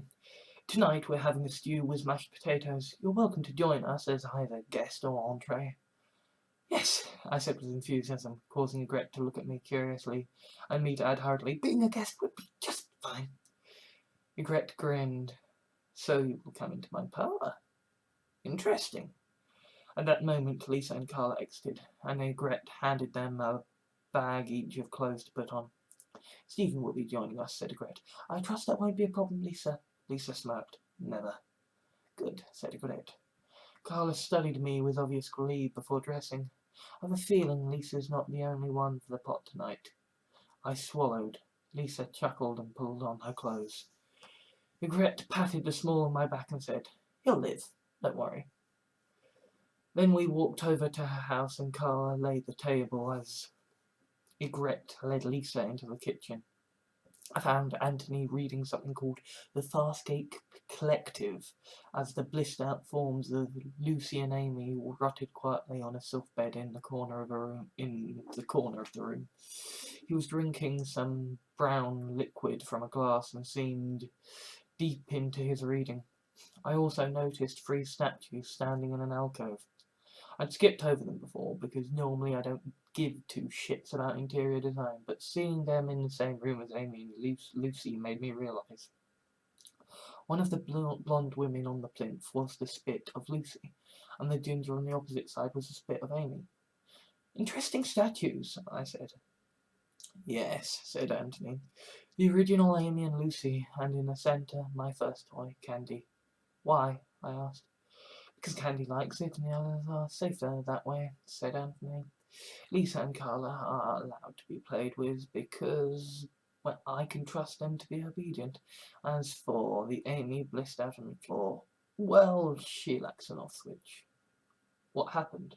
I asked. "That is not a question to be answered today," said Anthony, with a peculiar air of finality. "Now, enjoy your food."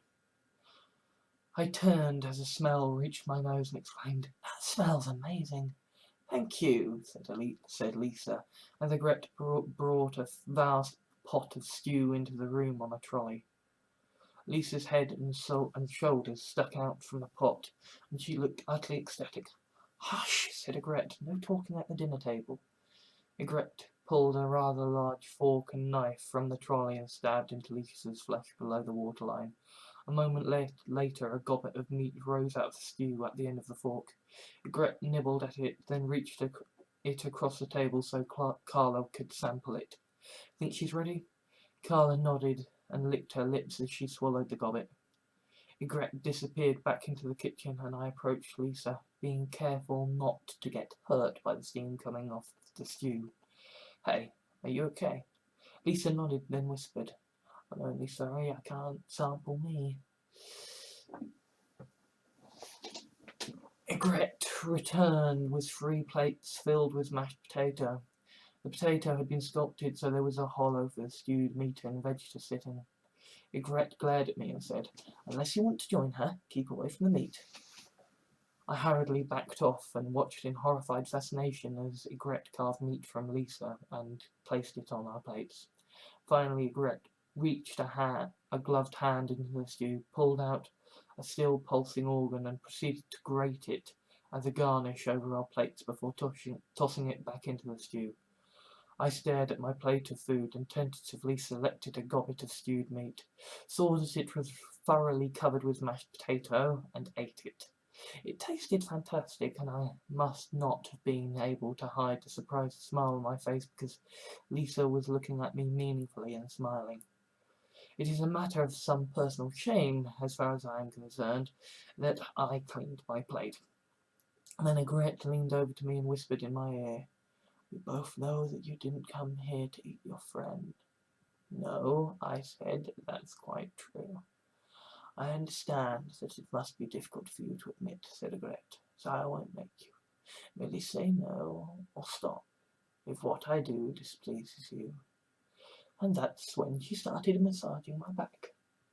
"Carla," commanded Ygritte loudly, "do be a dear and roll the trolley into the pantry. I'll finish with Lisa later. Then climb into the toy box, there's a good girl." Carla set about her task swiftly, and I watched as Lisa left the room. She saw Ygritte's hands working on my neck. She had to keep herself from laughing. I let Ygritte work, gave myself fully under her command, and her instruction was as simple as it was perverse. Give in to the impulses. Let the beast free.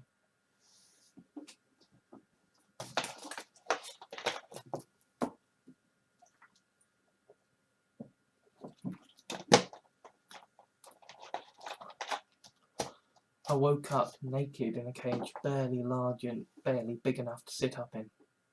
There was a half-eaten bowl of kibble to my right, and I had clearly slept with my head in my water bowl, but thankfully spilt enough to avoid drowning. Then again, I'm a were-shark. Maybe I did drown, but kept healing until it was all gone. Didn't really matter. I groaned. A familiar voice said, "Has he woken?" Then a pair of legs approached my cage, and I said, "Excuse me, would someone kindly explain what the fuck is going on?"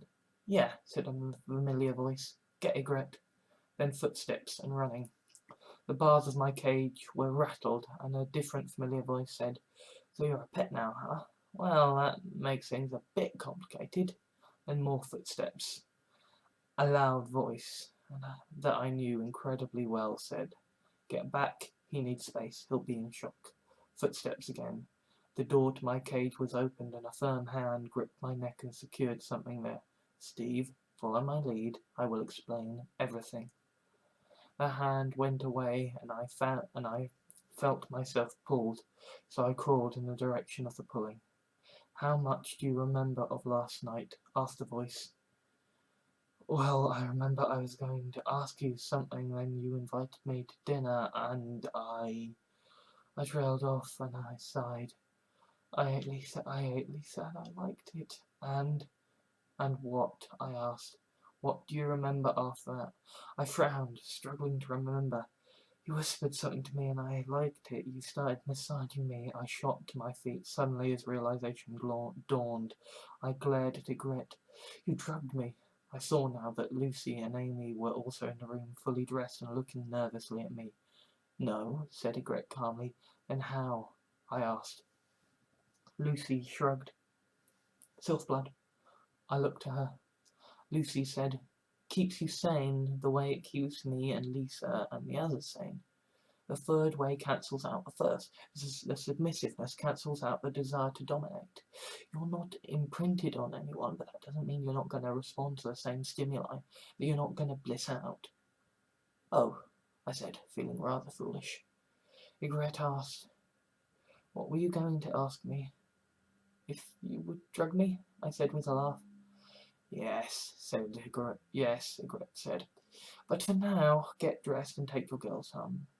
I will come for you." I did not say no.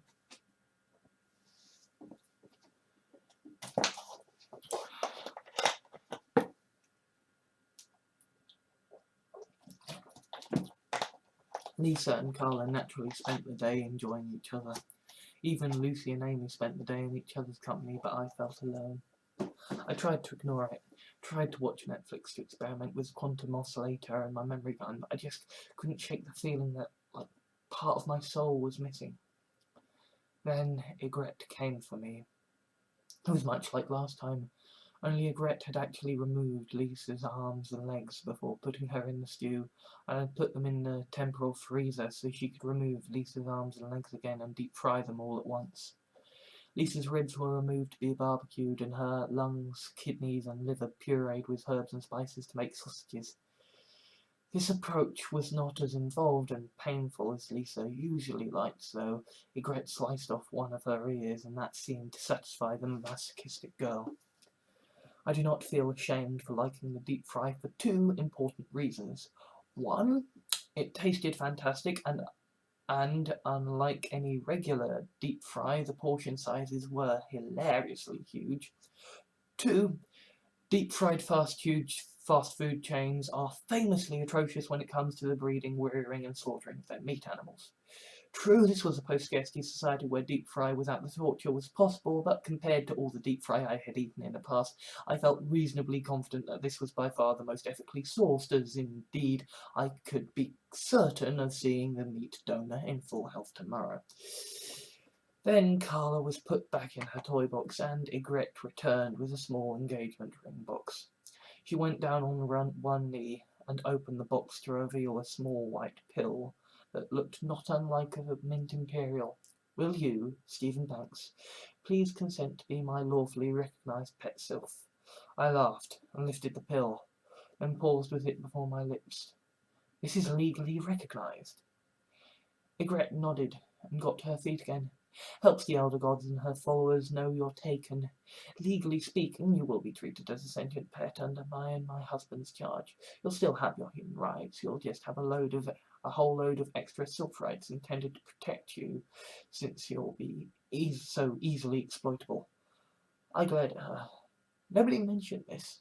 Regret snorted. Be thankful you're just my pet. The toys quite literally surrender their rights and become legal property, hence how they can be bought and sold. I stared at her for a long moment, then shrugged and swallowed it. I looked her in the eyes and said, Regret, I hereby give my consent to be your lawfully recognized pet self. And then I felt weird. I looked at Egret and saw the mad, dominating woman I considered an easy and experienced pick for mistress if I was to be a pet.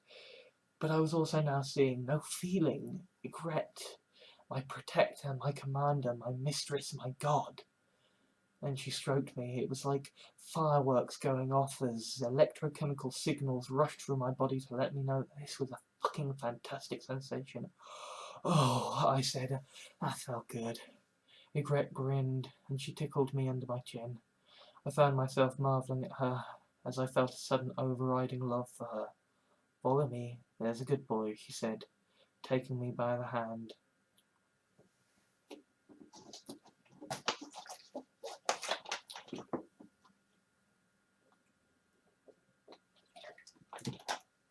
I woke up naked in the cage again, but this time I was fully aware of what was going on, and had showered and dressed by the time Egret arrived to check up on me.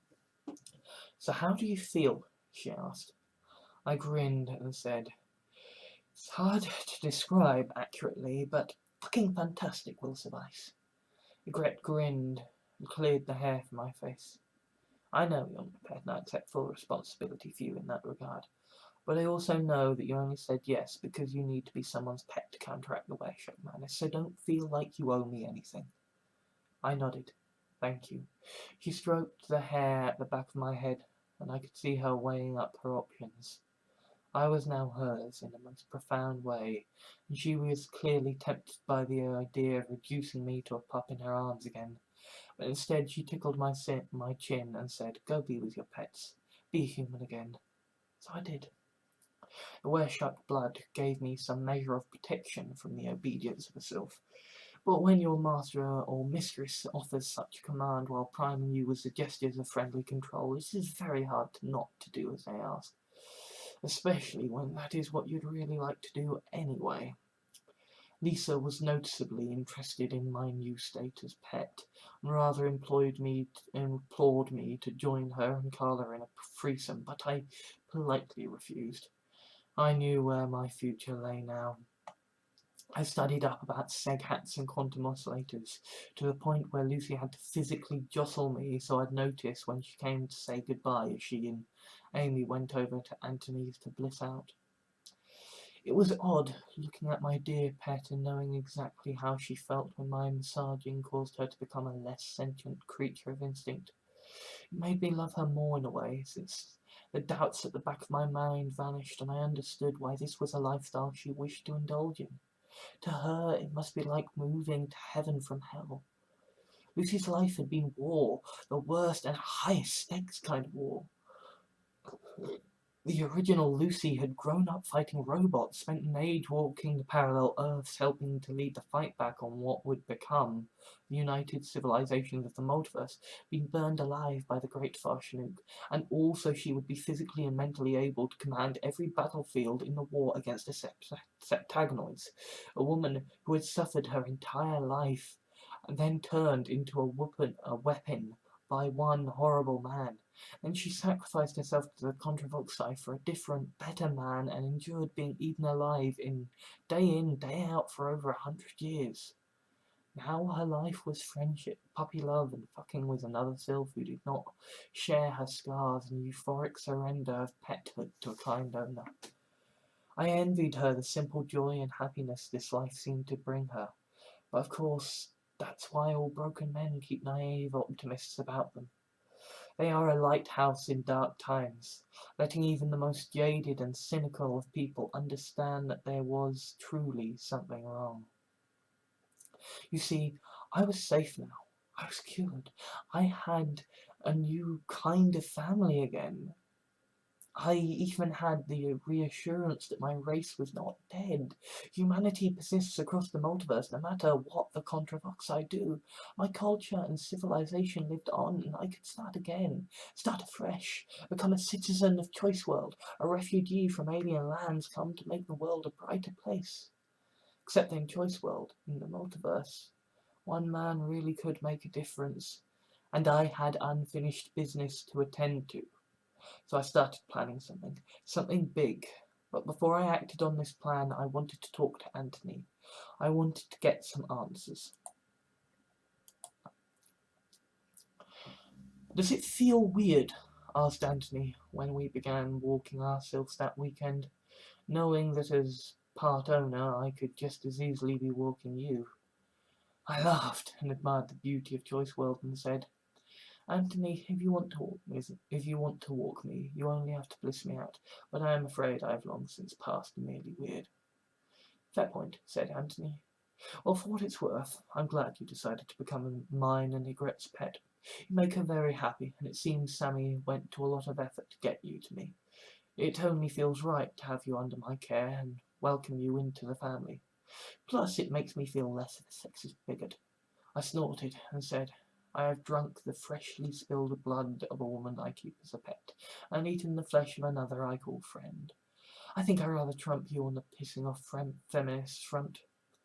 Anthony chuckled. You actually ate Lisa, eh?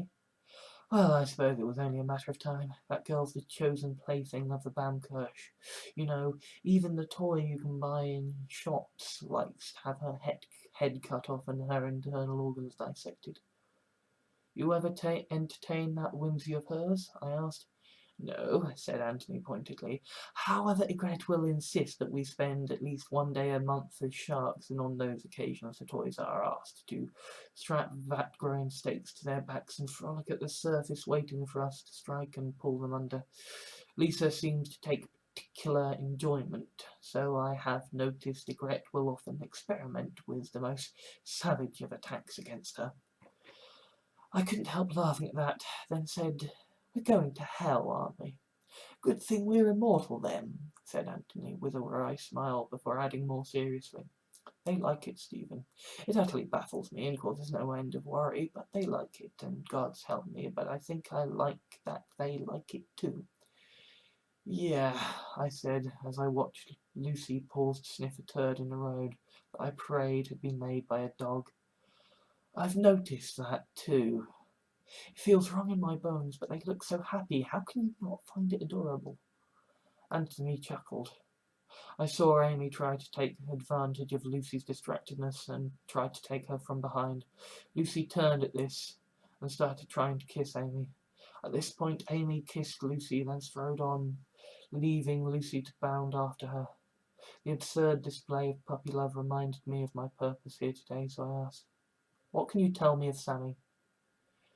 Anthony thought for a moment, then asked, Do you know how me and Ygritte met? I shook my head. Well, I was approached by a man. He called himself the Slick. I could swear he had stepped right out of my dreams.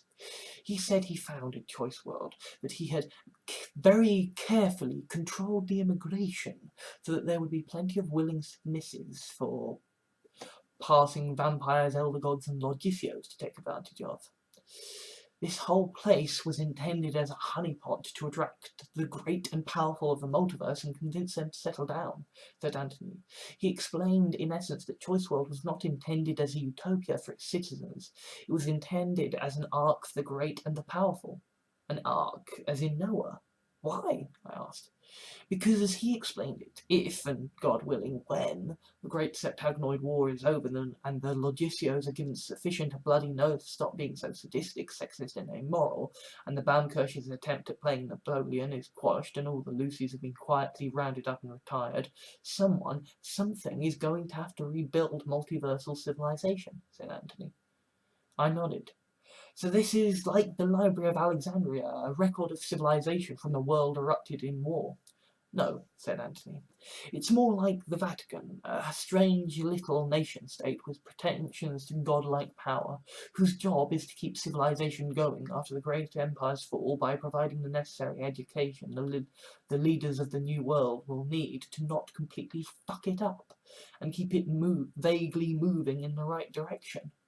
Interesting, I said. But what does this have to do with Sammy, or indeed a Grant? Anthony smiled apologetically and explained. This man could do all this and keep control because he had a power that let him be practically omnipotent and omniscient. But like Rome, the larger his little empire got, the harder it became to keep track of. So he had been looking for a junior partner to share the burden with, someone who could make the hard choice and would do whatever it took to achieve the goal set to him, and someone who, no matter how often he crossed the line, would still try to be moral. He chose you, I said. Indeed, said Anthony, and he looked at his left hand as if remembering some long since faded scar. I would be able to control the very subatomic particles and logic of my being. I am what is technically known as a liquidator because I can alter myself to become the four states of matter at will, and I can become so at one with the matter of something that I can phase through it. I can make clones of myself at a whim, absorb entire planets into myself, and yes, even possess and absorb people's minds so I can replicate them too. Wow, I said. Suddenly Superman looks pretty darn pedestrian. Anthony nodded. And with great power comes great responsibility, and I had one hell of a responsibility to consider. I would be Sheriff of Choice World, the protector of the core universes. Except I'm a smart man with a self-loathing problem. I needed convincing, and how do you pay a man to accept that much responsibility when he is living in a utopia? I had a small harem of toys around me. I was already as immortal as you, and I had a seg hat that I knew how to use. I did not need anything he could give me. So he offered to pay me with my heart's greatest desire. He could scan my soul and find for me. He could scan my soul and mind for the woman who would be perfect for me, and provide me with her location. And that was a regret, I said. No, said Anthony with a laugh. I wrote the coordinates down wrong. Ended up turning up at this Corixes place, a great cyborg shark. And I was thinking, well, this is wrong, this can't be. Only when you move to Choice World, its inhabitants are scanned as matches for you, and things are narrowed down to the point where the prospective personalities can have their minds simulated by artificial intelligence, and volunteers are asked for. The chosen volunteer mind is then incarnated from a scan taken when the person first immigrated to Choice World, so this fresh copy might be given as a welcome gift to the new citizen of Choice World. This Corixie had received a copy of me as a welcome gift. I chuckled at that. So you asked your future wife out because a copy of you was given to her as a pet? Anthony nodded. He was quite charming about the whole thing, really. Got himself scooped up by a down on his luck Logicio and let Gret use his becoming a sylph to allow her to become a were-shark without the madness or submissiveness. I check up on him every now and again. He seems very happy, travelling the multiverse, writing wrongs with his master. I gather it's a very loving relationship, and as for me and Gret, well, she loves me for the monstrous predator I have always feared I am or could be. It's very sweet in a weird, fucked up sort of way, I said. Anthony blushed. Of course, when it came time for our wedding, the select decided to clear up the confusion, and while he was very happy for us, he brought along my actual payment as a wedding gift. She thought she was his plus one, and was rather confused as to why this strange man had brought her along to this wedding. That was Sammy, I asked. Anthony nodded. My perfect woman, my perfect human woman anyway, was a girl who had a happy childhood, even enjoyed her time at school, college and university, and even landed a good job, and yet, despite everything going so very well for her, and her being so very happy with her life, the slick assured me that she would very much like it if I were to walk up to her and make her mine. And he was right. He was so right that she had my seg hat to clone her, so her clone might climb onto the great leader's dinner plate. become that me's pet sylph and were-shark and be eaten alive by the great leader along with that me. So that's how the women who saved your life came to be in such a position, said Anthony. I am rather afraid that I was worried for her, so I found Carla that first night I had convinced her to be my toy. The night after I had first encountered and been eaten by the Contravoxai. I cloned her and explained the situation to the clone, so she climbed up onto the great leader's dinner plate as well. That was when the Bam Kirsch decided to send one of her still human leases up onto the stage. And Amy? I asked out of curiosity. Anthony smiled at the memory. Gret revealed on our honeymoon that she had tracked down the original Amy, and she intended for her to be our new toy, so that, in her words, I would not be left wondering about the girl who had been chosen as my welcome gift. Amy was utterly on board with this amazingly, and even consented when Ygritte suggested we consecrate the sanctity and certainty of our marriage with a threesome. I did try to disagree. Then in the morning, when Amy was skimming through the papers that would make her our legal property, Ygritte pulled Sammy out of storage so they could get acquainted, and Sammy somehow talked Amy into having herself cloned so the clone could join me, Sammy, Lucy, Lisa, and Carla on the great leader's dinner plate. I chuckled. Sounds like a great if mad wedding. Anthony chuckled himself. Yes, from a honeymoon retreat, she'd rented out a gorgeous desert island and had the local vampires recruit a small army's worth of gorgeous women who were willing to fill out the necessary legal paperwork and get the necessary injections such that they would all be our toys and therefore functionally immortal. The women were instructed to get drunk, have sex, and generally have as much fun as possible before enjoying the beautiful blue waters in which me and Ygritte hunted. It was a kind of game, competing to see who could breach the highest and drag the most toys down to our chalet in a cave deep under water. We tried to let the survivors of our little game go, but they were very resistant to the idea, so into the packing crates they went. What happened to them? I asked. Oh, I gave about half of them away to various friends and organisations and charity auctions over the years. Always with their permission, of course, said Anthony. I think most of them are still on display somewhere, awaiting the day I need them, but Ygritte still has a few that she regularly uses for breaching practice. You'd have to ask her. I nodded. Fair enough. The conversation dried up and Anthony said, The girls are getting tired, so I think we should head back. Why don't you come back to mine? Ygritte can bliss you out, and you can enjoy the dubious delights of your friend's flesh again. I snorted and followed Anthony's suggestion. We walked back in relative silence, but there was one question hanging between us. How could it not? Things had been so happy for Anthony back in the day. This Ygritte had clearly allowed him to enjoy things he could never otherwise have allowed himself to enjoy, and all had seemed perfectly okay with this. So what changed? What made the man who casually accepted two women as gifts on his wedding day and hunted women in sport on his honeymoon suddenly decide to spend his days quietly reading and walking his sylphs while the majority of his toys were left frozen, their minds turned off? Lisa today was stuffed with onions and herbs, then roasted before being presented to the table like a Christmas turkey and carved up for the dinner plate. Again, this proved a bit pedestrian for Lucy's liking, and when slicing off her ears and pan-frying them didn't satisfy her, Ygritte pulled out her eyes and ate them like Brussels sprouts. This seemed to settle Lisa's mind to rest that she was being suitably taken advantage of, so the eating was allowed to begin.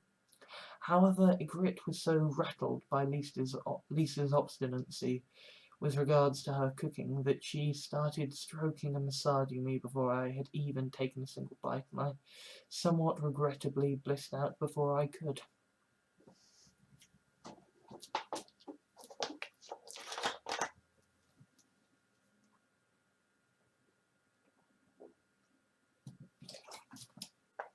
I woke next day, naked beside Ygritte as she watched a sharksploitation film. Seeing that I was awake, Ygritte hurriedly turned the volume down on the TV. Sorry, did I wake you? I shrugged. Ygritte stroked my cheek idly and said, Sorry about last night. I blissed you out too early, didn't I? No din-dins. I smirked. Well, I was rather interested how someone roasted alive now tastes now that you mention it, but it was probably a good idea that I stopped with the cannibalism. Ygritte squeezed me and said, "There's some cold in the fridge if you're still interested." I just got so angry with her. My Lisa's been properly tamed by the Bamkirch. This one is very demanding, and I just can't make her happy anymore. She needs a Contravoxai. I nodded and nuzzled Ygritte. I have been thinking about that, actually. Well, don't hold back on my account, said Ygritte. If you've got any ideas about how to help her, act on them. Will you miss me? I asked. She smiled sadly. Oh, Steve, I barely know you, and I've got more than enough toys to keep me busy. If His Royal Highness would let me, that is. Now go on. I've kept you long enough. Your clothes are in the shower room. I stepped out of the shower in my suit and found Anthony walking with Ygritte. Come on, boy, he said. I think I owe you an explanation. He led along corridors to a hidden door locked with 7 different keys. Anthony placed his hand against the locks, arranged his fingers like the points on a septagonoid, and there was a click as the door sprang open. I strode in and saw, arranged along the left and right of the hallway, a series of statues.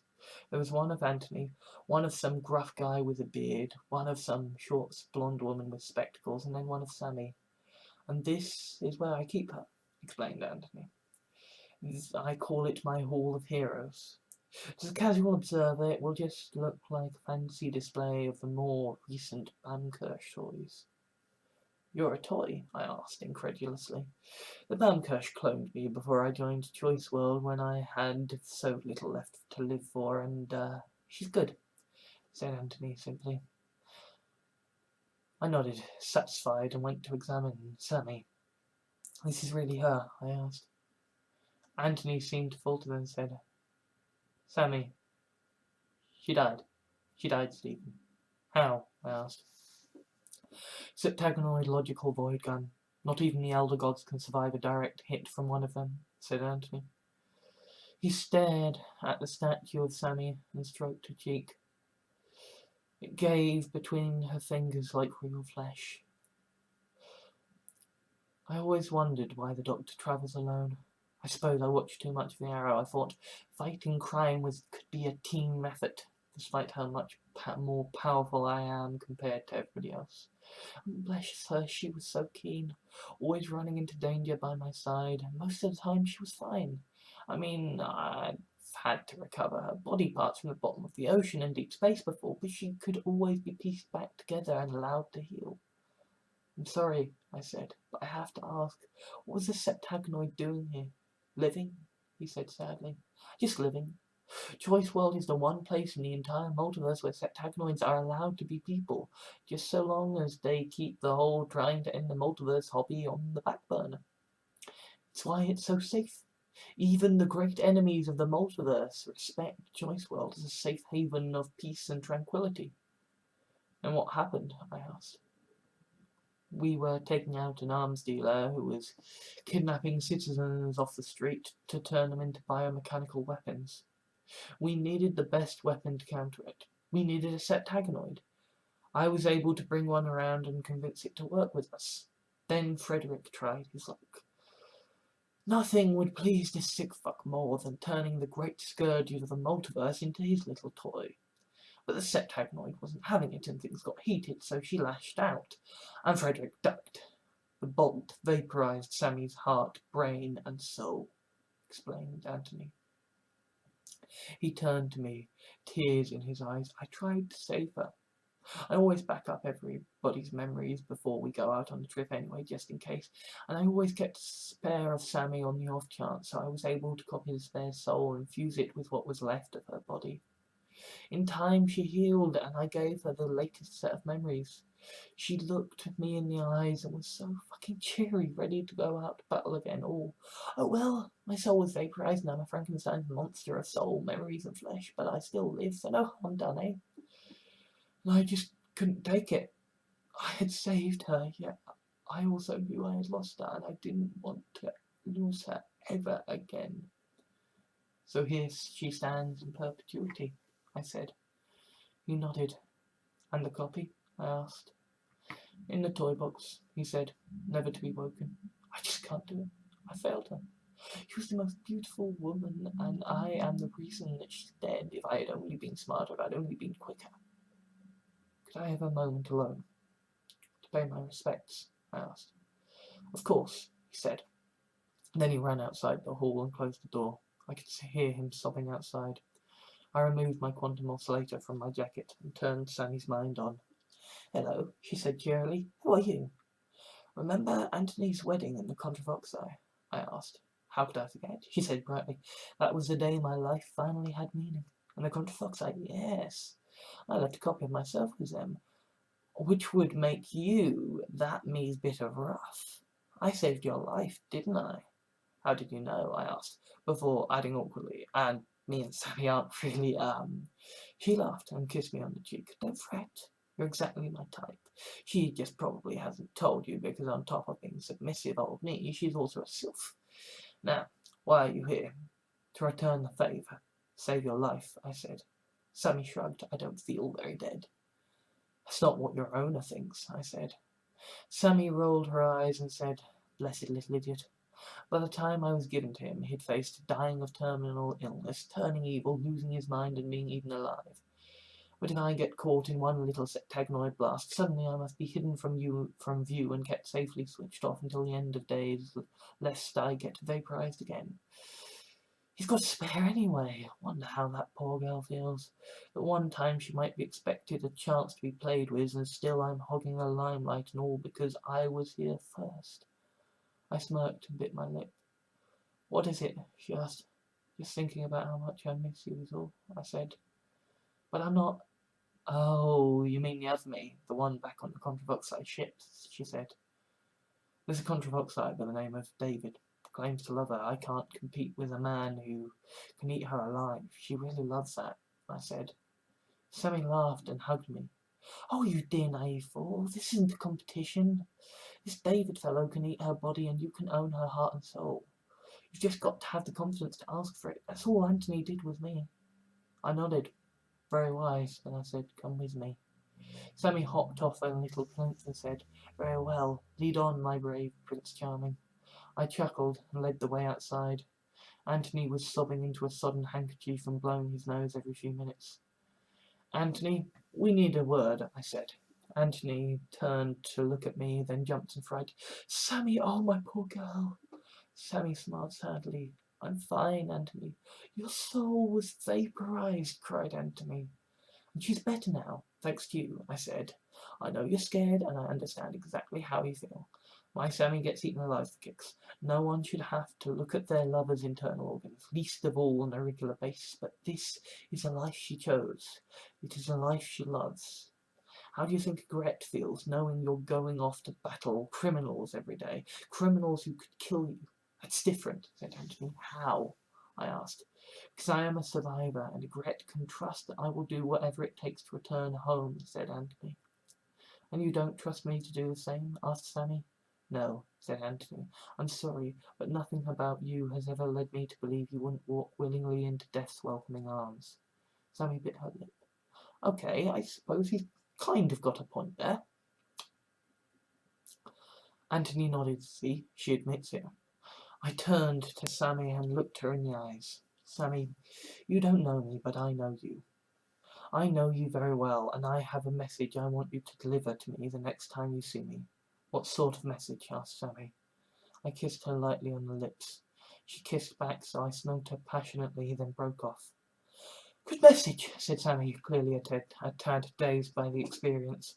I turned to Anthony and said, I swear to you, if you get this Spamkirsch to turn a version of me into a toy, I will never, ever abandon Sammy or let her come to unwanted harm ever again. Are you serious? Asked Anthony.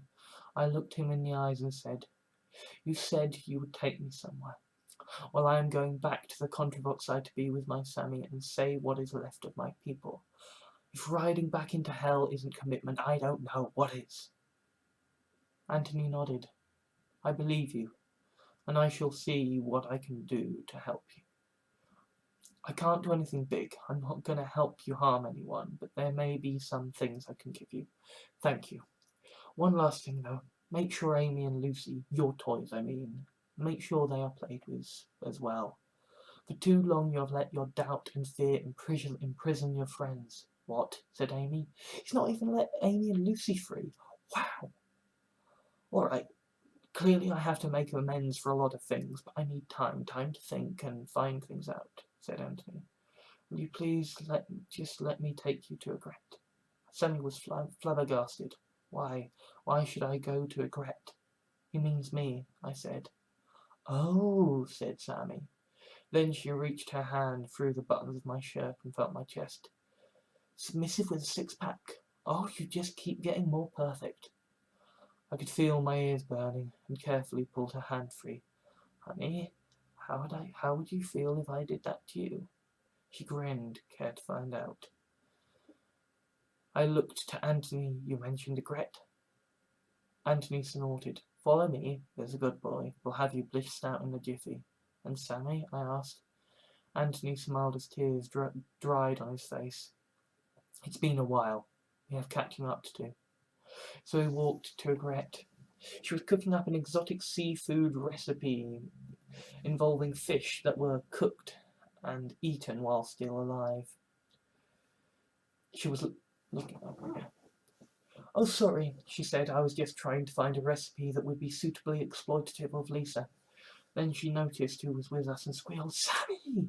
Sammy ran into her arms. Hey, Egret, did you miss me? Sammy kissed her. Egret kissed her on the forehead and said, You are going swimming with me, you understand. Then I am taking you clothes shopping. Sammy grinned. Should I take that as a yes? Of course I missed you, said Egret, squeezing Sammy so tight she was struggling to breathe. Egret looked at Anthony. What made you change your mind? Steve's going to be joining her as a toy, said Anthony. Well, a version is. This one is going back to the Contravoxai to be with his Sammy. Oh, bless, said Egret, pulling me into the hug as well. I need time to work things out, said Anthony. I was wondering if you can ensure our little hero didn't do anything rash. Of course, said Egret. It would be my pleasure. Anthony nodded and left. Can I watch? Asked Sammy. Of course, said Egret, ruffling her hair. Then Egret's hands started stroking and massaging me, and I transcended to a higher plane of bliss.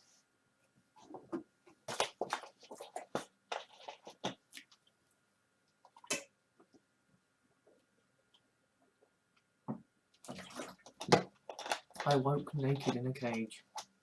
Lucy and Amy were lying on the floor beside the cage, quietly exploring their bodies. I coughed. Amy said, I think your owner wants us to stop. Lucy sighed, then kissed Amy's belly button before rolling onto her back to look at me in the cage. You're going to make me leave, Amy, aren't you? You could stay, I suggested. Amy laughed. He just doesn't understand, does he? Well, he's only been a pet himself for a little bit, said Lucy. But no, you don't understand, Steve. I'm your pet. I don't leave you. Friends fall out, couples divorce, children leave home, and toys get left to rotten cupboards, but pets are until death, or something almost as tragic. I am not ever going to leave you. Sorry, I said, but I need to be with Sammy. Lucy sighed. I know. She saved you, and you saved her. So now you're going to roll into town like a big damn hero. Are you going to tell him? Asked Amy. No, said Lucy. We should tell him, said Amy. But I don't want it influencing him, said Lucy. He has a right to know, said Amy. Fine, said Lucy. I'll tell him.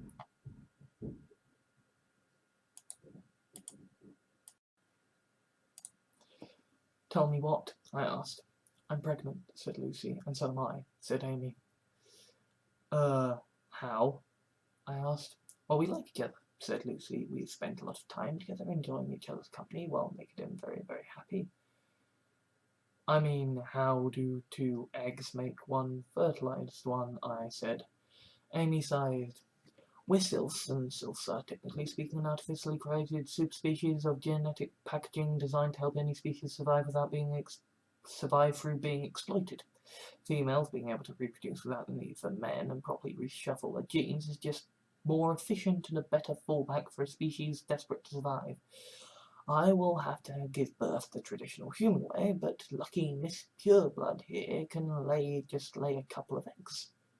You mean you're going to lay an egg that's not just a clone but a proper child? I said. Lucy nodded. Amy laughed bitterly. I get 9 months of blowing up like a balloon, followed by 20 years supporting this child. She gets a quick sit down, followed by a couple of months raising it. Then it will be fully mature. You're going to be a grandmaster, said Lucy. How do you feel about that? I feel like you are staying here, at least until it's safe on the Contravoxai ship, I said. Lucy sighed. Fair enough, but don't get yourself killed. Speaking of which, said Amy, here comes her benevolence. The cage door was opened and I crawled out, then stood up. Gret looked gravely serious. He's ready for you. Go have a shower and get dressed. Are you all right? I asked. He's just told me what you intend to do, said Gret. How would you feel if you found out Lucy was going to do that? Point taken, I said, and I left for my shower.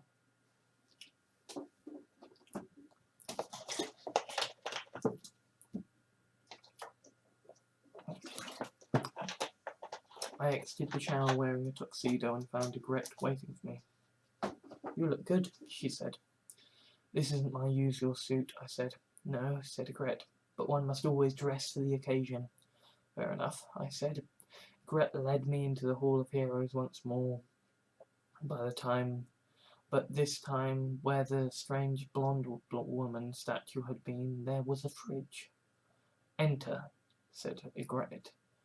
I nodded, then I turned and said, I know I probably don't need to ask this, but can you look after Lucy and Hatchling in case anything happens? Of course, said Gret. Then she threw her arms about me and said, You teach those Contravoxai the folly of invading Earth, yeah? I nodded. I'll do my best. Then I turned and entered the fridge. Inside was a dimly lit control room. There were cries of pain coming from the darkness, so I ran towards it and found Lisa lying on a plastic sheeting-covered table as Anthony stood over her. Her torso had been sliced open and the skin flaps were held back by metal clamps as Anthony placed objects inside of her. And we're done, said Anthony as he removed the clamps and folded the skin flaps back down, where they healed almost instantly. Sorry, the anaesthetic wouldn't work. Are you kidding? Said Lisa. I haven't felt this great in a long time. What in the ever-loving fuck were you just doing? I asked. Turning your delightful friend into a very useful storage device, said Anthony. Go have a shower, Lisa. Remember, we want you to look completely unblemished and unmodified. Lisa nodded and got up off the table, then disappeared into the darkness. I stared at Anthony. An explanation for it, please. You had a gun with you when you arrived, remember? Said Anthony. Yeah, what of it? I asked. My analysis shows it can kill a wereshark if used at point-blank range, said Anthony. That means you need some way to get it close. I thought I could just materialize before him, I said.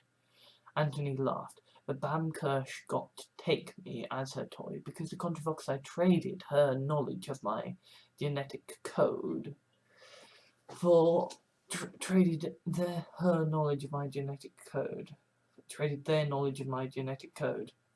for in return for her ensuring such attacks were not possible.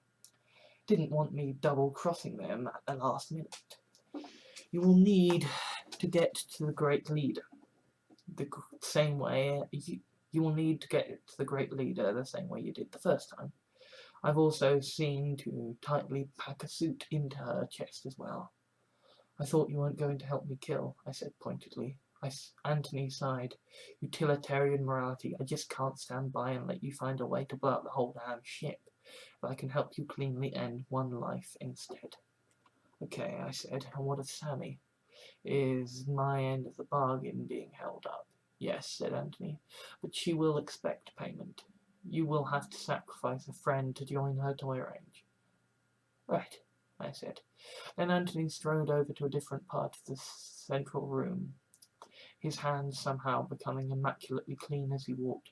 "This," he said, indicating the glass bottle filled with blue liquid, "will turn whoever you wish like me.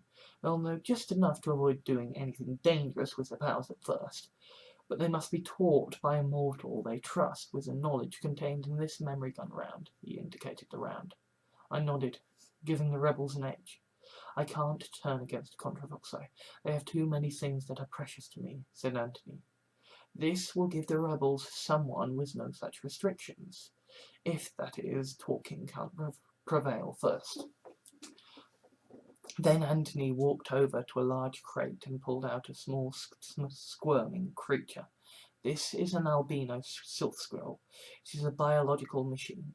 It doesn't need food and can reproduce asexually. With these and your own blood, you can give the Contravoxai enough people like Lisa to avoid the need for anyone dying as part of their meals." Finally, Antony walked over to a different table. "And this is so you don't need me to give you any more lifts after this one," he said, hefting up a large futuristic gun. "A logic lance!" I cried enthusiastically. Antony nodded. "Just choose your eyes carefully. They'll technically be more powerful than even me." I grinned. "You know, I might not actually die." "Good luck," said Antony, before heading to the controls. Antony materialized us at the coordinates listed on Charlotte's business card, and I strode out to meet her. Charlotte said, "You're not going to believe this, but you dropped someone here. You dropped someone on a logic lance off a while ago and insisted I disable the camouflage circuitry of the resultant seg hat and leave it disguised as a British postbox." "Ah," I said. "I perceived myself. Well, that saves time."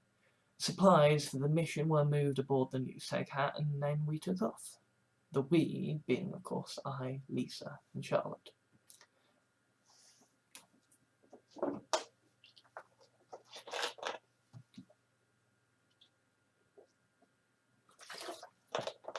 We materialized before the bar, and I stepped out of the seg hat. I was juggling 3 albino sylph squirrels with my hands. Helga greeted me with a Cheshire cat smile. "Stephen, you're back, but I'm afraid you're too late.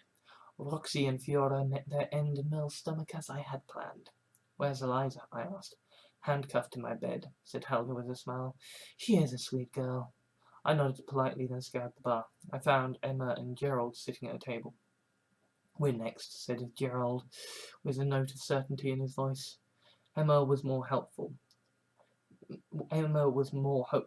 "Maybe not. She could favour someone else." "Come with me if you want to live," I said. "Are you serious?" asked Gerald. "Today is not a day for joking," I said. "Emma, shall we?" asked Gerald. "Let's," said Emma. The man and woman rose from their seats to follow me. I tossed each of them an albino sylph squirrel, then headed to Helga's room. The quantum oscillator unlocked the door and freed Eliza from her bonds easily. Eliza looked up from her rather compromised position and muttered with bafflement, "Stephen? Sorry to interrupt your recreational activities, but I need you," I said. "These two are the first of many new pets that you will have." Gerald stared at me. "Pets?" I nodded and hurriedly brewed up the requisite potions to turn Gerald and Emma into basic sylphs. Look Eliza in the eyes and drink this," I instructed. When they finally did as I instructed, I sliced the palm of my hand open and then sliced the palms of their hands open so I could mix my blood with theirs. "Congratulations," I said. "You are now both sane weresharks and functionally immortal. Eliza, follow me." I snatched up the albino sylph squirrels from Gerald and Emma and walked out the door. Eliza followed, but was clearly bewildered. "Look, what is this about revolution?" I said. I stared Helga down silently as Eliza entered the seg hat. Eliza stared around at the vast interior. "It's bigger on the inside." I nodded and started attending the controls. Eliza saw Lisa and Charlotte and smiled. "Lisa, you're back." Lisa was wearing a short skirt and a blouse and grinned at Eliza. "When this is over, do you think I could have a spit roast?" Eliza laughed and stroked her, then asked, "Charlotte, why haven't you attended to her? This girl clearly needs a good eating." Oh, she's gonna get one, I said. But first we're going to kill the great leader of the Contravoxai. Eliza stared at me. You're not serious. I absolutely am, I said, and strode out of the open doors of the Seghat. Eliza followed and asked, where is this place? Merle's dirty little secret, I said, indicating the foyer of the Seghat. Then I spotted him rushing in the door and asked, isn't that right? Merle nodded. It's true, Eliza. The ship is my Seghat, and now I'm going to help Steve overthrow the government. Show me Roxy and Fiora, I said. Merle nodded and led the way. But Roxy and Fiora are dead, said Eliza. I saw you eat them. Indeed you did, said Merle. I knew they would not be safe until I had eaten them. Helga was so defiant that you would not show her up. I snorted. You tore them limb from limb, said Eliza incredulously. Absolutely, said Merle. You ate their internal organs, said Eliza. Indeed I did, confirmed Merle. You lowered them screaming into your stomach until they fell silent, said Eliza. How right you are, said Merle. Then how can Roxy and Vera still be alive? Asked Eliza. Because I have had a lot of practice, said Merle, and we crashed through a set of double doors into Merle's intensive care unit. Merle indicated Roxy and Fiora. I hurriedly mixed my blood with theirs and proceeded to do the same for all the survivors. Merle had done a real expert job on Roxy and Fiora. They were barely scalps and hearts. No wonder Eliza had been so convinced they were dead. Eliza was horrified. They're alive, said Merle, and all sedated. They don't feel any pain. Eliza didn't care. Right, I said. I am going to materialize my ship at this exact place and more or less the same time, but 5 feet to the left. I suggest you hide yours somewhere for 24 hours, then meet us there. Smart plan, said Merle. I and Eliza strode back into my Seghat, and we walked as I explained how I knew this. The plan to dematerialize and rematerialize 5 feet to the left worked exactly as I hoped, as Merle was waiting for us with Roxy, Fiora, and the other Vliguri he'd eaten the last year. They were all very naked. Fiora smiled when she saw me. Roxy threw her arms around me and said, I knew you'd come back, I just knew. I laughed and ruffled her hair. We can talk later, yeah? Roxy nodded and went to stand with Fiora. Ladies and gentlemen, you are lucky, I said. You have been saved from the pit of oblivion, but it is not without cost. You are Eliza's property now. You will be eaten by Merle and the others until the end of time. Right now, though, you have a chance to stop others from suffering the fates you did. Obey Merle today, and the harvest of your children will end. Fiora clapped, then Roxy clapped, then others. As Eliza, Merle, Roxy, Fiora, and the other survivors talked, I started brewing up basic self potions. Roxy waved to Eliza. Hi. Eliza was horrified. I sent you to your deaths. We forgive you, said Rox. We forgive you, said Fiora, and I liked it actually. Roxy nodded. It was a good death. Eliza hugged them. I handed her 2 glasses of an obnoxious smelling liquid. These would be for you, I believe, said Eliza. Your were-shark madness cure. Just remember to look me in the eyes as you drink them. Fiora nodded and took her glass. On 3, Roxy? On 3, agreed Roxy, taking her glass. They counted down. 1, 2, 3. Then they knocked back the noxious liquid and stared at Eliza. Congratulations, said Eliza. I now pronounce you my pet cattle. Fiora snorted. Roxy seemed quite enthusiastic about the idea. We could get spit roasted. Fiora said wryly, I can think of funner ways to spit roast you. Roxy snorted. I handed Eliza another couple of potions, and she imprinted herself and the next 2 survivors, and so the process continued on and on until they were all cured of the were-shark madness and imprinted on Eliza. Right, I said. I'm going to leave you with a huge crate of albino silkscrolls. Go out into the Vliguri city and the great sorting pens and infect as many people as possible with the were-shark virus, and cure them of its madness. Merle nodded. We will not let you down, Stephen. Good luck, said Roxy. I nodded. Thank you. I headed back into my Seghat, and Eliza followed. Eliza asked, so what happens now? I started working the controls and explained, I will drop you and Lisa off because someone needs to ensure that Lisa is hung on the opposite side of the room from me and you are the best for the job. Then I will join one of the big harvest cages and Charlotte will park the Seg Hat somewhere safe, then head to the eating hall for the big kick-off. We came to a rest and I said, "One small thing though." I handed her to the bottle of blue liquid. "Drink this." Eliza stared at me. Then she shrugged and drained the bottle. "Come on, Lisa, let's get you strung up." Lisa giggled and followed Eliza out the door. I started on the controls again. Charlotte said, "Look, Steve, I don't know if I'm ever going to get another chance to say this, so I'm just going to say it. I'm really sorry. I have fantasized about eating you alive ever since we met, and now you're cured of your wereshock madness.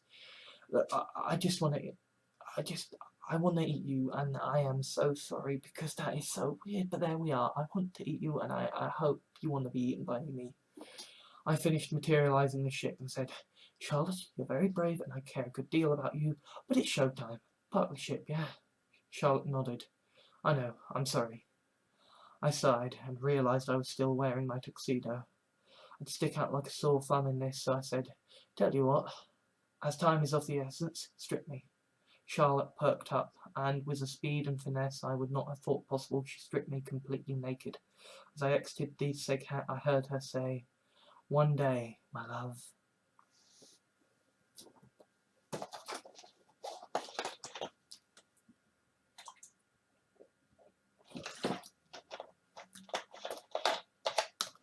I entered the cage for the damned waiting to die, and I started infecting people with my blood. I let some know that I was giving them hope, that my blood would make them immortal, that they should infect others and spread the word. Others I just silently infected to be time bombs waiting to go off. A swift death in these cages was preferable to living to be eaten alive. Then I saw him, tall, dark, and muscly. He approached me silently with the rope, and I came quietly. You see, I'm not important. I'm not a hero. I am a piece of hay that became a needle, and now was my time to strike. Nobody remembered me. Nobody knew my face or my name. Nobody knew I had already died. I was led along and strung upside down above the mouth of a Contravoxai below. I checked my surroundings. Lisa was armless, earless, and eyeless as she hung above a dinner table. Charlotte was sat at the table beside Lisa. The great leader was eating Antony like one might sip a bitter from an independent brewery, and I saw to my satisfaction that the Sammy, Lisa, and Carla, who constituted his usual banquet, were patiently waiting their turn. I looked around for Amy and spotted a discarded torso lying by the floor of the great leader's throne, its hair a mess of ginger hair. Merle entered. The great leader stood up and cried, "Mage, what brings you here at this time of dining?"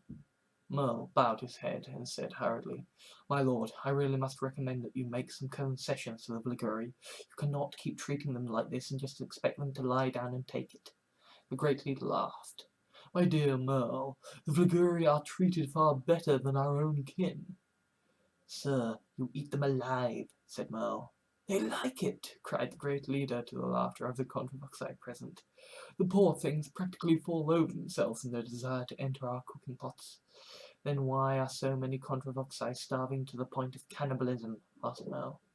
"They are lazy," said the great leader. "There is plenty of food available. They merely have to work for it." Merle was getting desperate. "Then what of the Earths? Antony told you they were defended." "Are they?" asked the great leader, to the guffawing of the Contravoxai present. "Then where are these great heroes of which he spoke?" Merle sighed. I pulled myself free of my bonds and hurled a knife at the rope holding Lisa aloft. We fell at the same instant, and I sprinted over to a fallen body. I sliced Lisa's chest open and pulled out the gun and a strange pod with a single button on it. I pressed the button and the pod disappeared as I found I was instantly wearing a three-piece suit with a bow tie. I charged over to address the great leader as Charlotte hurriedly disposed of Lisa. You want heroes, I cried. You want to see that Earth is defended? Well, I have some fucking news for you, sunshine. I am Stephen Arthur Banks, and this is a plasma rifle. It can disintegrate a Contravoxai at 100 yards, and right now my contacts are flooding the Undercity with these. Oh, and something else. The albino silk squirrel and the blood of a were-shark. A potent combination, wouldn't you agree? After all you eat are were-sharks. Don't shoot, said the great leader. Don't shoot, I don't want to die. Neither did I cried. Neither did any member of my planet. The Vlguri may accept a short life expectancy in return for a cushy lifestyle in the interim, but humans are much more emotive creatures. I pressed the barrel of the plasma rifle against his skin. I couldn't miss at this range, even if someone tried to knock it out of my hand or cut my hand off. Please, please, please, I don't want to die, begged the great leader. Not so funny when you're for the chop, is it? I snarled. Do you know what we humans do to kings and emperors and dictators who get on the wrong side of their people? No, screamed the great emperor. No, I don't. Well, either they retire and let democracy reign, or they die, I explained loudly. I am no hero or great leader. I am no martyr. I am not special. I am just one of oh so many people who does not like being eaten alive and will gladly pay the ultimate price to end that suffering. The great leader was erect now. I'm sorry, I'm so sorry, please, just let me live. Okay, I said quietly. Do you abdicate? What? Screamed the great leader, not comprehending. You may live if you cease to be leader, I cried. Leave the throne and live. The great leader stared at me and understood now. Really understood. Now he was brave. He swallowed and calmed his nerves, then said loudly and calmly, No, I will not concede political power to avoid my death. What precedent would that set? To have my species descend into a bloodthirsty war for power is not worth my life. I shrugged. Viva la revolution. No, said a voice beside me, a very familiar voice.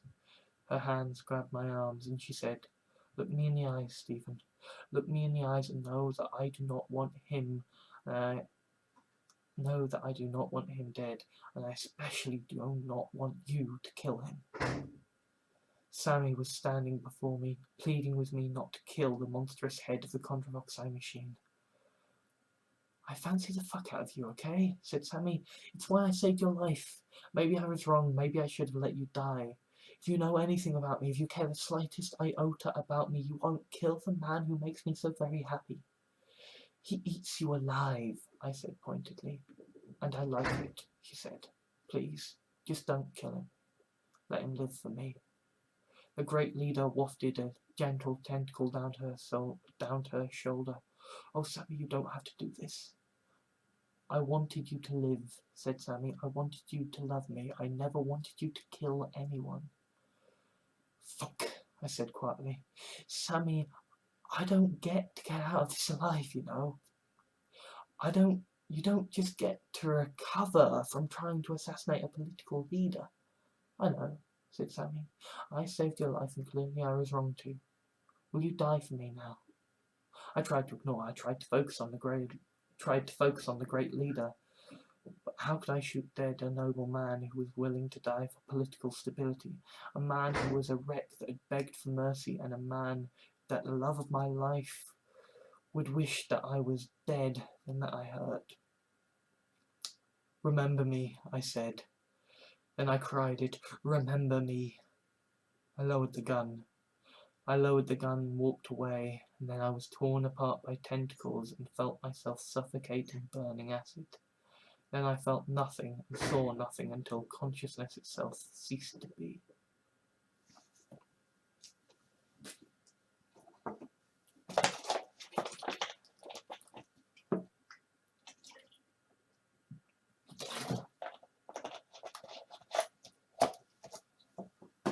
I woke up to find myself naked on the floor of my seg hat, with Lisa beside me.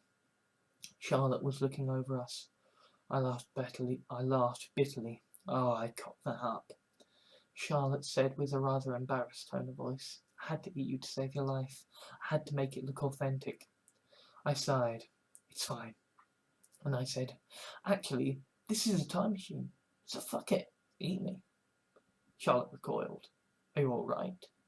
Sammy just told me that she would rather I was dead than the great leader, I said. Bit of a bruised ego, but fuck it, if Lisa can do it, if Sammy can do it, if you want me to do it, then fuck it, let's do it. Charlotte squealed with excitement and her tentacles encircled me, then scooped me up and lifted me to the vertical. So I asked, how does this work? You trust me, look pretty as I have my fun, she said. Well, I'll try to be quick as it's your first time. Then you have Lisa for dessert, I said. Charlotte chuckled, and I felt her tentacles tighten about me, then pop. Charlotte showed me my severed hands and feet. There now, that wasn't so bad, was it? She tipped my hands and feet into her mouth and moaned. Very nice. Now we're going to the lower arms and lower legs. This will hurt a lot, but that's... well, the others seem to like it. So then the pressure started on my elbows, building quickly as I could feel bones cracking. I wanted to scream out, but because it was so unbearable, and then I understood. As the pain crossed some intangible threshold, I started to feel it as something sexual, a building erotic pressure, painful, yes, always painful, but the pain was surpassed and muted. I started moaning with delight, and then snap. Charlotte held my lower arms and lower legs before me and said, now that reaction was certainly rather different. Yes, I said. I'm rather afraid I liked that quite a lot. Okay, said Charlotte, with carefully muted excitement before pouring my lower arms and lower legs into her mouth and savouring the taste. Oh yes, I certainly like you. This one I will try to make painful, seeing as you seem to like it. I swallowed, then nodded. My arms and legs were wrenched from their sockets and torn from my flesh as I cried out in ecstasy. Charlotte giggled. I think we may have a convert here. This time, though, she just ate what was left of my arms and legs without comment or display. What happens next? I asked. Dessert, she said with a chuckle. I wondered what she meant, then I understood as her tentacles swarmed me. My eyes were plucked out and my ears were torn off. My tongue, lower jaw and throat were ripped out. My liver, kidneys, lungs and appendix were pulled from my chest. Even my genitals were taken. It was an overwhelming experience, by a long way painful enough for my self-brain to reinterpret the experience as a deeply pleasurable and erotic one. I woke in a much similar position on the floor of the Seghat beside Lisa, with Charlotte looking over us. How do you feel? Asked Charlotte. I don't want to do that again, I said, with barely restrained excitement in my voice before adding, just to check, you know. Charlotte chuckled. All right, just to check. I think I might like to put her in a marinade and you in a soup. Okay, I said. Where are you going to find the facilities to do that? My kitchen, said Charlotte. We are in a Seghat after all. So Charlotte led me and Lisa into her kitchen. She instructed me to climb into a pot that she filled with water and left me to boil on a suitably sized hob while she saw to Lisa. I found myself laughing at how my life kept getting weirder and weirder till Charlotte came into the room and pulled out my tongue to silence me. She chopped strange fruit, veg and herbs to add to the soup, and stabbed me a few times to get my blood flowing into the soup. She ate me in silence, and it was one of the most surreal yet pleasurable experiences I had had to that point experienced. 5 minutes ago I was leading a revolution, and now here I was in a pot of soup and a kitchen table, bleeding and being slowly eaten alive as Charlotte carved gobbets of meat from my legs, torso and arms. Finally Charlotte finished eating what she could of me, and left me to sit in the pot and recover, as she went to devour the marinated Lisa. It was all so dull, just sitting in a pot of slowly cooling soup, waiting to heal. Once Charlotte had finished devouring Lisa, she carried the remains of us into the Seghat and disappeared into the bowels of the ship. She returned with a smart suit for me and a short skirt and shirt for Lisa. Charlotte yawned and asked, So do you think you like being eaten then? My tongue had regrown, so I said, "Yeah, this bit's a bit boring, but the actual eating is fun." "Okay," said Charlotte. "Then maybe we can do this again sometime. Only next time I'll find a show to watch while you heal." Hours passed until I and Lisa had finally recovered enough to have a shower and get dressed. Charlotte parked the seg hat and we got out.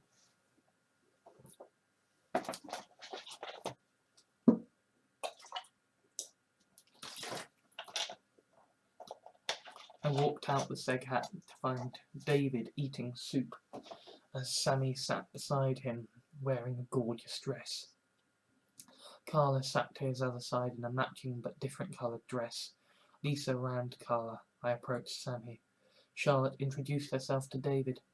"Sammy, hi," I said. Sammy hugged me and whispered, "Shh, don't speak. Just hold me." So I held her, and I felt overjoyed to have her so close to her, to know that she, my Sammy, still liked me. Carla and Lisa were already making out. Charlotte said, "So, me and Steve, we're sort of tight, you know, and Lisa is just adorable, but they sort of need their other half, so I was wondering how you felt about getting to know each other." David chuckled and shook tentacles with Charlotte. "Tell you what, things are kind of hairy right now. If you've got a seg hat, we could find somewhere nice to get away to, then a nice romantic meal with these couples you seem to care about." Charlotte chuckled.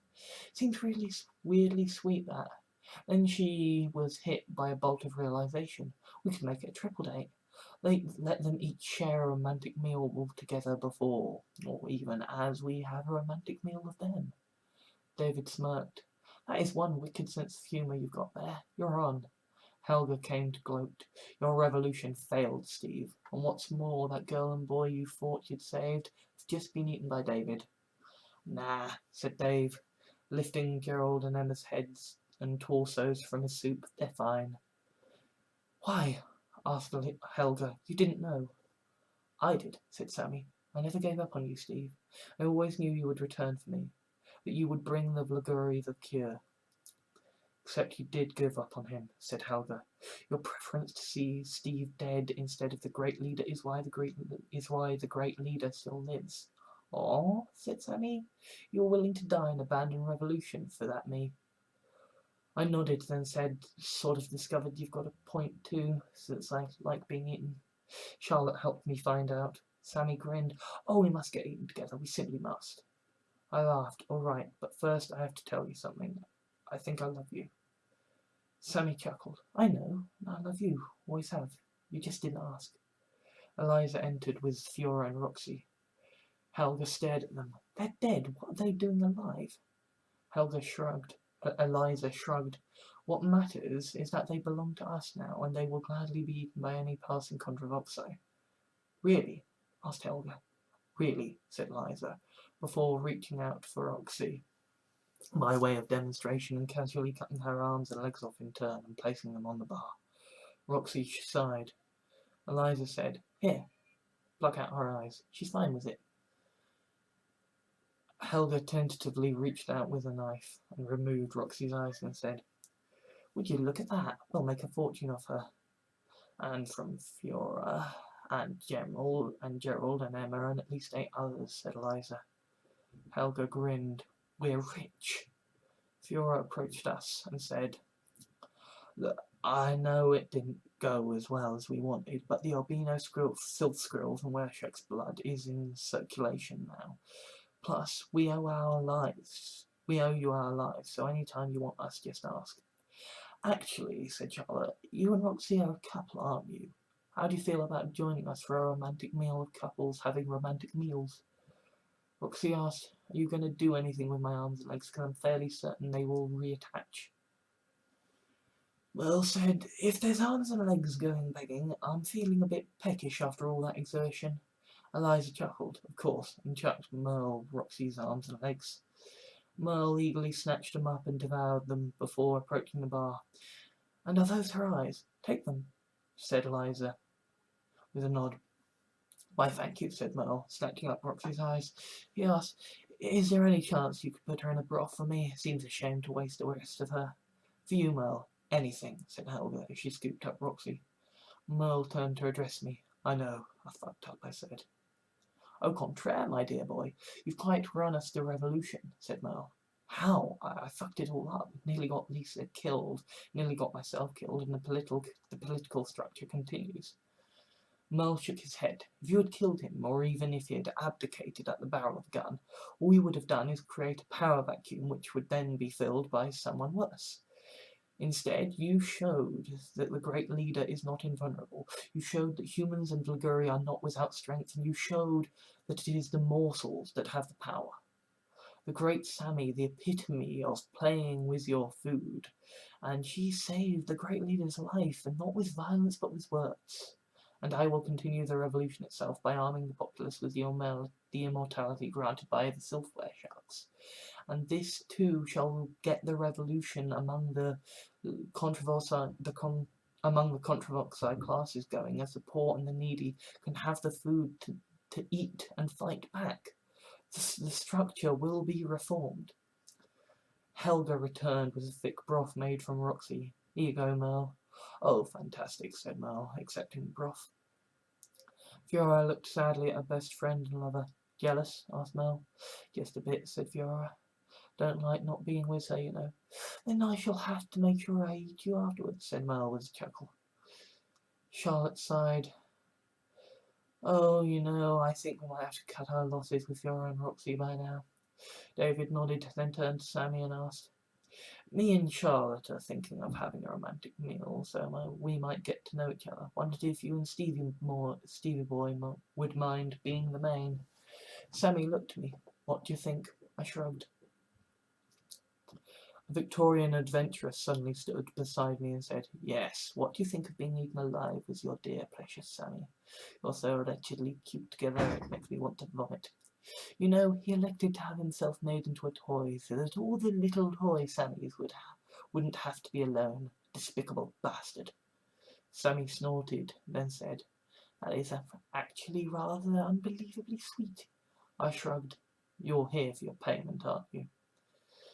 The man Kirsch nodded. However could you guess? Of course I want my fucking payment, so pay up, fucker. Here you are, I said, indicating Fiora and the broth.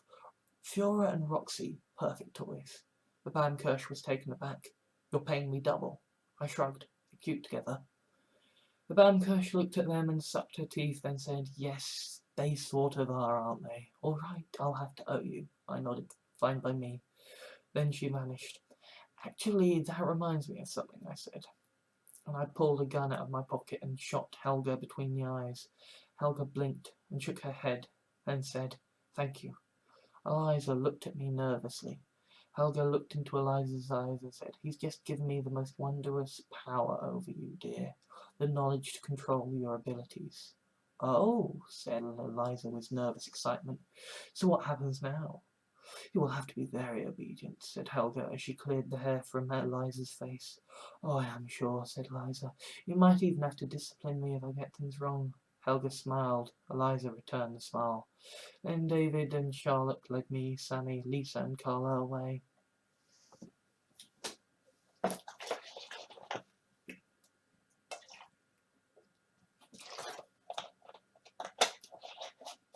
On a distant planet, orbiting a binary star system, a table and chairs had been set out in an extension of the Seghat life support force field under the stars. Lisa and Carla were appetizers, and to accommodate their position they ate nouveau cuisine before David and Charlotte chowed down upon them. Me and Sammy had more time for our meal, but as the main we had to conduct it while seated in mashed potato and gravy and being slowly baked courtesy of a fancy hob. We ate pizza because, fuck fancy, we had saved each other's lives. When we woke the next day, Charlotte informed me that there was still one task left to perform.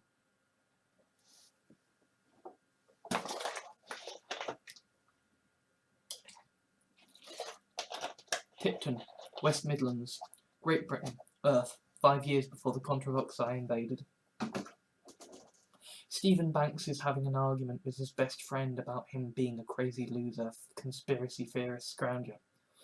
The loser's name is Lucas Crichton. Stephen says, "Look, why can't you just be normal?" "Because I'm not," said Lucas. "Then take your fucking meds," said Stephen. "I am," said Lucas, "but you can't drug someone normal." "Oh, you're just not trying hard enough," said Stephen, and he walked off. "Well, fuck you then," said Lucas, giving his friend 2 middle fingers before ascending a fire escape outside a building. He climbed to the top, and I am there to meet him. "How did you beat me here?" he asked curiously. "I time travelled," I said casually. "Look, Lucas, I'm a dick, yeah? Complete stonking tool. I am a fucking hedge fund. I am a fucking hedge fund manager, for Christ's sake. I'm a Class A bellend, but you ain't. You don't have to do this. I'm sorry. You're you, and I should never have tried to make you into anything different. I love you, man." Lucas smirked. "You're punking me, ain't you? This is like that time you pretended to come out to me so you could call me a faggot for not being a twat to you about it." "Yeah, well, if it's any consolation, I'm fairly certain I got my just desserts," I said. "You know what's the worst thing?" said Lucas. "You are my best friend, and you are a complete dick to me. I don't get many options, so I just smile and accept it. Good old Stevie and his funny japes. Like that time you made me believe I was dying of cancer. Remember that? You actually kept it up for 5 months after I was supposed to have died." I sighed. "Yeah, sorry. Point is, mate, I do actually sort of love you in a very real way. I'm just a real right prick about it." "Yeah, well, that's not good enough anymore," said Lucas. "Fuck off." "Alright," I said. "I'm going. Can't bear to watch this anyway." Then I got up and left. Alone on the rooftop, Lucas cried out, "Listen, aliens and eldritch things and all you other zombies, I am not going to die. I am going to throw myself off this roof, and then something truly amazing is going to happen because I am not suicidal. I am perfectly sane. I am perfectly normal. I am just going to leap off this roof and wake up somewhere magical." Then Lucas ran off the roof and fell right through the open door of a red British post box, and into a pool large enough for a great white shark to comfortably roam. He drowned trying to find his way to air.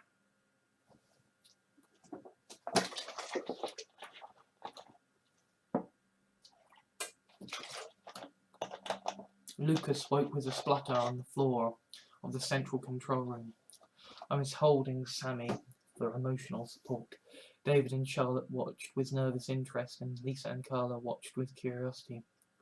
Lucas sat up and asked, "Where am I?" "Tell me, what do you know of quantum immortality?" I asked. Lucas got to his feet and surmised.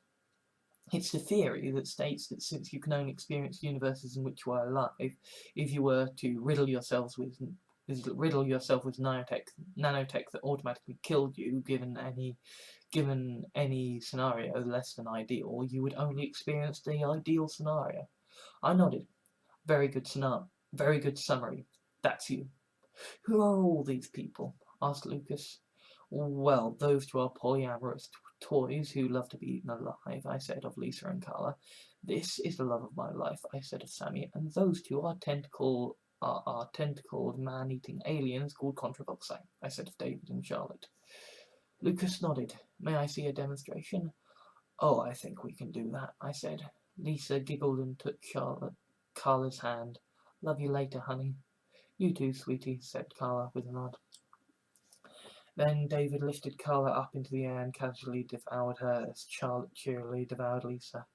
"No kidding," said Lucas, impressed. "And they're not dead." "We recover in a day or two," I said. "We?" he asked. See you soon, sweetie," said Sammy as David and Charlotte lifted her into the air and devoured her between the pair of them. "Wow," said Lucas. "Okay, I believe you, so what now?" I went to the controls and said, "You are the smartest man I know, and my best mate. Well, before all this happened, and that makes you uniquely qualified to travel the stars." Lucas asked, "Are you tripping, mate?" I shook my head. "You'll understand, and I know you'll understand, because you already have." And then we landed, and I stepped out with Lucas and a logic glance. Charlotte greeted us. "Steve, you're back, and so soon." "Yes," I said, "but only to deliver this man into your care. He is to become a seghat, you understand, my seghat. Disable his camouflage circuitry so his exterior remains that of a British wed postbox. I will arrive when he is ready to be piloted, and I will know nothing of this. See that it stays that way. Lucas stared at me. You're going to turn me into some kind of ship, aren't you? Is that a problem? I asked. I don't know, said Lucas. Then I think it's probably not a problem, I said. Fair enough, said Lucas. Until we meet again, old chum. I strode back into my seghat and the welcoming tentacles of David and Charlotte. I woke the next morning on the floor of the seghat. I showered and got dressed in my suit. Then I re-enabled the camouflage circuitry and installed the hologram software. As soon as it had finished installing, a hologram of Lucas appeared beside me and said, "One last stop, friend, then you can settle down for a bit." "I know," I said, she hurt me so much, you know. Lucas nodded, not exactly a stranger to that concept. "Yeah, but you need to do it."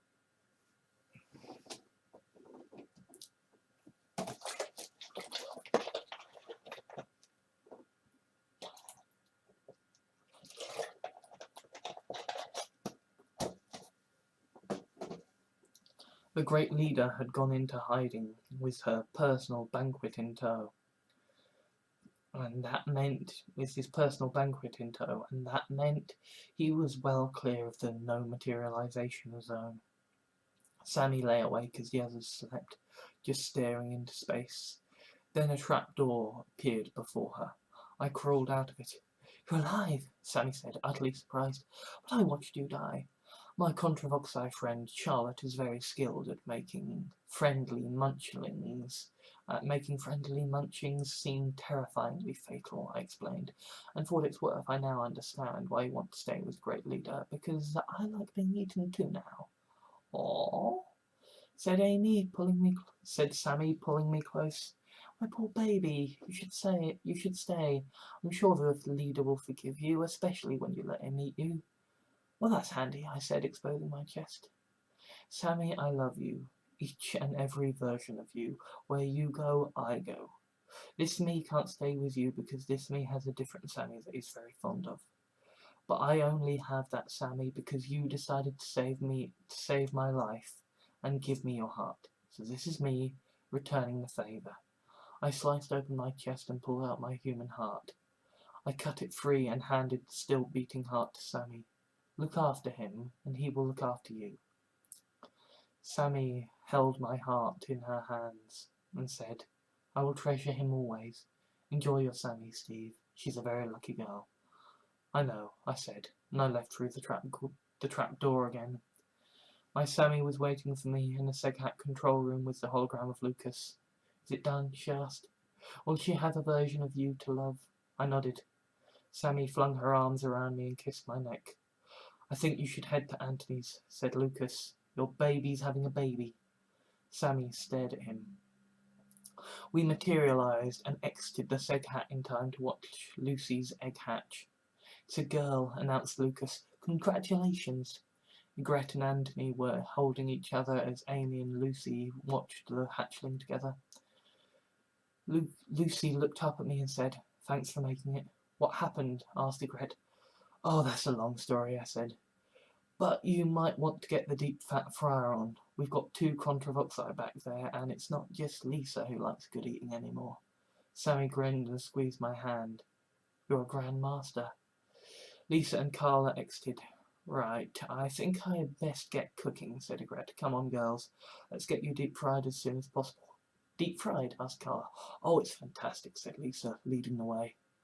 Sammy said, "A deep fry does sound like fun. Do you think you'll be okay on your own for a bit?" "Of course," I said. "Go have fun." Sammy ran off after Lisa, Carla, and Gret. I decided to stay with Lucy and Amy and the hatchling for a bit. I heard Lucas approach Anthony and ask, "What do you do when the omniscience gets a bit squicky-like? Say, for example, totally hypothetically, 2 Contravoxai were getting jiggy with it right in front of your senses." Anthony chuckled. "Oh, I may have some particularly rare narcotics that can help. If you would like to follow me." Lucas followed Anthony.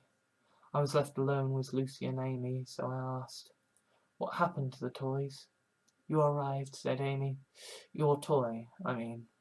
You and Sammy go everywhere together, and Lisa and Carla go with you. It's quite sickening, actually. Only Lucy and Amy are free to actually be toys that are played with now. Everyone else is too full of life." I nodded. "Interesting." Lucy asked, "So, how long are you going to stay here then?" I shrugged. "We've got a ship that can travel in time and things that can freeze time. No reason we couldn't continue the old system and still travel. I guess we'll see how it goes." The end.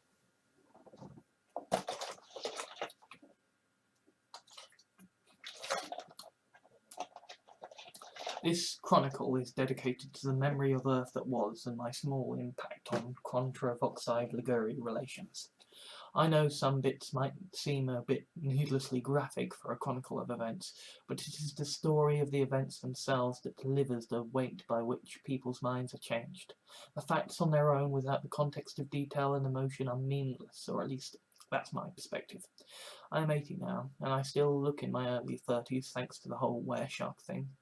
The revolution succeeded, more or less, as we now have an elected parliament with the great leader relegated to performing ceremonial function alone. All sentient cattle, including humans and Vulguri, now have the right to say no to an offer of being eaten, and the further right to choose whether they wish to be eaten as a mortal or as a were-shark. Eliza and Helga's little underground pub is now a world-famous eating establishment, with Lucy, Amy, Fiora, Roxy, Gerald and Emma among the top dishes, with new dishes being recruited all the time, and they are now paid a wage per customer served, though they regularly offer themselves to homeless Contravoxai as an act of charity, with Fiora and Roxy being regular servings at a nearby soup kitchen. Eliza is now nearly as powerful as Anthony, but still plays the subservient to Helga's vampiricness. Lisa and Carla are now married, but remain as polyamorous and keen to be devoured as ever. Sammy and I have been married 40 years now and still enjoy a good romantic meal together. David and Carla do not believe in marriage, but they have been together and devouring us almost every day since they began. On their anniversary every year, they book tables for me and Sammy, Lisa and Carla, Fiora and Roxy and Gerald and Emma, then have a long romantic dinner of us as the different courses. The Bam Kirsch has started selling her toys here and is making a fortune. My pet Lucy's hatchling was named Jessica, and she is a trained lawyer, but fell for a Contravoxai CEO, so now she works in a patent office. It is understood that Jessica's relationship with the CEO is not nearly as simply described as romantic partners or culinary partners, but we love her regardless of her proclivities. The human child of Amy was named Liara, but he came out as a nature-defiant at 10 and since goes by Liam. He's a politician pushing for the rights of the Contravoxai lower classes. 10 years ago, he got a law passed requiring all Contravoxai to be given access to the same nature-defiance treatment and help as Vulguri when formerly Contravoxai would have to pay to get treatment. Lucas has spent a lot of time searching for technologically advanced extraterrestrial life and slowly upgrading his abilities. Eliza and Anthony have both helped him a great deal in this capacity. It is understood that he has a somewhat physical relationship with Anthony's cat and certainly shares a deep spiritual connection with her. Earth that was is now well and truly gone, but enough people survived to impact the Vulguri culture. Whether that is a good thing or a bad thing has yet to be seen.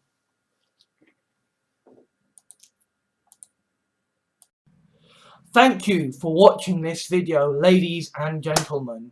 I've been Alexander Gordon-Johans, obviously. I have a blog where you can read my writings and see the original sort of fictions that I write, and that's called that's Farshnook farshnuke.blogspot.co.uk, farshnuke.blogspot.co.uk. It might be farsh-nuk.blogspot.co.uk, but the point is, search Farshnuke, find it. I have a Twitter, @farshnuke, or twitter.com/farshnuke, farshnuke. I've got a Reddit, reddit.com/r/Farshnuke official. That's FARSHNUKEOFFICIAL. I have a Tumblr. Search Farshnuke, FARSHNUKE. I have a Patreon, patreon.com/Farshnuke, FARSHNUKE. Go there and donate however much you feel like. Obviously, the more money you donate to me, kind of, the more I can spend on reviewing things. Because, you know, like, having no money kind of prevents me from, you know, reviewing things as they come out. And also, like, having money means that, you know, I have a better quality of life and I feel better and, you know, have food that's not just one meal a day and sandwiches. So anyway, yeah, if you could donate to me, that would be awesome, but obviously I entirely understand, you know, money's tight, because, hey, you're watching me. And also, if you do happen to want to help out this channel, then please give me a like, favourite, leave a comment. The ones that aren't totally insulting will be, you know, actually allowed to be shown. I'll get round to them in due time, probably. And either way, the comments are always, you know, appreciated, because, you know, even if you just stopped by to tell me to kill myself, you know, at least you've chosen to spend your time here talking to me, you know. That means something. And if you could please, you know, whitelist me on your adblock program, or, you know, not use adblock stuff on my programs. Obviously subscribe to me, that would be awesome. And just generally tell your friends about my stuff. Share my videos. Drive attention to my channel, even if it's, you know, not necessarily the most positive attention. It's still helping me go up through the rankings and stuff, and, you know, that's always nice. And generally, kind of as a last point, I just want to be very clear here. I am anti-austerity, I am anti-guns in America, and I believe that climate change is the biggest problem facing all of humankind at the moment. So we really need to crack on with solving that problem, okay? See you, ladies and gentlemen. Greetings, ladies and gentlemen of the internet. My name is Alexander Gordon Jahanic. Now, it's quite funny, this story. Sorry, I should introduce. This is essentially the sort of commentary discussion, making of extra features stuff with regards to the Contravoxai Survivor, because now the audiobook is out there, I feel like, you know, everybody can have a chance to enjoy it, and I feel like before we get into too big and too in-depth territory, I actually genuinely feel like this is sort of accidentally like my magnum opus. Like, I genuinely recommend that if you have ever liked any of my writing, that you give this one a shot. Because, I mean, this one is weird. this one is totally fucking weird, but I feel like it introduces things in a good way through showing, and yeah, there is some exposition dumps, but then I like exposition. But also there is just, it's, you know, you get to see what happens from all the various perspectives, which I'm really, I feel like, yeah, this is, if you want a story that is a good introduction to the world, that is just self-contained, this is it. I mean, okay, it's 5 hours, the audiobook, and yeah, it's me doing the audiobook, and there are definitely moments towards the end where I'm just like,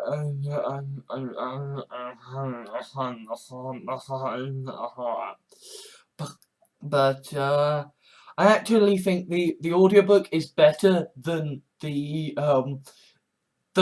written stuff, because the written stuff, there are typos.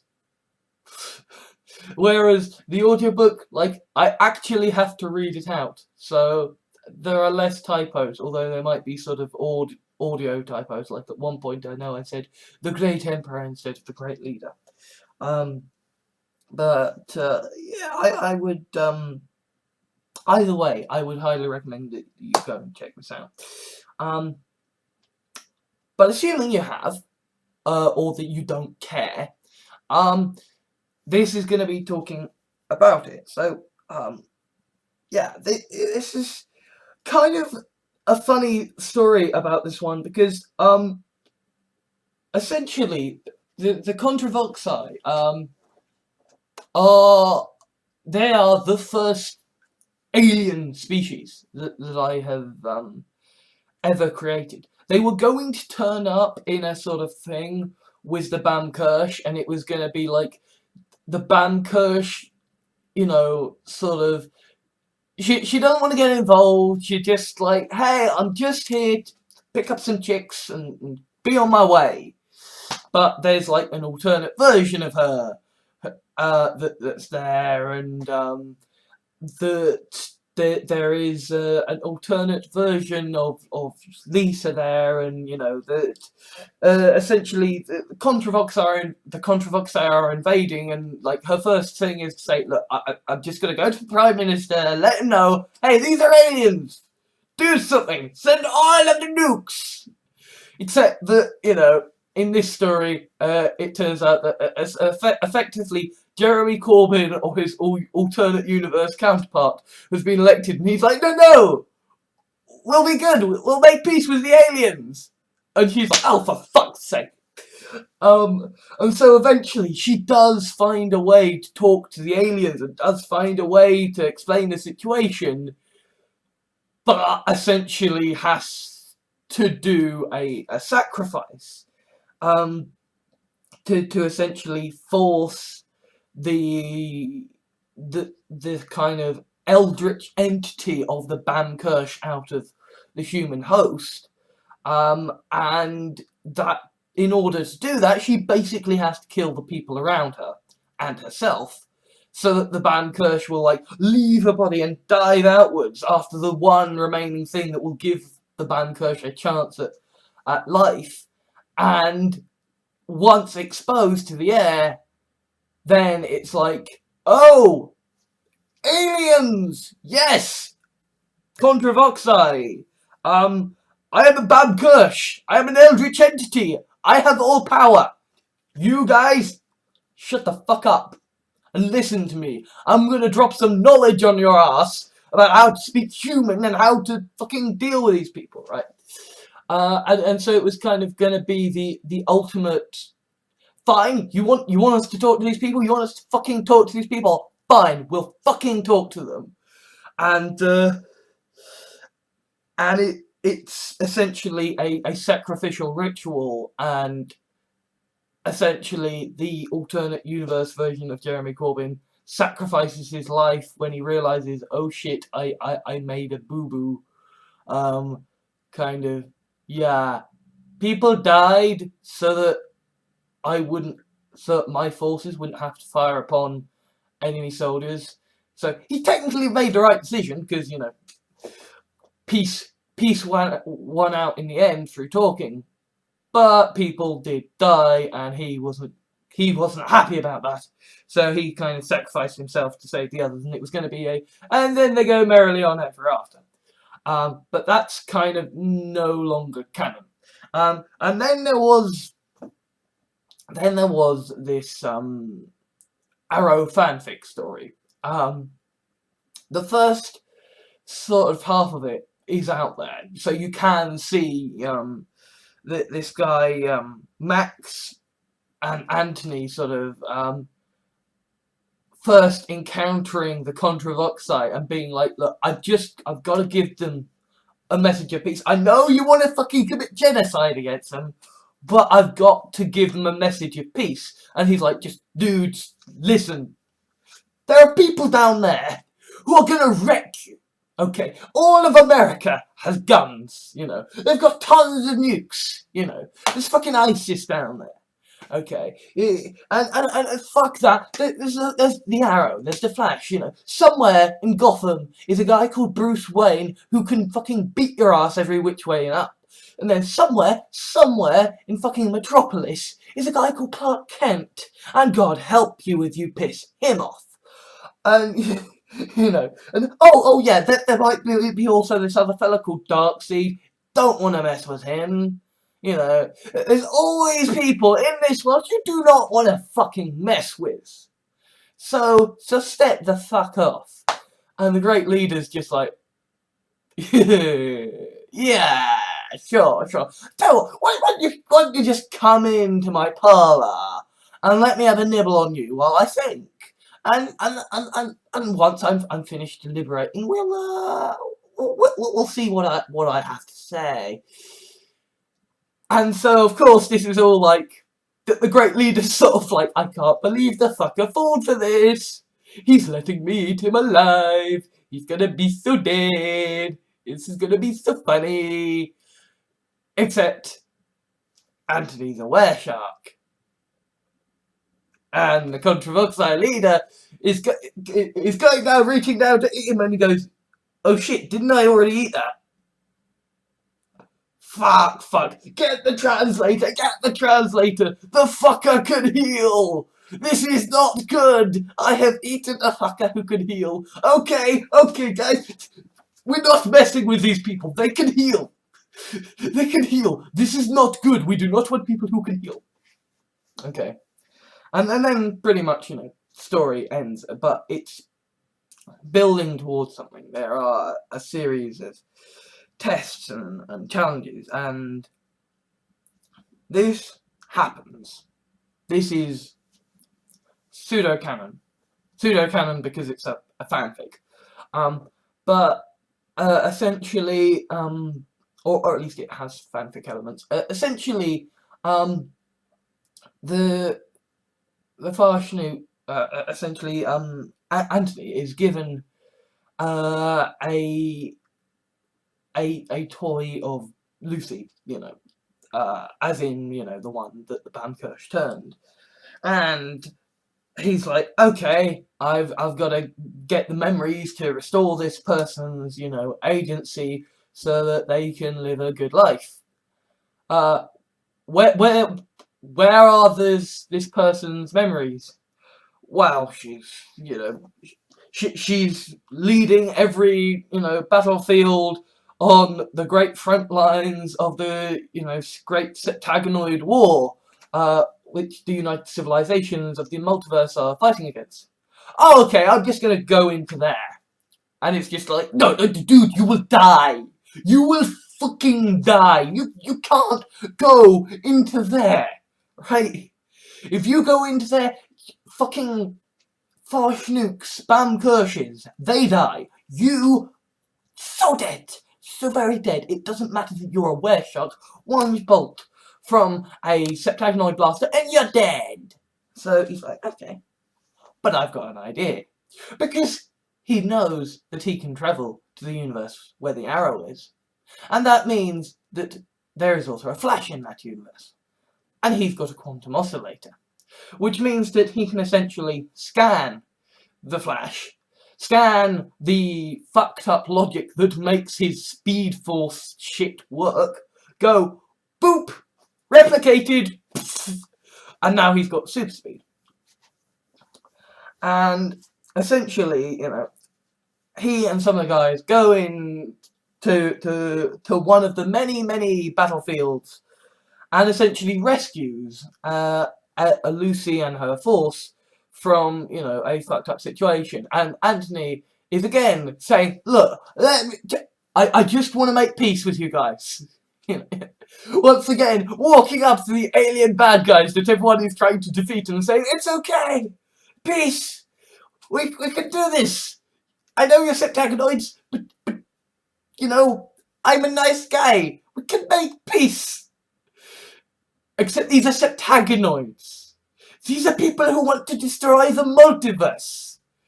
These are people who don't just want to destroy the multiverse. They feel it deep at the very molecules of their being. They need to destroy the multiverse. It's like they are the ultimate kind of obsessive compulsive thing. But it makes no sense. We must destroy it. So essentially, you know, the Arrow and the Flash turn up and they're just like, and we're gonna kill them all. And so this guy is like, fuck you guys, you, I could have made peace with them. Except you couldn't, because septagonoids. So they restrain him and they're like, okay, so we're gonna take on Damien Dark and, you know, we're gonna save the day and it's gonna be awesome, and all we need to do is we just need to scan his thing, and then we can work out a way to neutralize it. And, you know, they're doing all these different things to try and kill him, and then essentially Anthony wakes up, you know, sort of, because he's got were-sharp blood, and so he, you know, he heals so much faster and stuff, and he's also pumped up with the Flash, so his, you know, essentially, he moves through time at a different rate, so therefore his, you know, his metabolism is that much faster, so he processes the toxins out of his system that much faster. So he wakes up, he charges out, he's like, nah, your arrows will no longer work, your speed force will no longer work, pew, guns don't work, basically saying, all these people who are trying to stop this guy, you can no longer harm him. Because I am not having you fuckers kill someone after I tried to make peace again. And then he launches himself at Damien Dark. Basically goes, got your powers, and then he's like, okay, you guys go away, be smart, use this knowledge, come up with a way to neutralize him. I'll totally be there to help you, totally. Meanwhile, he's nipping back in time, and basically, he's gonna fucking get rid of guns in America. He is gonna get rid of guns in America. He is gonna end gun crime. He is gonna end America's foreign policy. And essentially, the way he's gonna do that is by sort of, he can't change time, but he isn't gonna. All he's gonna do is essentially set up a whole load of dominoes that will, by the time he disappears into the past, be able to start toppling. And when they start toppling, then all these things take place that mean that America is a safer place. Guns are gone. The drug trade is now legalized and regulated. And the drones aren't flying over other countries. Instead, they're flying over America. They're flying over Starling City. And also, the Contravoxai are on board as enforcers to keep the city safe. And so the royal smart people are all together, and they find a way, and they're like, okay, this should work. This should neutralize his powers. You know, the Farshnuk is sent away to work with Argus, and essentially his Seghat, no, not his Seghat, Anthony Seghat is there saying, don't ask, I'm here now, just let's do this. So they all sort of, they're ready. This is the big showdown, right? And they do all these things to weaken him, and then you have the Contravoxai, the drones, the Argus, the Farshnuk, everybody turning up, doing all these things until finally Anthony comes out. No powers, bucko. And then gets into his Seghat. Whistle Stop takes him to essentially the Logicios, who are trying to kidnap the Lucy Prime, as it were, the grand paragon of the United Civilizations of the multiverse. So essentially, it's basically like trying to planting the alien in a bunch of people trying to, you know, kidnap, you know, John Connor or something. You know, it's like you're trying to kidnap the hero of our future. Here, have a living bomb. Here, have someone who is like an army incarnate, who can take on all these different things. He's now in your place. He's now right where you are, and he is angry, and he is pissed. Good luck, fuckos. I mean, admittedly, there is also the thing that these are Logicios. He is depowered, you know, they could be able to take care of him, they could be able to use him, but it is kind of like two birds with one stone, boom. Except, you know, now he's basically fixed America. He's kind of got to pay for the Contravoxai services. So he's like, alright, fine, I'll do this. Contravoxai, come and get me. But what he does first is he gives his heart away to his to someone trusted to look after, so that it will grow into, you know, another of him. And then he walks off into the sunset with the Contravoxai. But Lucy, you know, the Lucy that he rescued, decides to go with him, because obviously by this point they've, you know, copied her memories, so that the toy Lucy that he arrived that started this whole thing off will be able to remember who she is. So that Anthony and that Lucy sort of ride off into the sunset with the Contravoxai to dance on the Great Leader's dinner plate. And then kind of, it's like, genuinely, okay, so the clone of the, you know, of Anthony sort of wakes up and is like, yay, Lucy, you're okay, awesome.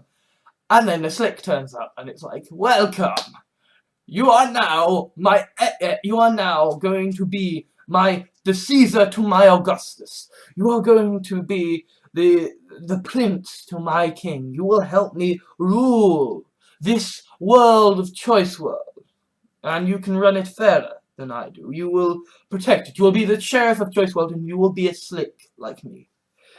And then, kind of as is explained in the story,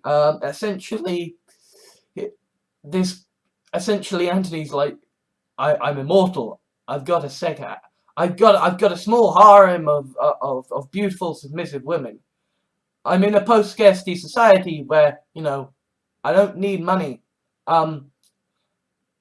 Why the fuck would I have that responsibility? So this guy is, so Slick is like, okay, well, I will scan your heart and mind and soul, and I will find you your perfect woman. And so he's like, after much deliberation, he's like, I've got to check this out. I've got to fucking see. I've got to check this out. So he goes. So he agrees, and he goes to find this person, and it's, of course, Ygritte, the Crickthing, and she's got a copy of himself as a welcome gift, and essentially, they work things out so that, the welcome gift becomes a sylph and goes off with Leticio, and he gets to marry, the real Anthony gets to marry Ygritte, and she becomes a wereshark, so that, they can both be human and, shark form. And then on their wedding day, the Slick's just like, oh, by the way, here's your actual payment. Go ask her out. And then, the wedding and all that other stuff happens. So now I've sort of explained the events that lead up to the story. I actually feel like the story of the Contravoxai Survivor is probably my best work. I genuinely do.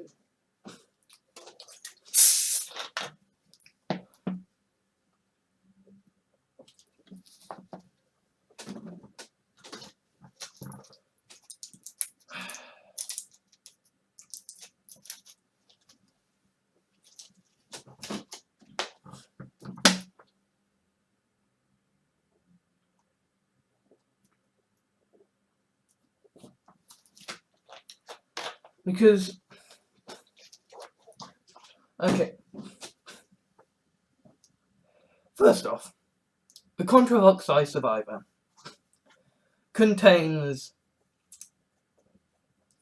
all of my weirdest ideas. It's power imbalance. It's you've got sylphs, you've got egg-laying sylphs, you've got the whole thing of the hatchlings, you've got the Slicks in there, the Ban Kirsch is in there, the Farschnook is in there, Choice World cameos, and you've got the idea of the toys, you've got the idea of the sylphs, and now you've got the idea of cattle, and really, this story is the first time, like, there is cattle in other stories, but it's very much, this is a horrible, horrible thing, This is a grand dystopia, and here it is too.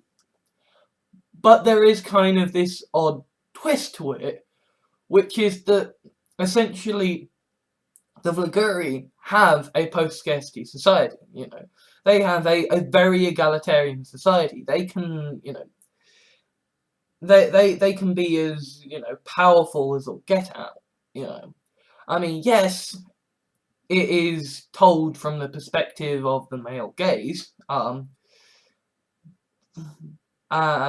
but they're, women are in strong positions, and it's very much, that there is essentially this 10-year window between 25 and 35 when, essentially during that period, if a Contravoxai comes up to you, then, it's polite to say yes. And, many people do, and the society is sort of built upon, keeping the numbers steady, as it were. And I imagine that they've got kind of the almost the Contravoxai have the sort of the technology and rules that I sort of feel like post-scarcity societies should have, in the sense that, there are no abortions, but there are artificial wombs.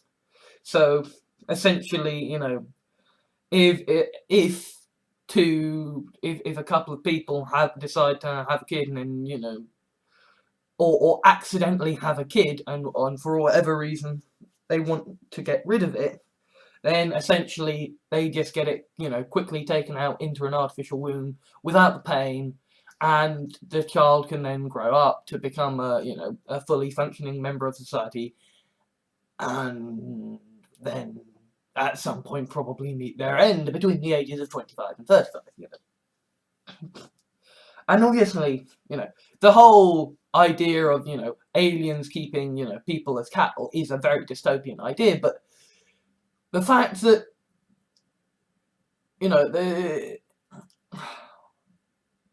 the society is kind of happy about it, which is very dystopian, which is very Brave New World, but then you've got the were-shark sylphs on the dinner plate, on the great leader's dinner plate, and to them, they can heal, and because they're sylphs, they find the pain pleasurable. So it's this very, very weird idea of like, okay, in this world, in these circumstances,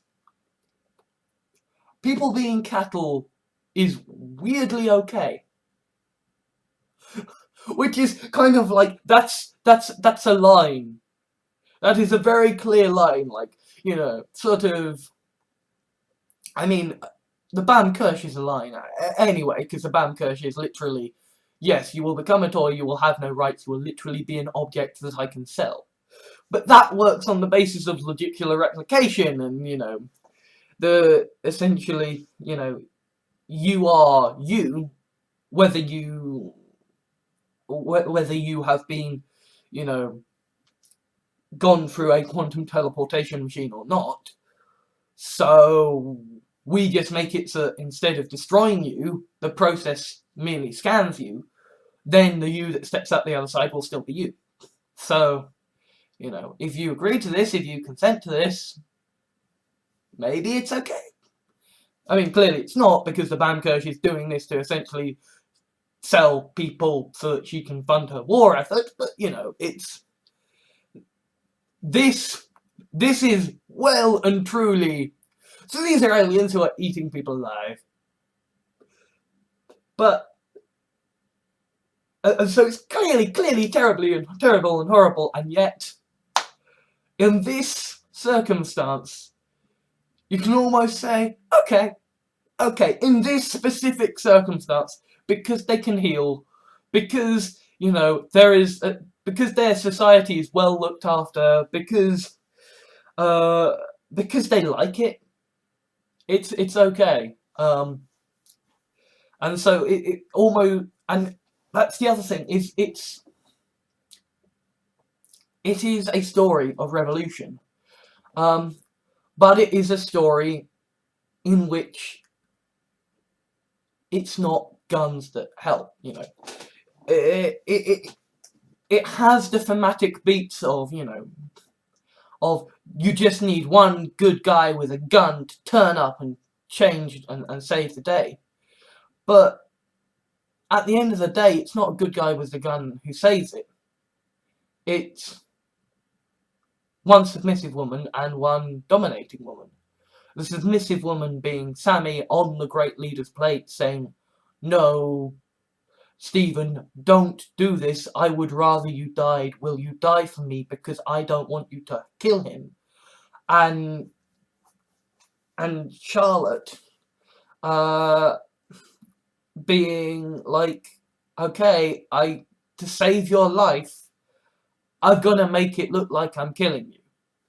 And, those two people really, they turn a moment that could utterly destabilize any sense of order in this society and use it to build a new kind of order. Because the day is not saved because there was a good guy with a gun. The day is saved because of Blaguri, because a woman dancing on the great leader's plate said, no, I want this person to live. And the fact that that essentially, to this society that disregards the views of its cattle, for one of the cattle to say, no, I want this person to live, and that saves the day. You know, what people remember is not the guy with the gun saying, you know, you fucker, you're gonna die now. What they remember is this one brave woman saying, no, I want him to live. And the fact that they do now know that the leader is vulnerable. Okay, because, you know, he's a cocky fucker. He is a cocky fucker. He, you know, he has found a way to defeat, and, you know, he eats his, you know, enemies for breakfast, quite literally. You know, the only man who ever, you know, got him to run away, he eats every day. And so now the great leader has been shown, like, somebody could just turn up with a gun and say, that's it, I'm ending your life. And it's like, boom, you're weak now. You are only alive because the Vulguri wanted you to live. And that's the point. It's essentially, it's transferring the power from the dictator to the people, saying, no, the people are what keep you alive. The people are what let you live. So you look after the people, because otherwise the people aren't going to look after you. And it's very much that important point that, you know, she went on to, you know, the great leader's plate willingly to be with her man. And now she's seeing, you know, another man that she chose to be with coming here to wreck her day, to wreck everything about her life that she now considers worth living. And she's gonna say no. And that's what it revolves around, you know. I mean, this is ultimately, this is a full-on character arc about, you know, how essentially the key to success, the key to change in the world, is not masculinity, is not being the guy with the gun, with the guts to do what's right. It's not about, you know, it's, I mean, of note is that both times they have scared the, you know, the great leader and the Contravoxai. These men have said, there are men down there with guns. They've always said, there is the threat of guns. These guns can kill you. You don't want to mess with these people. These guns can kill you. Right? And that's what Anthony says, except that's what Stephen says, except Stephen is completely bluffing.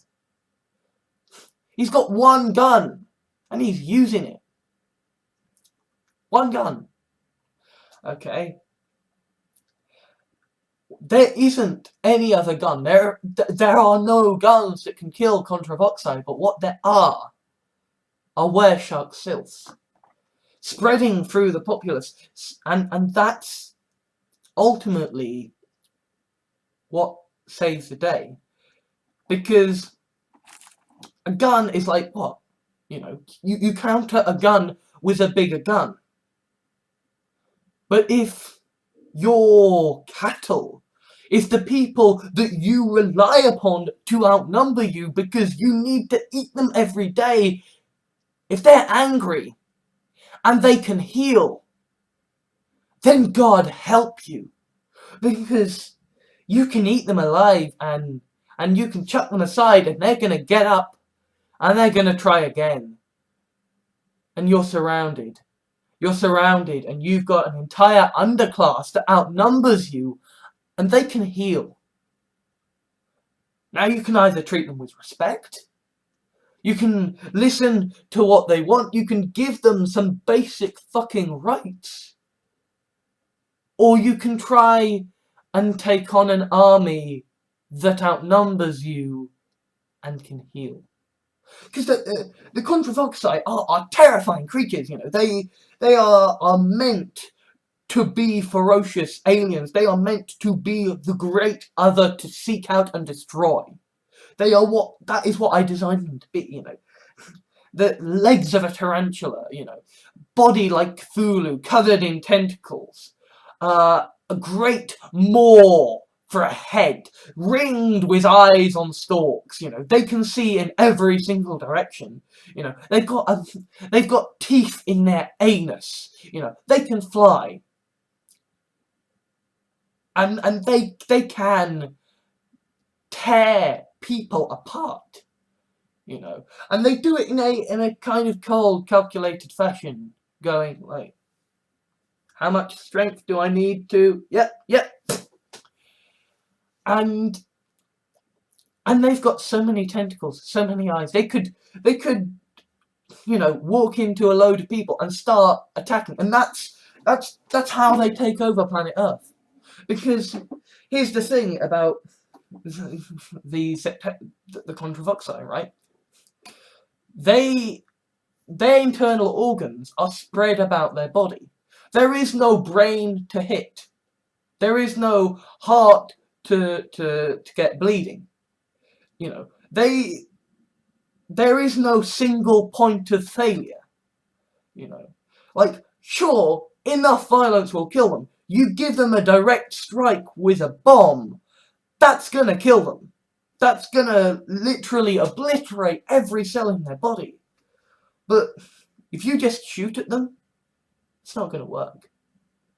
And they can fly. They've got long tentacles, and you know they've got tarantula legs. Like they can do some crazy shit, and they will just leap into the center of crowds and start tearing people apart. But if you can heal,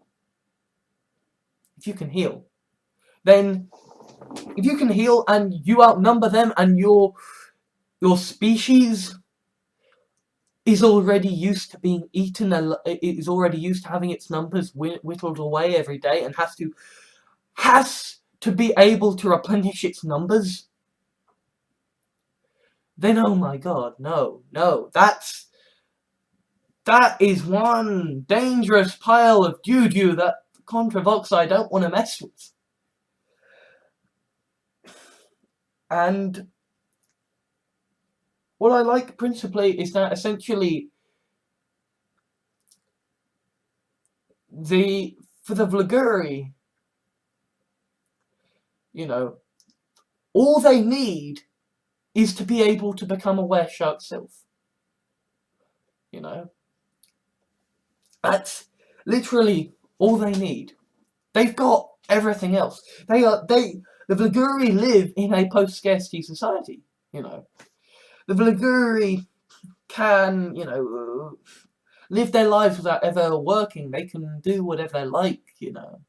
And, you know, because, hey, we've got to replenish our numbers, and, you know, because they're sort of, you know, their upbringing is, hey, if a Contravoxai comes along, you know, you gotta get in the cooking pot.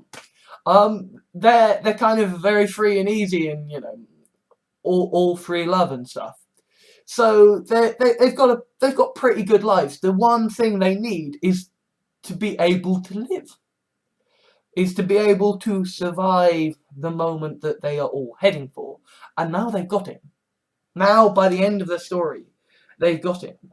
And so then the story of revolution really becomes the story of the lower classes of Contravoxai. Because ultimately, it's the Contravoxai who live in a oppressed society.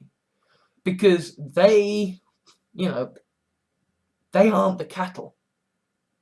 You know, the cattle have to be kept happy. The cattle have to be, you know, allowed to reproduce.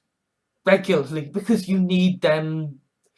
You need the breeding numbers to keep up. You need a good breeding population if you're gonna keep, feeding these people these aliens who eat people. Let's face it. Humanoids are not the most efficient, form of farm animal that there is. So you've got to do all these things. You've got to keep them. You've got to put all this effort out there so that they'll still be them. So that there will still be fish to bite in later years. Whereas the Contravoxai themselves, the Contravoxai don't really care about. They are really subject to the same issues as we are, in that, they have ideological austerity, they have this idea of, capitalism and artificial scarcity, and, well, you're just not working hard enough, that's why you're not getting enough food. And so that's why the end of the story is really such a glorious revolution, because it's giving the Vliguri the right to choose. Because, pretty much before, the Vliguri got one choice. It's so how do you want to die? Who do you want to die to? Whereas now they can heal. They can, if they want, sort of say, hey, Contravoxai friend, I know you're feeling a bit down, and your landlord's giving you shtick, and you can't afford money for food. So listen, I've got nothing to do tonight, and I could do is a lift round to my friends tomorrow. So how do you fancy having a slap-up meal? And then like you could almost sort of see sort of like charity organizations of Liguri just sort of going around to homeless Contravoxai saying, it's okay, we're here, take what you need, leave us in these collection points, everything will be cool. And sort of this idea of it's kind of like if you could help the homeless in a very direct manner, because the thing is, this is something that I genuinely feel that gets to me in the real world, is that I don't live a bad life, but I am surviving by the skin of my teeth, and I don't have money to help out others. And so this idea of living in a world where kind of, you can be the difference, you can be the difference and stop someone from starving, that's kind of a nice idea for me. I mean, yes, okay, this is the world of the Contravoxai, and they've got that grown meat technology. They could easily, the Contravoxai could easily say, you know what, fuck it, have some slabs of meat. But the Contravoxai are a capitalistic society. They aren't going to do that. They're like, the homeless are just scroungers. They don't know anything. They don't do anything. And so the Vliguri are just like, no, come here. Have a nibble. It's fine. Have some food. And I like this idea that sort of you have a revolution based on supplication, in a sense. This isn't a revolution of, grab the guns and, go out and storm the Bastille. this is a revolution based on almost the almost, you know, like the right to die or something. You know, this is, it's almost like this is a sexual revolution, and you know, these are people going out to give free love to the world. You know, like, you know, like now that you have Wereshark Sylphs, you're going to get, you know, Bliguri, you know, storming, you know, the Annos, the, you know, the sort of, you know, the poor parts of town of on the Contravoxai ship, and basically saying, hey, it's okay, we're here and we can heal, we want to help you. And I mean, there is one thing, one single solitary aspect which I'm really not so okay with, which is obviously the whole sort of awkward, so we've been eaten, we've now sort of got, I don't know why these people would be checking their watches. The whole point is that they wouldn't have their fucking whatever. But, you know, like, the fact that, you know, that they've been eaten potentially just to being a brain and some hearts. And they're then just sort of left to sort of heal for like 8 hours.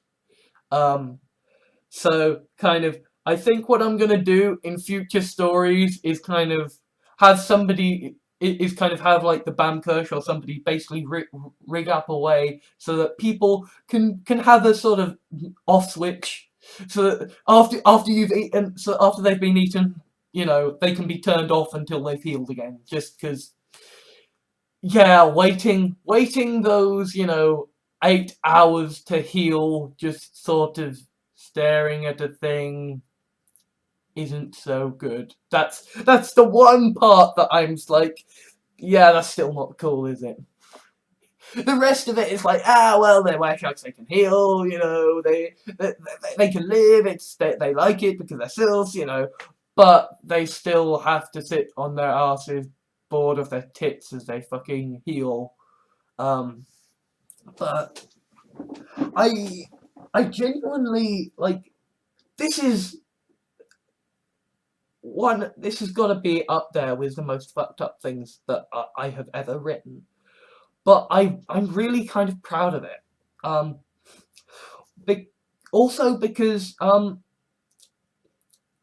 this, I mean, yes, okay, it's a world in which women, you know, are kept as pets and toys, and, you know, are eaten alive. So it's not feminist. Very clearly, it's not. Yet at the same time, in fact, I'm not even sure if it does pass the Bechdel test. I'm not sure about that, to be honest. Yet at the same time, this is a story in which, you know, the women are, there are a lot of women who are, you know, indirecting a lot. Admittedly, if the interaction is, hey, I'm gonna serve you up to an alien so they can eat you alive, that's probably not a feminist kind of interaction. Probably not even an egalitarian kind of interaction. But, you know, there are a lot of women interacting, and they're, importantly, also, there are women who are powerful and in powerful positions, who have dominating personalities and who have submissive personalities. You know, essentially, there are women who have power because, you know, they can deal damage and wield power and stuff like that. And then there are women who have power because they are women.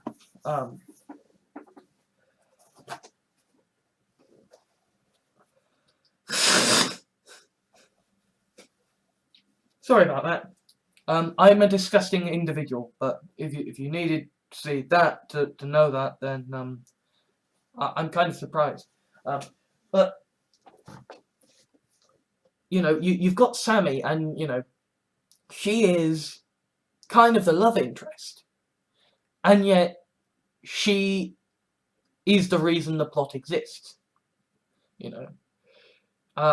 She is the one who saves his life, and she is the one who essentially allows the revolution to continue, because she is the one who tells him to sacrifice himself at the end. And he obviously, there is the Sammy who is with him the entire time, getting him out there, introducing him to Merle, getting Merle healthy, and you've got Ygritte, who, Ygritte's a shark. She's a Carithi. But Ygritte is this kind of powerful mother figure who is,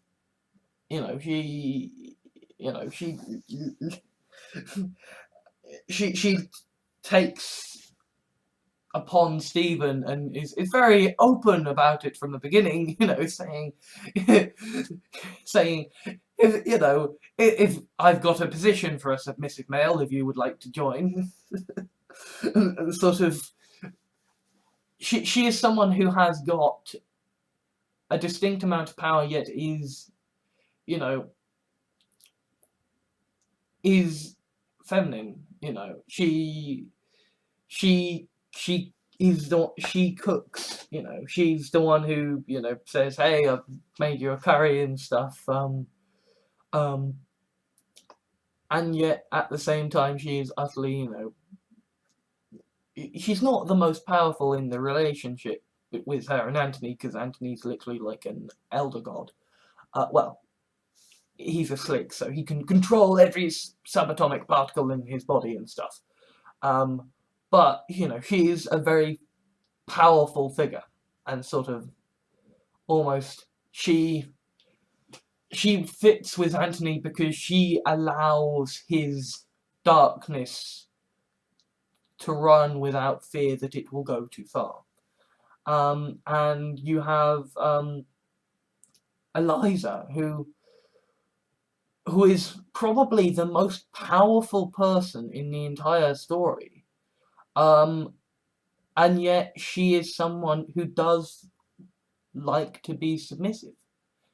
She is someone who works as a as a Vulguri, as someone who goes into the Contravoxai cages, and we first meet her as naked because clearly the Contravoxai or whatever are like, don't bring clothes into these things because they're gonna get stripped off you, because they and we don't want these people to have clothes because they're gonna get eaten and it'll get in the way and stuff like that. And I suppose to encourage people to have babies, just by having everyone being naked and scared and stuff, saying, well, that way there'll be more chance babies, and that will mean, that will mean a larger breeding population, so that, because, again, Contravoxai have to keep their the numbers of their cattle race up.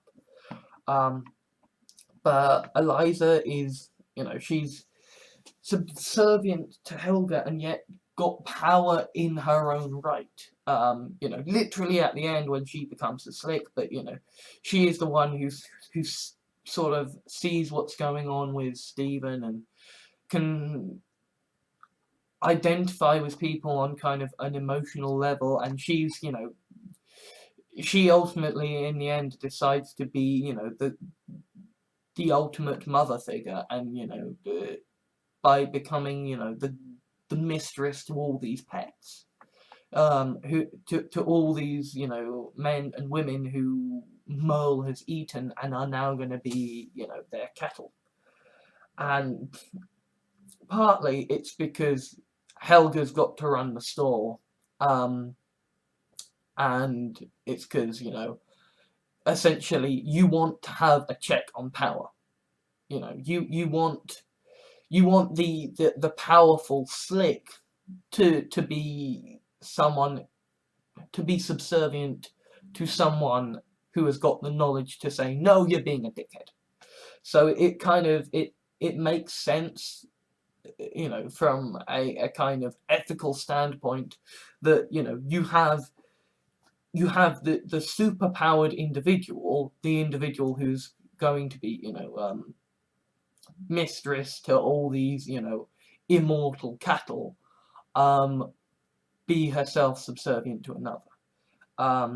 And yeah, the fact that, you know, it's subtle in the end there, but yeah, basically Helga survives to live as long as to live as long as you know, Anthony and Eliza and Stephen and the others, by sheer virtue of the fact that she's in a pub filled with sylphs who happen filled with wereshark sylphs who serve themselves up as meals to Contravoxai, and so, you know, she eats a few of them every now and again, and so, you know, she's got enough sylphiness in her, or enough wereshark in her, that she can that she can live on a bit and, you know, not age. And, you know, Lucy herself is, she's, that is kind of the whole vampire element to it. But she is someone who is very powerful within the lore of the wider multiverse, and kind of, so the fact that this essentially, the story ends with her getting a happy ending. It ends with Lucy having kids and having a family again. And I mean, I kind of talked about this before, but it's kind of nice to have, you know, this guy who loses everything have a family again. Like, even at the end, he gets his best friend back. You know, he gets his best friend from 5 years ago who committed suicide back, and the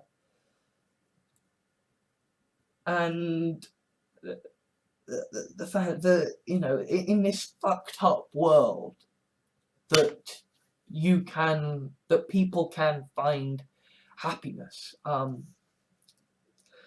and in fact, you know, this is, you know, this is kind of aspiring feminist, I suppose, in the sense that, you know, there are strong women, and, you know, there is a prominent trans character in the form of Fiora, and she's, you know, it's not made a big thing of. You know, she is one of the girls. You know, she's not like, she's not center stage, she's not, you know, Sammy or whatever, but she is just one of the girls, and that, you know, she is, you know, it's not just because, you know, she was born with a different set of genitalia doesn't change the fact that in this world,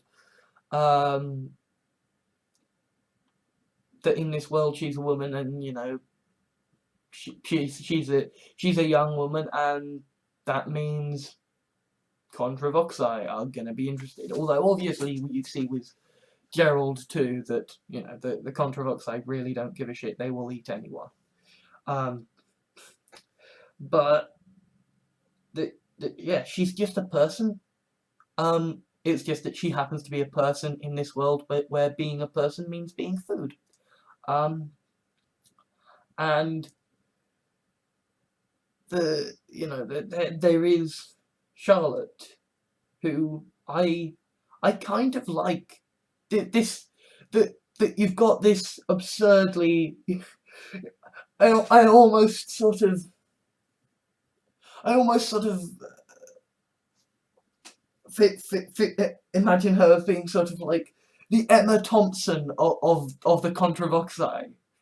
You know, that she went to Oxford, and you know, she's a refined actress, and you know, she wears, you know, like fine summer dresses and stuff, and she's a fucking, you know, eight-legged, many-tentacled, many-eyed thing with, you know, with teeth in her asshole and, you know, a great maw for a head.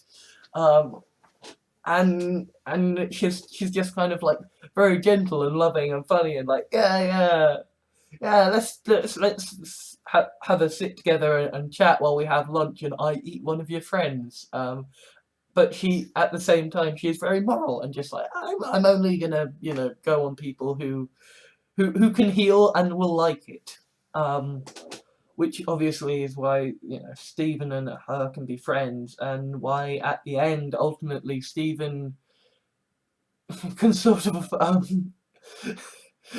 can um pop his cherry to her in the sense of, you know, becoming cattle for her at the end. And I know that's kind of mawkish, but I do sort of, I just found it utterly kind of adorable, this idea of just, you know, uh, of it all ending in this great sort of family of couples. Um, and that sort of, you know, the almost, you've got the Contravoxai devourers, you know, Charlotte and David. David obviously kind of being a sly sort of, well, he's a guy who likes to fuck his meat, and he's in political power, and he's called David. Moving on, but you know, they're sort of the you know, they're the devourers, and you know, then you've got Sammy and Stephen, and then you've got Lisa and Carla as they're sort of, you know, they're best friends, but almost, you know, they're, I mean, it's as Lisa says herself, that she's a toy. You know, she is the one turned by the Bamkirch, and you know, Carla herself was turned by Anthony. So they are that they've got their little toys, and then also that they've got Amy and Lucy, their pet sylphs, as well at the end, and you've even got, you know, the couple of seghats in the form of, you know, Lucas and Anthony Seghat. Like I love that it is all just happy endings. All just couples riding off into the sunset. And you know, that Fiora and Roxy do get to be, you know, now that Sammy, Stephen, Lisa, and Carla have left, that kind of Fiora and Roxy are now the stars. You know, they are the cool kids that they are gonna be. You know, the you know, like rock stars almost. You know, and this is one of those things that it's like I kind of took a monster that I created to be the most disgusting and horrible and reprehensible thing, and I had an opening that is a nightmare, that is the worst kind of thing. You know, like, zombies are slow, they're shambling, you know, and it's an infection, but because it's an infection, there is no thought behind it. It's just like a natural disaster. The Contravoxai absolutely have thought, absolutely plan, and there is no bang, you're dead. You know, you're eaten alive, and if you don't get eaten alive, you get taken up to join these cages, and then you wait around to be eaten alive. And the idea of the waiting being almost the worst bit, because you can see people going on before you, and what happens to them, and then it's your turn.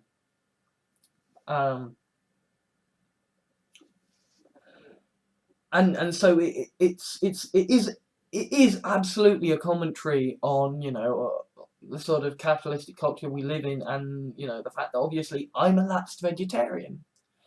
I am a lapsed vegetarian, and so I do have issues with how we have meat in our society, because we could have, there is this, potential of cultured beef. We have made a cultured beef burger. It's just about getting it to a point where that is, viable as a, industry standard practice. So it is absolutely a commentary on that. And so to take something that is absolutely horrible and dystopian and nightmarish, and then at the end have it finish up with, like, that there is a failed revolution that succeeds in getting basic rights and a democracy, that there is, at the end, that the people get paired off and they have a happy ending.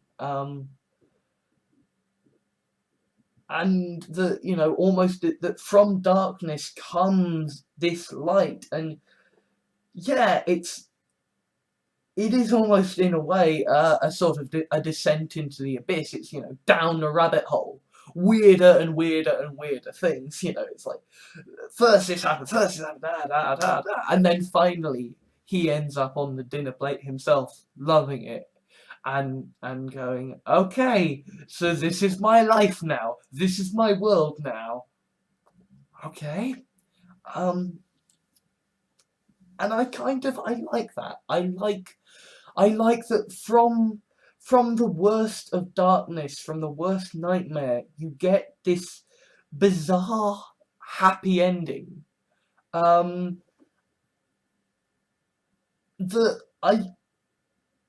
I mean, it is nightmarish, and it is, like, if you haven't seen the events preceding it, if you haven't seen just how much these people love this way of life, the only bad thing for them is, well, it happens once and you're dead. That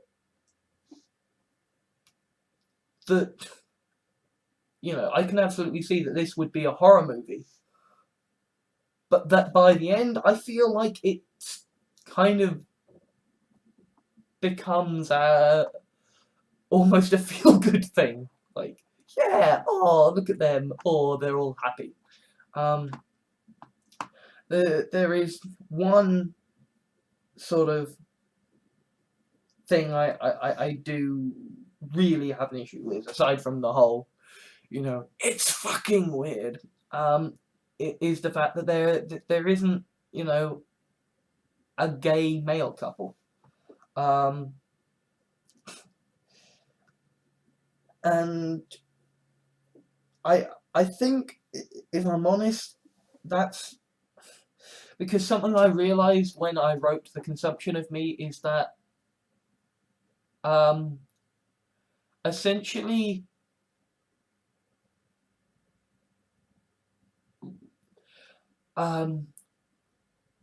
writing stories in which genitals are removed that's kind of dark. That's kind of, you know, that's like crossing a line. Obviously there is kind of an offhand reference to it in this, but that's because it's kind of happening to the main character as he's expressing enjoyment. If it was happening to another character, then, you know, it would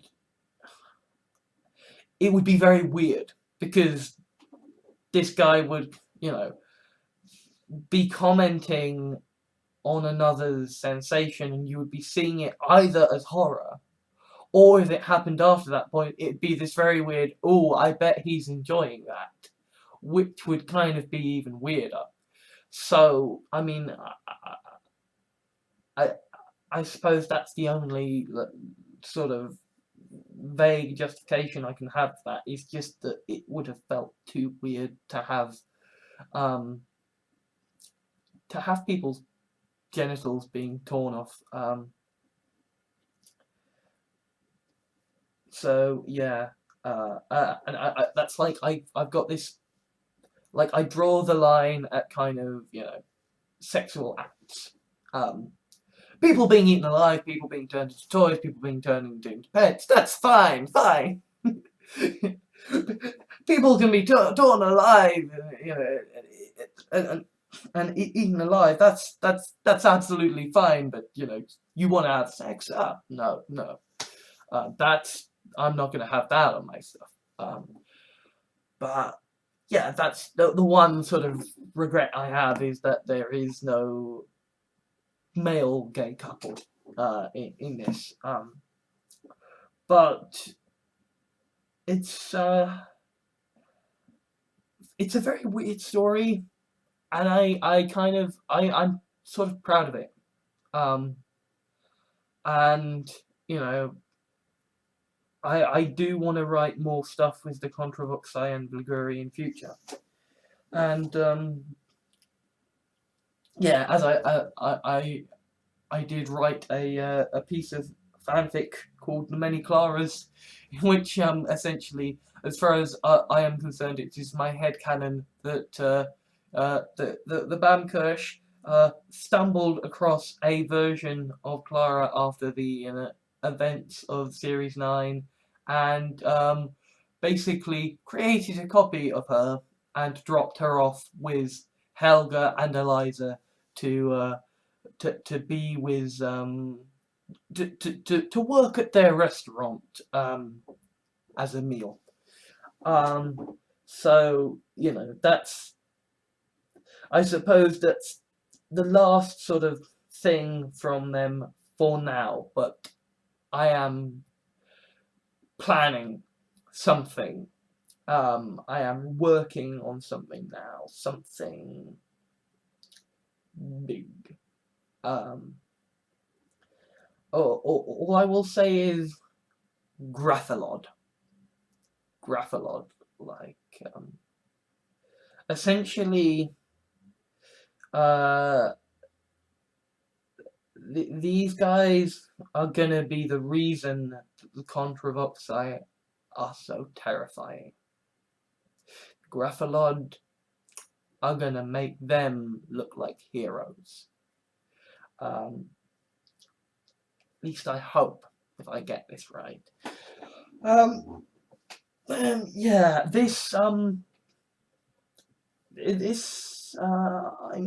I'm proud of. I'm proud of this very weird monstrosity. And if you have listened through all 5 hours of it, all 45,000 words of the thing, then go you. You're awesome. Yeah. See ya.